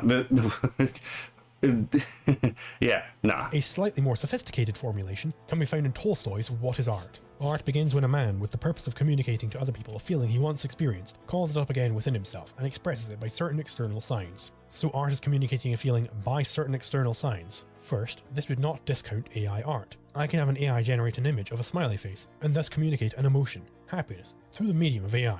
But certain external signs are just words too, so it's like me just telling you how I feel would also qualify under that definition. Second, this definition would be so broad as to include me saying, boy, I feel great right now, as being God damn it, I actually forgot he said this. Art, an obvious absurdity. Third, and this applies to all communication theories of art, this definition cannot account for those art pieces that are made solely for the enjoyment of the artist and never shown to anyone. Is a given painting, the exact same painting, at one point in time not art when only seen by the artist, but upon his death and it's being shown around, does it suddenly become art? Does all art stop being art upon the death of the second to last human? Does art cease to be art the moment it is not being used in the act of communicating an emotion? Kianala says, I can do a picture for a form sketch to line art in about an hour. Ooh, nice. But I have been doing this for at least 30 years. That's fair, right? These are seemingly odd features of a theory of art, and yet they jump out of one of the more common such theories. Ultimately, the communication theory of art is confused about the correct ordering of things. Art may well be used to communicate some idea, but this is not its primary goal. The primary goal is the concretization of that idea. Concretization must precede any communication, and so must be the genetic root of the activity. There are several artists who propose a journey theory of art, namely that what is important about an art piece is the story behind its creation, not the end product, the journey, not the destination. That's hogwash. Again, when you're buying a piece of art, very often you don't really care. The background of the person who made the art is not actually important. Again, the final product is the thing that's actually being bought, not usually the story. Dave McKean gives us the platonic form of this theory, telling us, I actually don't care what the end result is. I don't give a damn what that is. Okay, well, I fucking do care about that. I don't give one modicum of a shit about the story behind the random paints thrown onto some canvas, which is then passed off as art. I care only about the actual art itself. I evaluate art on its own merits, not by whatever story is behind it. I am a consumer of art, not an art historian. Why the hell should I be prevented from getting that end result which I want? Any judgment of art based on the story behind it is a form of self-deception. You are lying to yourself about what is actually in front of your eyes and evaluating it based upon out-of-context history. Yes, he's absolutely right about this. Again, it's like people do this with fucking like story. People do this with novels and fucking anime all the time, where it's like, no, the thing I'm actually trying to analyze is the thing in front of me, right? Is the show, is the book, is the fucking painting, is the sculpture, right? That's the thing I'm analyzing. If it's not part of the thing in and of itself, which no, the story behind it is not, then it doesn't fucking, it's not actually encoded within the piece of art, right? And I made that exact point again when I was talking about the like the Amazing Digital Circus ending. This is, of course, a slightly bastard form of the labor theory of art, or perhaps its sibling. The common Dr. Seuss's art is actually kind of trippy, yeah. premise being that the work put into the art is in any way relevant to whether it is art. This is false. Sure, people do care about stories, but that is a separate concern to art. It is the task of the museum to archive objects with some historic significance, objects that have a story behind them. That they were involved in interesting stories does not make them art. We can see the reductio case of this journey theory of art with the famous banana taped to a wall. The art gallery doesn't seem to give much of a shit when the banana rots, or people come along to eat it, as they just replace it with a new banana each time. What we have in this situation is that the That's even more upsetting, actually. The art itself has been entirely dispensed as irrelevant, surely displaying the total failure of such a theory to explain the importance and role of art in man's life. Eric Hole has his own thesis for why AI art isn't art. Given how simple this is, only the most self-congratulatory I'm analyzing the canon, not the fanon. Precisely, right? would refer to themselves as an artist, simply for typing a one-sentence description of an image and letting DALL-E do the rest. Imagine someone commissioning an artist to do an artwork and then referring to themselves, in strict seriousness, as the real artist, since they were the ones who paid the commission. In fact, it's exactly the same, as DALL-E will require fees to whatever big tech company OpenAI licenses it out to, probably Microsoft. But this clearly does nothing to establish his thesis that AI art isn't art. Surely in this analogy, DALL-E is the artist, right? The question isn't who is the artist, it's is AI art art? There is a broad class of arguments like this one from Hole that center around shifting the artistry to the AI in order to attempt to negate that it is art. This Yeah, stone toss never fucking misses, apparently, right? of course, could only ever apply to text to image. One can exert massive amounts of control using image to image. Moreover, that you aren't the one actually physically getting in there with a paintbrush does not make you not the artist. The artist is the one who's directing the art and is deciding the composition of the new fictional reality. At what degree of computer aid does one stop being the artist? Surely the superior understanding is that one is an artist if it is their creative vision. After all, movie directors certainly count as artists. If I asked Hole who made The Shining, I doubt he would start listing off every cameraman on set. He would of course say that Stanley Kubrick made The Shining. Kubrick is the one who had the creative vision. He's the one who decided how it would look and what would be included. He is the artist.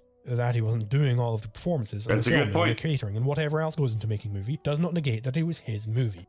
In reality, it is plain for any with eyes to see that my above elucidation of an objective aesthetics for the artist to be using is perhaps overly charitable. Art has been one of the primary battlegrounds of all of the worst subjectivism imaginable. I derive a certain joy, or perhaps a schadenfreude, in seeing the everything is relative, truth is subjective crowd, who have dominated the art industry for decades, instantly turn on a dime into asserting that AI image generations violate the principles of true art, and that it is objectively immoral for artists to lose their jobs to an AI. The art world post-Duchamp has almost entirely adopted the bromide that anything is art if the artist says so. And now that people are attempting to make actually good art as against anti-conceptual garbage, they're desperately scrambling to rescue objectivity from the well in which they drowned it. For the artist. Yep. It is definitely fucking really fun to see that, right? they spent so much time warring against this, and now they have to turn to the thing that they tried to destroy to save their own fucking ass. Out there, you really need to wrestle with this question. You can't have it both ways. Either you maintain your nonsense relativism, in which case you are incapable of mounting a sound moral argument for or against anything, as any such argument may be refuted by, that might be moral for you, but it's not moral for me. Or you drop the relativism and adopt a realist philosophy, in which case you can promptly ground your moral and aesthetic claims. Stop the nonsense of deconstructing concepts right up until the point where you deem the concept to be strategically advantageous to maintain. You are stealing the concepts that you wish to elevate to objectivity above the graveyard of destruction in your wake from those whose philosophy is actually grounded in reality. Yep. And to be fair, again, remember the thing I was talking about, like self-refutation? Yeah, deconstructionists love to deconstruct things right up until it's comes time to, apply that mode to deconstructionism itself. And it's like, oh, wait a minute, deconstructionism is actually not different than all of the worldviews that it criticized, right? Oh, wait, deconstructionism says there's no real access to truth, that, again, there's no real interaction between man's cognition and the real world as it exists in and of itself. Huh, interesting. So if that applies to no worldview, how about, does that apply to deconstructionism? Oh, wait a minute. So you're telling me deconstructionism is not actually interested in truth, but rather just in the dynamics of power interplays. Interesting. Why should I give it any kind of consideration then? Right? One of the great fountainheads of the anti-AI art movement, from which basically all other arguments are borrowed secondhand, is Stephen Zapata, which is ironic for a movement which bases its arguments in a hatred of AI on the grounds that it is secondhand. Zapata tells us that art can be anything, that it is very structureless, that there is no real objectivity in art. He also finds one to put the word truth in air quotes. If this is the accepted opinion within... Again, do you really care about the truth? It's like truth in air quotes. It's like, Interesting. That tells me a lot about the guy. In art circles, it should be no surprise that anti-conceptual nonsense is the norm. Nor should it be a surprise that people are turning to AI to produce actually good art. Zapata is at least honest enough to not get involved in the "it's not real art" argument. Perhaps if the hordes of his intellectual descendants would realise why that is the case, we could finally be without this nonsense stance. My hopes for this occurring are not high. The second-hander is fully capable of borrowing bundled ideas from wherever he chooses, without ever analysing whether there exists any gross inconsistency between his bundles. Remember this, when these people come along and claim that AI art is not real art, all you must do is ask them the simple question, what is art? Yep. They The can't answer anti-AI that. crowd take particular glee in mocking the popular notion of AI image generation being a democratization of art. Putting aside any issues I have with that particular terminology, the argument is that art was already accessible to everyone, because all you have to do is pick up a pencil and start drawing. Leo Convoy says to people who wish to speed up their creation by using AI to draw backgrounds that they should just, quote, learn to draw backgrounds, learn to draw or commission an artist. Well, at least he's giving us some options, pay up or use inferior techniques. If you can't do it yourself, you got to pay for it. It's like, oh, wait a minute, hold on. Hold the fuck on. Hold the fuck on. It sounds like a very bougie thing to say, right?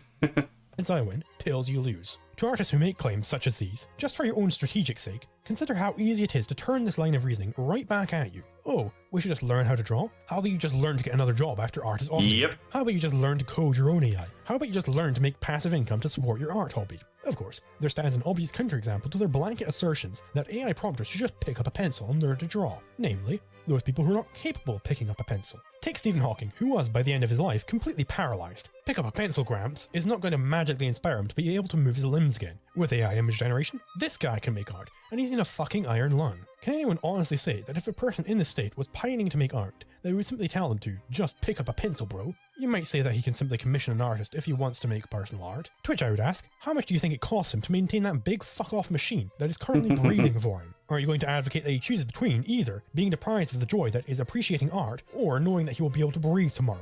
The difficulty in producing art is simply what separates the wheat from the chaff, the boys from the men, us from you. We are told by the great art mystics. Polio Paul and Spinal Injury Stephen are simply undeserving of the sacred craft of art making. They must quell their egotistical desires to wrestle this profession from its proper place. Art has a profound impact on the mental well-being of those who partake in it. I don't think we should be requiring that those who are incapable of making art unaided sacrifice this incredible benefit in order to please the existing artistic establishment. This may sound like an overly ambitious caricature that I am painting of the anti-AI crowd. Surely nobody would actually be so vicious.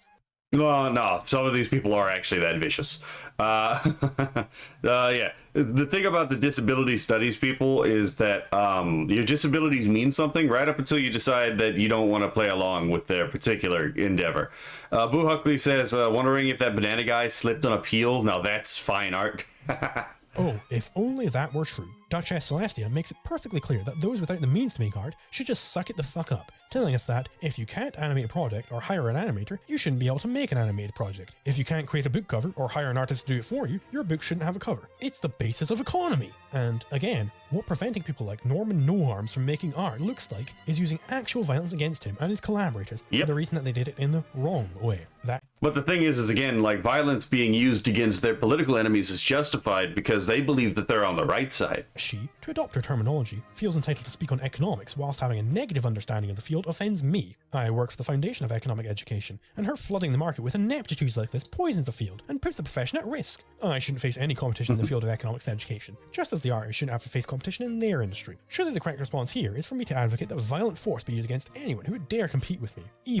I actually didn't know he worked for the Foundation for Economic Education. That's actually kind of nice. Even when I claim that competition to be shoddy. This is what I learned from the artists. Destroying competition is the only moral way to do these things. You can imagine a particularly heinous Paralympics commentator saying similar things to these artists. Running is already democratized. Stop adding all of this new technological mumbo-jumbo to it. All you have to do is pick up your legs and throw them in front of you, one after the other. Look at all these cheaters using bionic enhancements. This one is using wheels, for Christ's sake. It's like they never bothered to watch any running tutorials on YouTube and just want a shortcut to success. My friend Necro has cerebral palsy, which can cause his hands to cramp up very easily. He tells me that he has used AI art, and it makes it a lot easier for him to quickly conceptualize things, you know, without willing his muscles to do what they simply can't. Necro is an artist, it's just that sometimes he's not physically capable of creating art. His mind is fully intact and capable of imagining brilliant works. It's just that there is a gap between what his mind can imagine and what his body is able to do. Now with AI image generation, that gap has closed massively. You can be completely paralyzed, head to toe, and be able to dictate prompts to an AI image generator. Anyone is capable of making art now.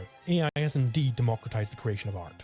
Furthermore, Based. you needn't even go into the extremes of cerebral palsy or total body paralysis to think of people who can benefit from this technology. I have a tremor in my hand that makes it essentially impossible for me to properly use a paintbrush, or pencil, or whatever other such implement in order to make art. It is basically impossible for me to utilize the correct level of pressure.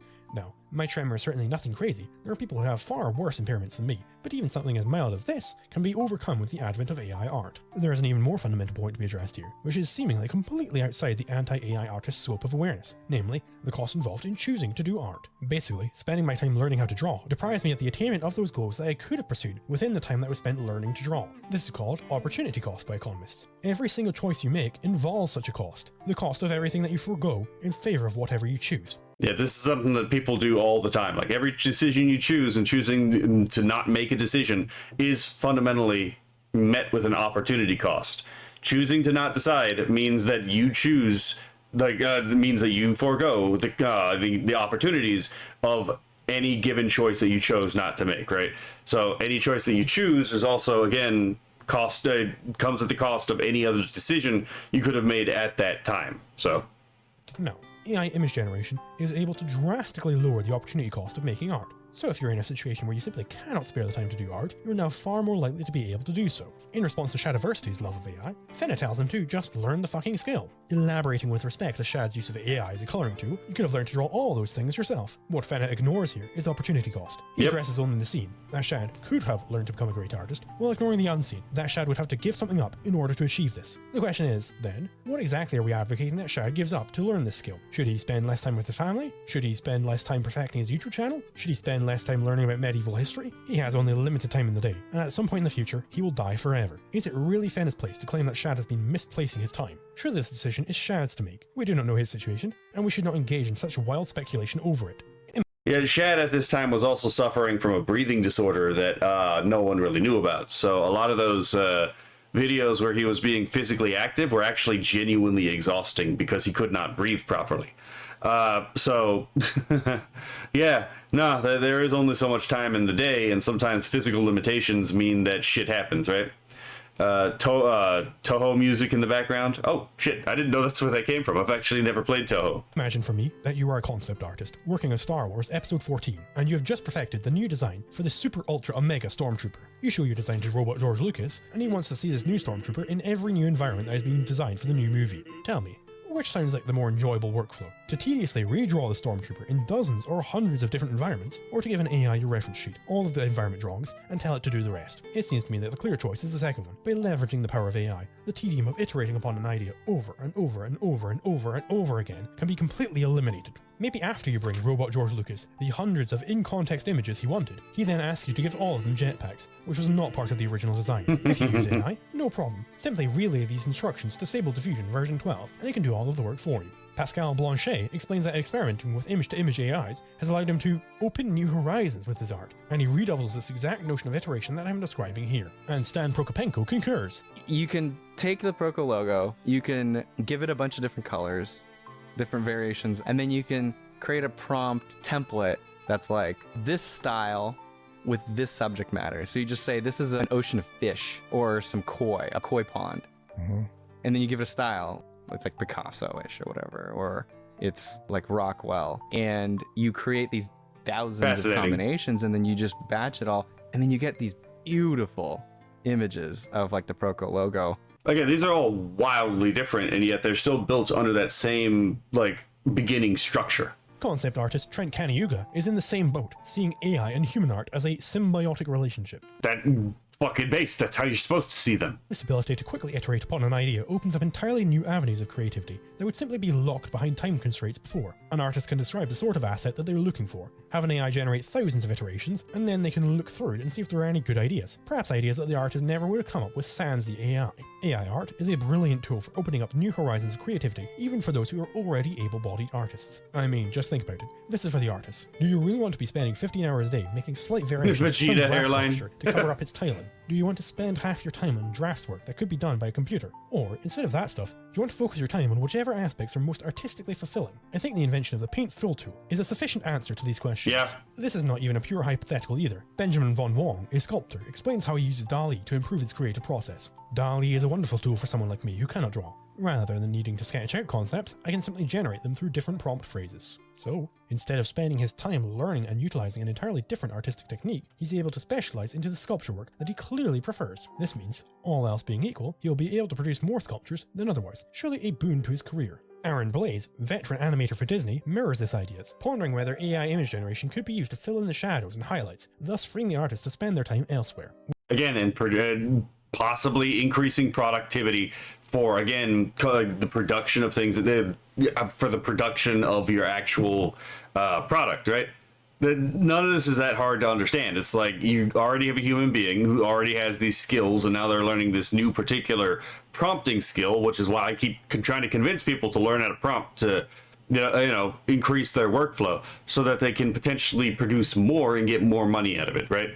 We have seen this apply to movies as well. The Champion used AI technology to redub the movie in several different languages, whilst keeping the actor's voice, performance, and mouth movements consistent with the original. This is bringing the art to a whole new audience, who would have to watch it with either an inferior vocal performance in a language they understand, or in the original, but having to constantly read subtitles. AI is making art more accessible to people, and allowing their stories to be truly global in scope. Some in the artistic community scoff at this notion. But some people enjoy those less interesting aspects. So there. They tell us this as if it in any way negates the point being made. Yes, well done, Susan. I'm glad for you that you enjoy sewing. This does not negate that I do not, and would much rather have a machine make clothes for me. If an artist still wants to engage in those aspects of the creative process that can be automated away, more power to them. I have absolutely no issue with them persisting in this activity. But this does not make it wrong or stupid for other people to make a different choice.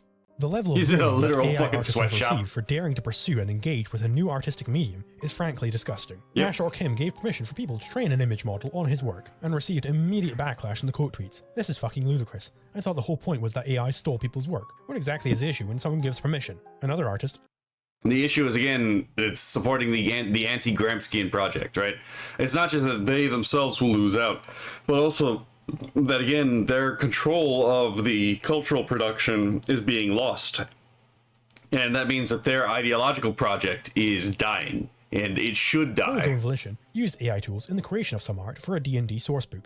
The response to this was not merely that the artwork should be removed from the book, but that the artist himself, who has worked with the company for 9 years, should be forever blacklisted from ever creating art for the company again. Set an example of this parasite, they tell us. This sin of using artistic tools to create his own art, on his own terms, means he must be forever cast out of the profession. Truly, this is what it means for artists to stick together. Having any association whatsoever with AI has become the black mark against someone's name necessary to justify attacking them. All of the talk about ethical training is simply a smokescreen to cover up their total rejection of this technology on protectionist grounds, which is why their attacks against artists are not limited to what we count as bad actors on their premises, but rather are targeted at anyone who dare touch this more efficient technology. This is seen quite clearly in the case of YouTubers automating a task that they themselves would normally do. Premier Remy is apparently not allowed to use AI art in his thumbnails anymore. What exactly is the suggestion here? That YouTubers start commissioning bespoke art to use as a thumbnail for every video they make? That is the exact suggestion being made. That is you don't have a right to keep hold of your money, right? You have to give it to someone else.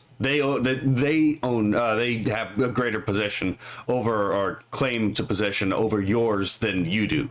So you have to continue to spend money where you don't need to spend money. That way, again, they can get hold of your money. What an utter absurdity. It is not an uncommon strategy to frequently swap out different thumbnail and title combinations to perform A/B testing. Should YouTubers be commissioning artists for each combination and paying for the rush job that would be required to get the video out on time? Nobody does this. Nobody runs their channel this way. For the most part, it is the YouTuber himself who is making the thumbnail. No artist on planet Earth lost their job because of this, because no artist was ever going to be hired for such a job. Austin McConnell is producing a book about a virtually unknown public domain superhero on a shoestring budget, befitting the likely very limited revenue such a project could make. This budget was already going towards paying for a co-author, professional editing, proofreading, formatting, and commissioning human artists for the book cover and marketing materials. So, this is clearly not the image of a greedy, evil man attempting to wring every penny out of creation and destroy art in the process. This is a guy who wants to get together with other creatives and bring something cool into the world. McConnell explains that he is, quote, forever dealing with the challenge of converting YouTube viewers to actual readers of my work. So I decided that I would put together the first chapter in an animated storybook style, with the full audio production featuring different voices, music, sound effects,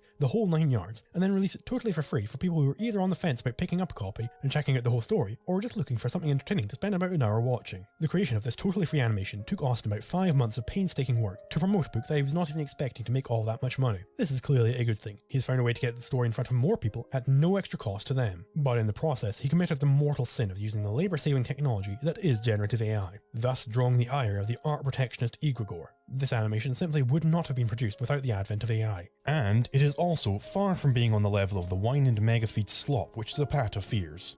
The storybook features various animation effects and motion graphics that were not AI generated. They were painstakingly crafted or added by me in a non-linear editor. The visuals for the Spider Queen storybook were produced using a variety of resources, including 2D art and character designs I commissioned or drew myself, 2D and 3D assets I purchased from royalty-free stock footage websites, generative fill and neural art filters available in either Photoshop or Adobe Firefly, which is an AI trained only on stock images owned by the company, public domain content, or other openly licensed or non-copyright material, and a diffusion model trained on the above materials. So basically, this guy went fucking above and beyond to appease the false moral demands of these morons, and then they still jumped down his throat. And that's the kicker. Austin was in complete compliance with the arbitrary ethical AI standards that have been championed by the art establishment, and they still go after him. You hire human artists for this? Not enough. You used only public domain and licensed assets?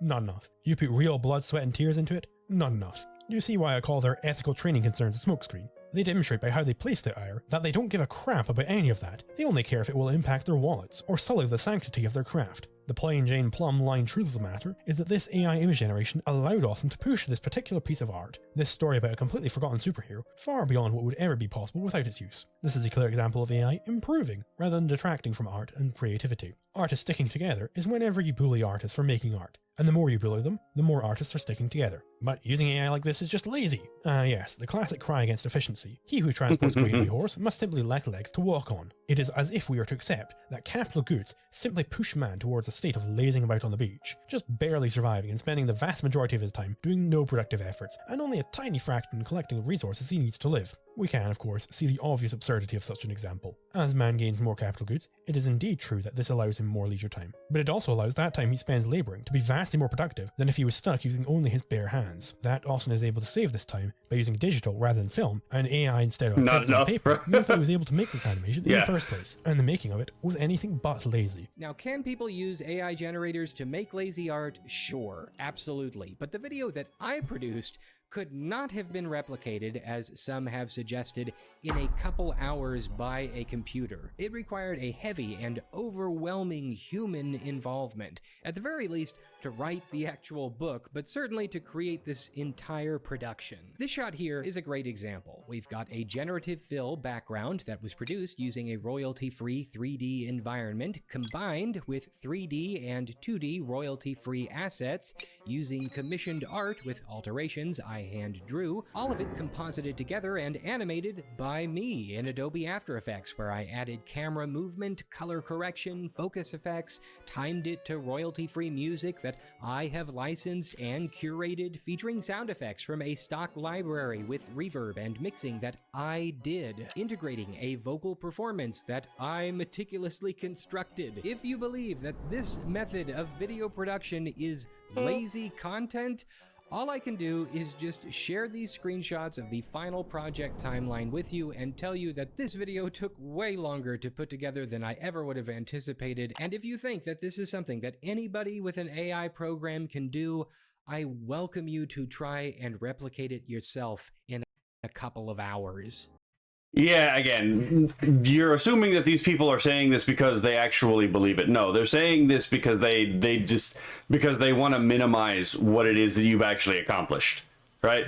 They don't care about reality. That's the entire point here. Hold on.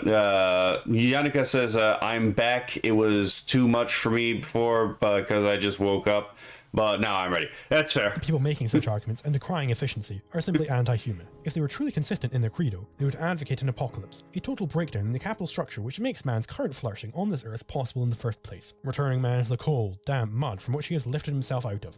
but he still should have hired humans to do the work instead of AI. Austin explains that he tried hiring a female voice actor to voice the female character, holding 3 separate rounds of recruitment for the role, but the quota rates were far out of budget, and none of the applicants were right for the part. He similarly reached out to freelance artists to see if they would be willing to draw the over 50-minute animation, and was either turned down due to the immense scope of the project, or was quoted prices that would vastly dwarf any returns he could hope to get on the book that this short was supposed to be advertising. This is the fundamental point. This animation simply never would have been made without the advent of AI. Nobody on Earth was going to be able to pay for it, and human artists are not entitled to someone paying for it. We now have more art because of the brilliant work of AI developers.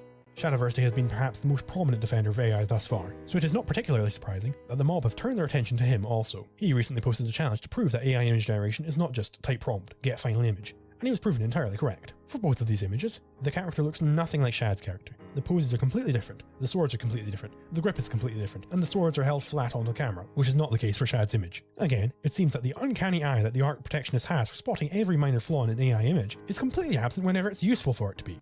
Yeah, again, that's literally the feature. That's not a bug, right? Like, again, these people, again, don't care about this stuff. It's literally first try. But at the same time, it's like, again, we see the exact criteria here. For anyone who thinks making great AI art is always easy, it requires no talent or skill. I challenge them to make an image of their own character with the same pose, hand placement, sword position, and as this image here, from nothing but word prompts. If all AI art is low, and then it's probably effort and goes on. And yeah, no, that's a real sword position, although to be fair, her wrist is really fucking flexible, to be perfectly honest. So that's a real position in historical European swordsmanship. And yeah, no, literally first tried, call this close enough to meet your challenge. I would say you are an absolute dickhead who is absolutely being disingenuous. Right? Fucking hell, mate. Just can't be sour grapes. Oh no, right? I'm not saying that the image itself that he generated is bad. I'm just saying it's like it is not at all meeting the challenge. Which actually, again, proves Shad's point. But, silly Shad, didn't you know that even in this challenge you posted, the hand is obviously not anatomically correct? We win, you lose. This, of course, ignores the fact that yeah, again, it's like, it's very far twist, but it is something you can actually do, and it was really funny when I had to explain to people, it's like, yeah, no, that's an actual real way you can turn your hand. Just fucking ridiculous, people. A base grip off of an actual historic grip used, and which you can recreate in person. Shadiversity recognizes that an artistic weakness of his is in the colouring in of his line drawings. That he has access to AI image-to-image software allows him to overcome this weak point, and more fully realise his artistic vision. It takes a special kind of viciousness to wish to rip this ability from him. Nor does any of this imply that Shad is not still capable of immense artistic input. As explained, one of the key aspects to an objectively good piece of art is selectivity, specifically making micro-adjustments to dial in the absolute perfect representation of the metaphysics that you are trying to embody. It would be easy enough to copy a prompt, or to type, I want Supergirl who is flying, and then there's a red skirt, and then there's sci-fi armor, but it's far more challenging to know what exactly to change in the prompt, where to input, which settings to tweak, how to tweak them, and to select the best elements to photobash together for the final result. That we have dozens to hundreds of popular tutorials on how to use these tools is surely indicative that there is more to the process than click button, get art. And to be fair, you could also apply this process to just using the actual AI in and of itself, editing it over and over and over and over again, right?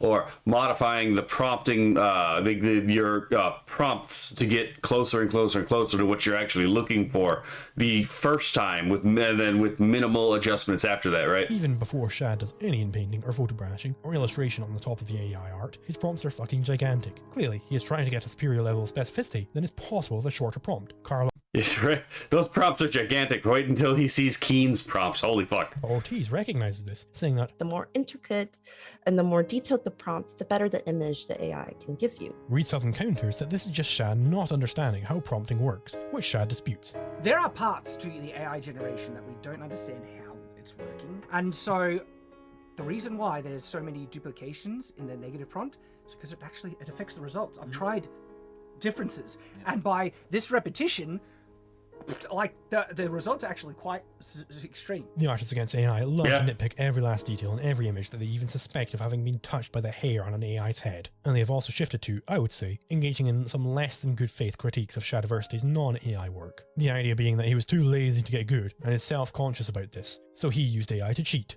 Yeah, that's another thing, is like if you use AI and then they find out that you do art outside of AI, they will be particularly vicious against the AI, against your not AI work.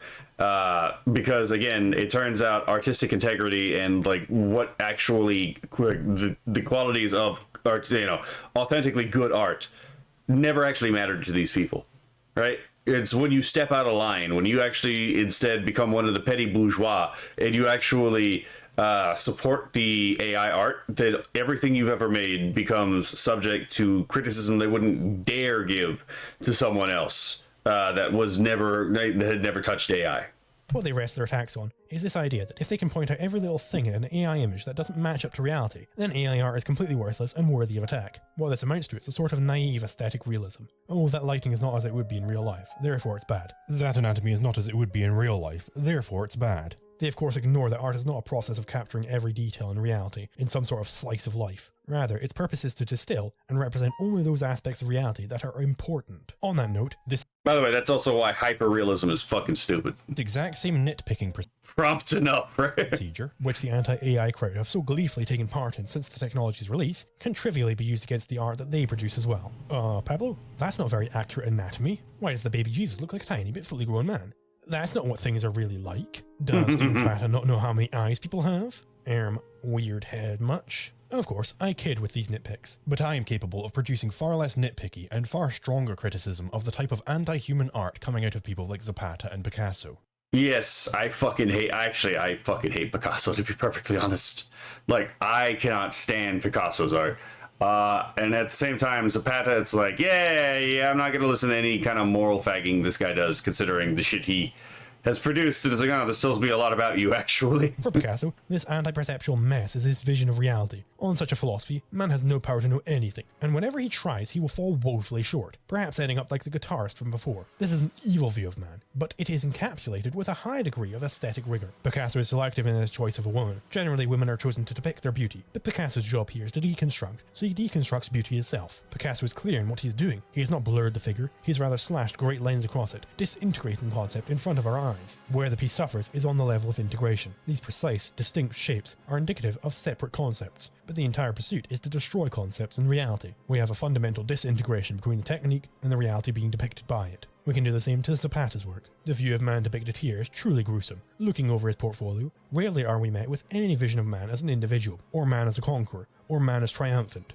Rather, we get grotesque collectives, mashed together in a seemingly endless torture of every individual present. The individual on such a view does not exist. He is irrelevant, a fragment torn from God, or a cell of the collective body. His suffering is thus similarly irrelevant, for the collective is all that matters. Despite this, Zapata demonstrates an intimate knowledge of the human form, but sees it as deficient. Rather than depicting man as he is, fully functional in every muscle, not a hair out of place, he depicts man as requiring physical modification to properly fit within reality. The idea being presented here is that man's actual body is insufficient to meet his collectivist nature. That he is able to execute these artistic equivalents of the Communist Manifesto with such a high degree of technical ability, betraying a deep connection with it, really makes it such that I can't help but chuckle whenever he claims to be pro-human, especially when composed with his overt protectionism. Read something. Yeah, I mean, I would agree with the assessments there, to be perfectly honest. Like, there's no way you can look at those and see, like, yeah, no, these are objectively evil pieces, to be perfectly honest.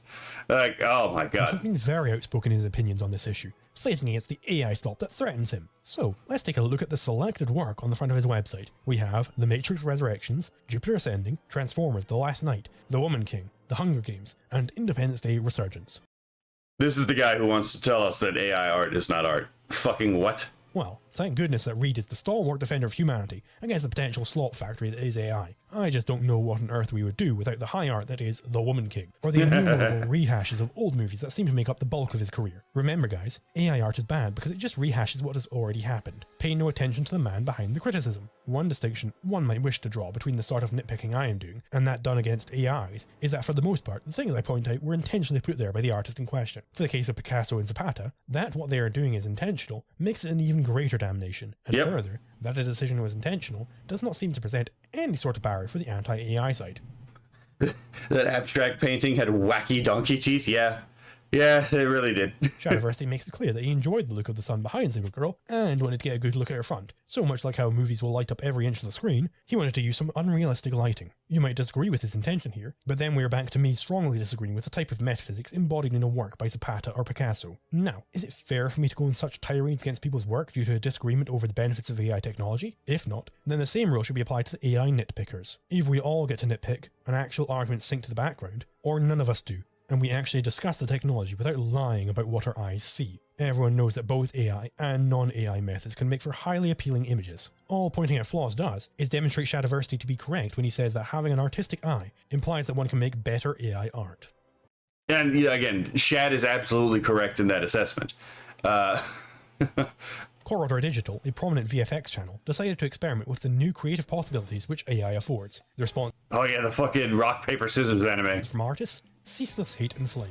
Put those silly VFX artists back in their place, Twitter. How dare they seek to continue the same experimentation they always have? Don't they know that AI is now forbidden? So saith art? Zapata's insistence that artists are pro-technology and pro-experimentation community seems completely absent in the response to this. Corridor is absolute cancer. They deserve zero support. The actual people behind this are garbage. It's not even that the technology has flaws or could be made in a more ethical way. It's that you are actual garbage or a loser piece of shit hack with no fucking talent for daring to experiment with unapproved technology. Corridor are not real artists anymore. They've committed the sin of experimenting with the wrong tech and now cannot be considered as such. I hope you see now why I see fit to bring up that many of these people rest their arguments on a theory of art which deems that it is art if mystic priests say it is, and only then. Way to support artists and creativity, guys. And I know that the response here is going to be that Corridor started it, that Corridor weren't supporting artists, but this just isn't the case. All of the backlash that I'm showing here is directed at their second anime rock, paper, scissors video, where they followed the calls to support human artists. They're about as explicit as you could possibly be with where they got the style from, and who contributed what to the final product. But, of course, it is never enough for these people. Oh, you hired someone to design the characters and made them fully aware that this was to be used for training an AI?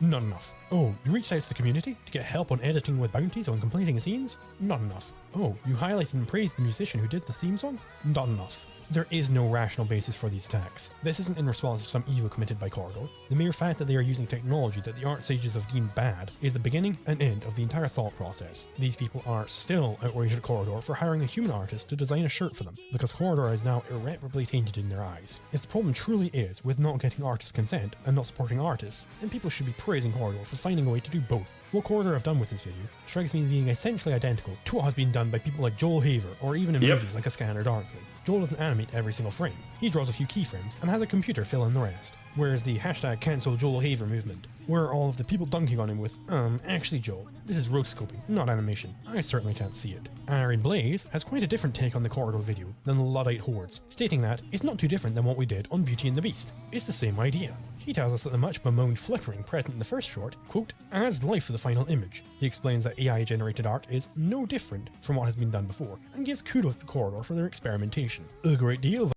Absolutely fucking based animator, right? Holy shit. The backlash completely misses the point with these videos. Well done. You found a frame where the hand looks messed up. Get yourself a cookie. The purpose of the video was not to show how to make an anime. It was not to demonstrate the process that a human animator goes through. This is a visual effects channel. They were testing out a new visual effects technique and showing people where it shines and where it doesn't. Either these people are being deliberately dense such that they may join in on the pile-on, or their mind consists only of recycled ideas that they can't quite grasp how to properly apply. It depends on the specific critic, to be perfectly honest. Oh, you slipped the point there, Zulu. Corridor are VFX. Yeah. yeah. Oh, my god. Just... It's also fucking tiresome, right?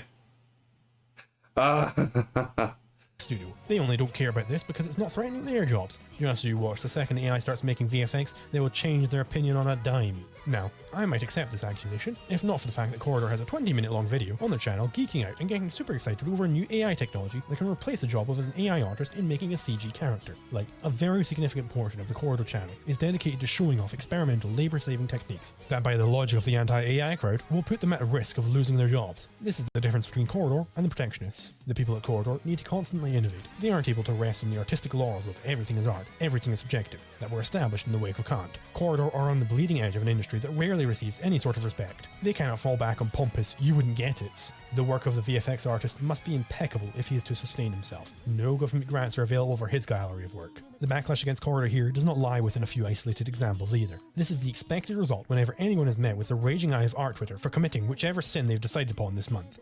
Oh yeah, yeah. It's not just the AI thing. If you did this with NFTs, we already covered that that Sayro girl who they tried to, art Twitter tried to bully into committing suicide.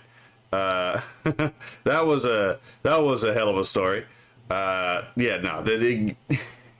These people will absolutely dance on your grave if you cross them, even accidentally, to be perfectly honest. And they'll drive you to that grave themselves, if they can, and then pretend like they couldn't possibly have seen that happen, and that you're actually crazy if you think they're at all related to the fact that you somehow died. For all the cries from the anti-AI crowd that we be more empathetic towards artists, I find a complete lack of empathy whenever it comes to someone using the technology that they despise, even when done in compliance with their arbitrary ethical standards. If you want people to honestly believe that your community is all about sticking together and supporting the human behind the screen, then call this shit out. There is no significant counterweight to this shitstorm coming from within the art community. Now, There's no call out because, again, they actually agree with it. Give credit where it is due. Some artists have recognized the problem, as shown in Art Cafe. There's a complete lack of empathy that's just like, it's just sad to see, It's like, oh yeah, you fucking artist, or like, oh yeah, you exactly. The loss is gonna kill this AI shit. It's like, I don't know, man. On both sides, like on both sides. For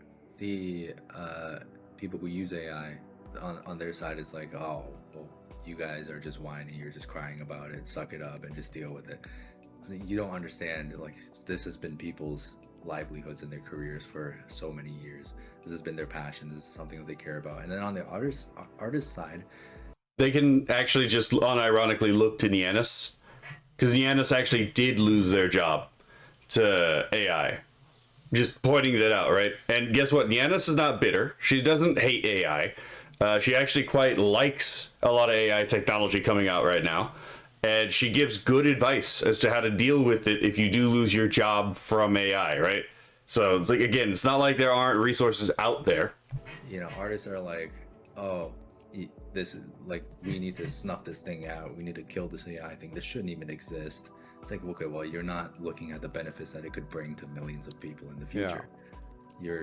I think, or even just production, dude. Like, if you're a director or someone who works with the team, I know it sounds horrible to say, like, I don't need to hire that many artists anymore.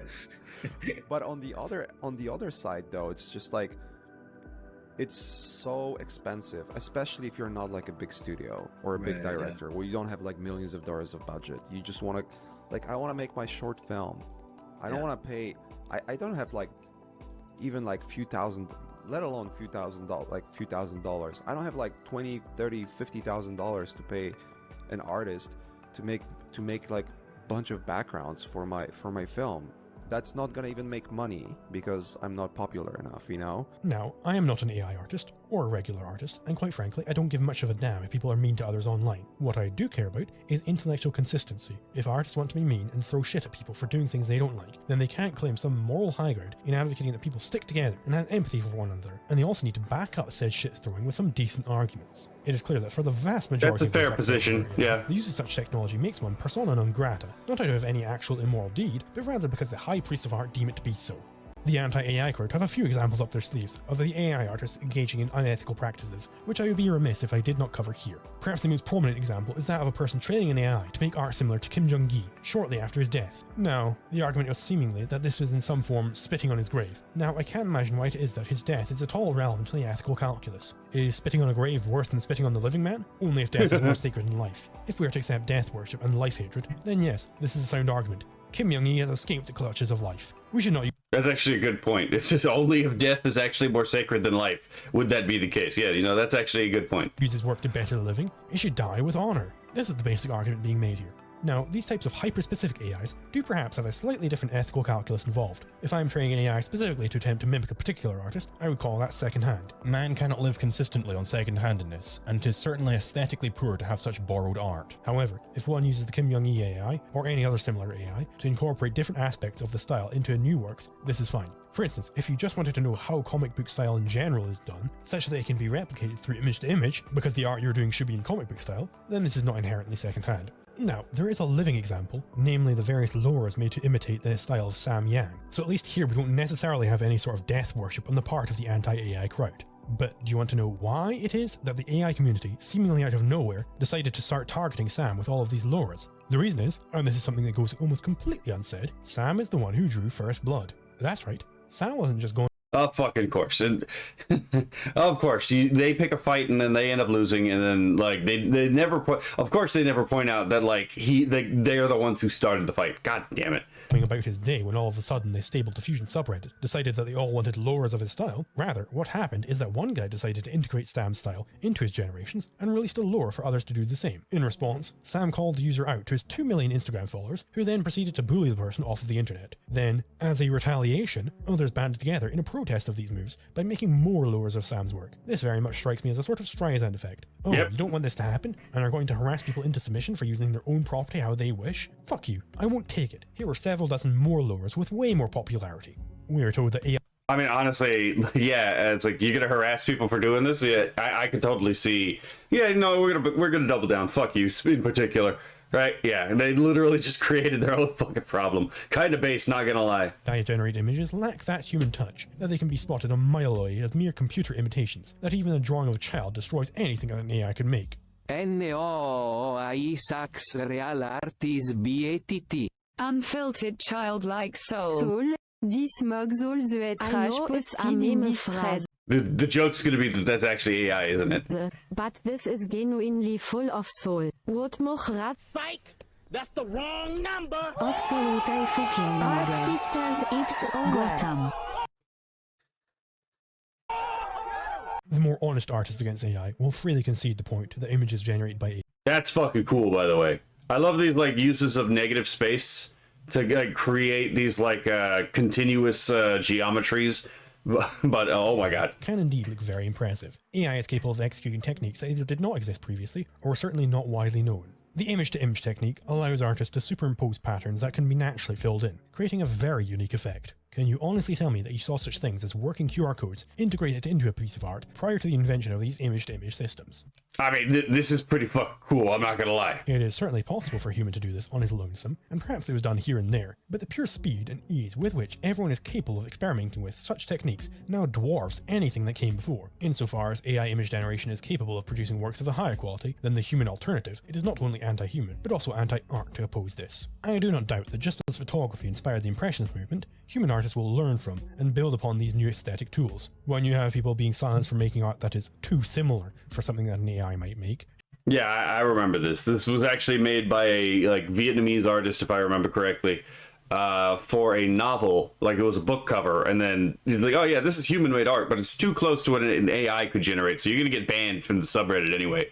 And then the fucking subreddit mods just double and triple down on it. It's like, oh yeah, we don't care that it's a real human being who did this. Too close to AI for our tastes. It's like, well, fuck. What are you supposed to do then, right? It becomes clear that whatever honest concerns about AI image generation there are have been quickly swamped up and swallowed in a total assault on undesirable artists. The time it is taking for the anti-AI Stasi to evaluate whether your art is acceptable is quickly growing with every new iteration of these models. But in the words of Angela, if you can't tell, does it matter? The cries from these artists to band together against AI ring particularly hollow when mere months ago the mob of Twitter artists sought to ostracize and bully anyone who dared to monetize their work through the use of NFTs. It is God damn it, I forgot he mentioned this too. Rich to hear these people complaining about how a computer program learned to make art off their backs immediately after the almost universal prevalence of the haha, I just right-click saved your NFT, dumbass. Let's even consider the Artists Against AI proposal that image models compensate artists when their art is used, putting aside the nonsense claims that individual pieces of art are used to generate the images, as if it was photo bashing a collage. What these artists are asking for is for there to be a way to prove that they made a piece of art that is used for further AI generations. Tell me, how is this at all dissimilar to what NFTs are? An NFT is a cryptographic token that allows you to prove that you produce some arbitrary data, such as an image or video. The ethical AI model that they champion is built on the backs of NFT technology that they so dearly hate. The anti-AI art crowd will laugh and that's fucking lovely irony, holy shit. Jeer at the fact that AI-generated comic book art was unable to be copyrighted by the author. I celebrate this fact. All of these new and exciting creative tools could be left completely unmarred by the evil clutches of intellectual monopolies. The artists implicitly understand this. The very popular task of creating fan art of different characters is a blatant violation of supposed intellectual property rights held by those companies who control those characters. You aren't going to see any big budget movies including a fan art character of Iron Man. They would be sued into oblivion. Stop the double standard. Either you accept fan art and reject IP, or you reject fan art and accept IP.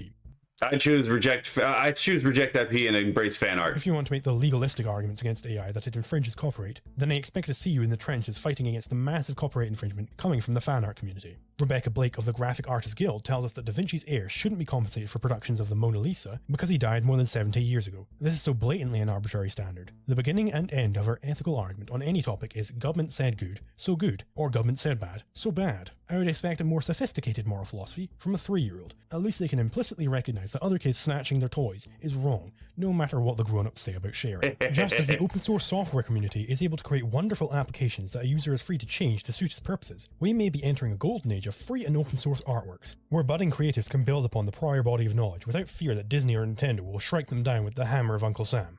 God bless copyleft, and hopefully copyleft will become the standard, because that will increase cultural production across the oh my god. Small artists already act as if they don't have IP. They watermark their work or send low-resolution versions until they get paid for their commissions. I am yet to see Disney watermark any Marvel movies. IP helps only the large, established monopolists, and does nothing but hurt the creativity of those small, independent artists who champion its expansion. Yeah, because like if a larger company comes in and claims that they have your copyright, I mean, you could fight them, but at the same time, do you have that kind of money to actually prove your case? Or in the case of, like, again, if they falsely claim that, like, you violated the copyright when you did something that was actually protected under for the First Amendment, do you have the money to prove your case, right? No, you don't. That's why copyright is a legal fiction. It is just a mechanism by which those with to control those to control the production of those without. Pro-IP artist wants it both ways. IP for me, but not for thee, as Lois Van Barl demonstrates.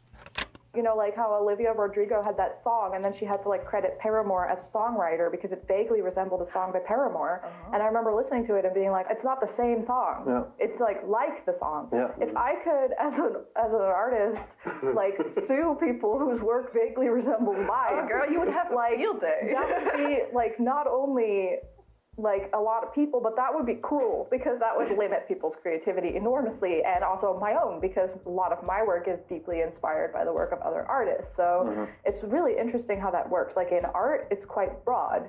You are allowed to mimic styles. And I think as a human, humans are allowed to mimic styles. Let's make a distinction between humans and robots. So it's okay for her to train herself off of other people's works and then potentially recreate aspects of them. Not always, but often the copyright thing. Right, fair enough.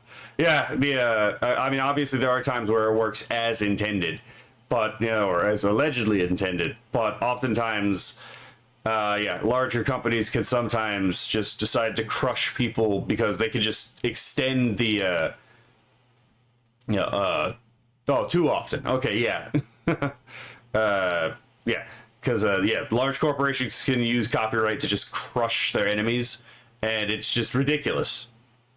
I'm glad they ruined their own IP. I'm glad some of these companies did ruin their own IP. Hopefully, if IP ever gets revoked and we get into a copyleft system, someone who was a fan of, like, Star Wars can come back and, like, actually revamp Star Wars, but in a way that would actually, like, make sense and, you know, actually revive the series. Same thing with the DC and Marvel characters, to be perfectly honest. So Lois recognizes that IP is a force that is destructive of creativity, that preventing people from using the stylistic choices of others hinders the creation of art. Then she wishes that these same forces be applied over more arts than they currently apply to. Which is it? Is IP good or bad? You can't eat your cake and have it too. You must decide whether you want to prevent the use of similar artistic motifs and thereby attack the ability of artists to create, or allow this and thereby allow people to train AIs to do this task. There is a naked inconsistency in Lois's view here. She recognizes what she is advocating against actually places her on the side of the AI image generators, and decides that she will just arbitrarily particularize her argument. It very much strikes me that she was making this argument, which has been made by artists for years, and she catches herself, realizing that she forgot to download the new programming. This argument would open the door for AI developers to demolish the plagiarism point. She must elucidate some relevant distinction between AI image generation and human artistry from which she derives her distinct ethics. Else she is left with an irreconcilable contradiction in her view. We on the pro-AI side are often labelled as bootlickers for big corpo. This is all whilst the anti-AI side are the ones who wish to expand IP, helping some of the most powerful corporations on Earth. You can't... That is funny. Again, Stone Toth never fucking misses. Rightly class yourselves as the underdogs fighting against the big and powerful, whilst championing for an expansion in the reach of the ever-powerful tentacles of the mouse. The businesses would never let that happen. Well, they don't necessarily have a choice depending on how exactly things play out. I'm just saying, right? There are times where the businesses actually do lose, and yeah, we definitely need to, again, question whether or not we need businesses to be all that involved in the political process. But I would personally revoke universal suffrage anyway, so it's like, what do I know, right? To be able to see how this applies to the commonly cited gotcha against Stable Diffusion, that they deliberately avoided any copyrighted material in their music generation AI because they were afraid of litigation. All this shows is that the music industry is more fully strangled and devoid of innovation. That the visual artists wish to follow their steps is very worrying. True. The truth is that, as Lois correctly pointed out, the many abuses and evils we see in creative endeavours are caused by government intervention in the form of enforcing intellectual monopoly grants, and this makes it especially concerning that so many artists are calling for a government solution to this government problem. To learn more about this, you have to watch this video, where I explain that copyrights and patents are a moral evil that should be immediately and completely abolished. Well, we're definitely not watching that right now. We're definitely not watching that right now. I don't know if this was a good reaction on my part, because it's not as if I had as much to say in the NFT video, to be perfectly honest, right? But I'm going to be perfectly honest, there was a lot more for me to just also read and comment on reading in the NFT video. I didn't exactly have a lot to really comment on in this video. So hopefully that was a good reaction, but I'm not entirely sure. But that will be the end of this video.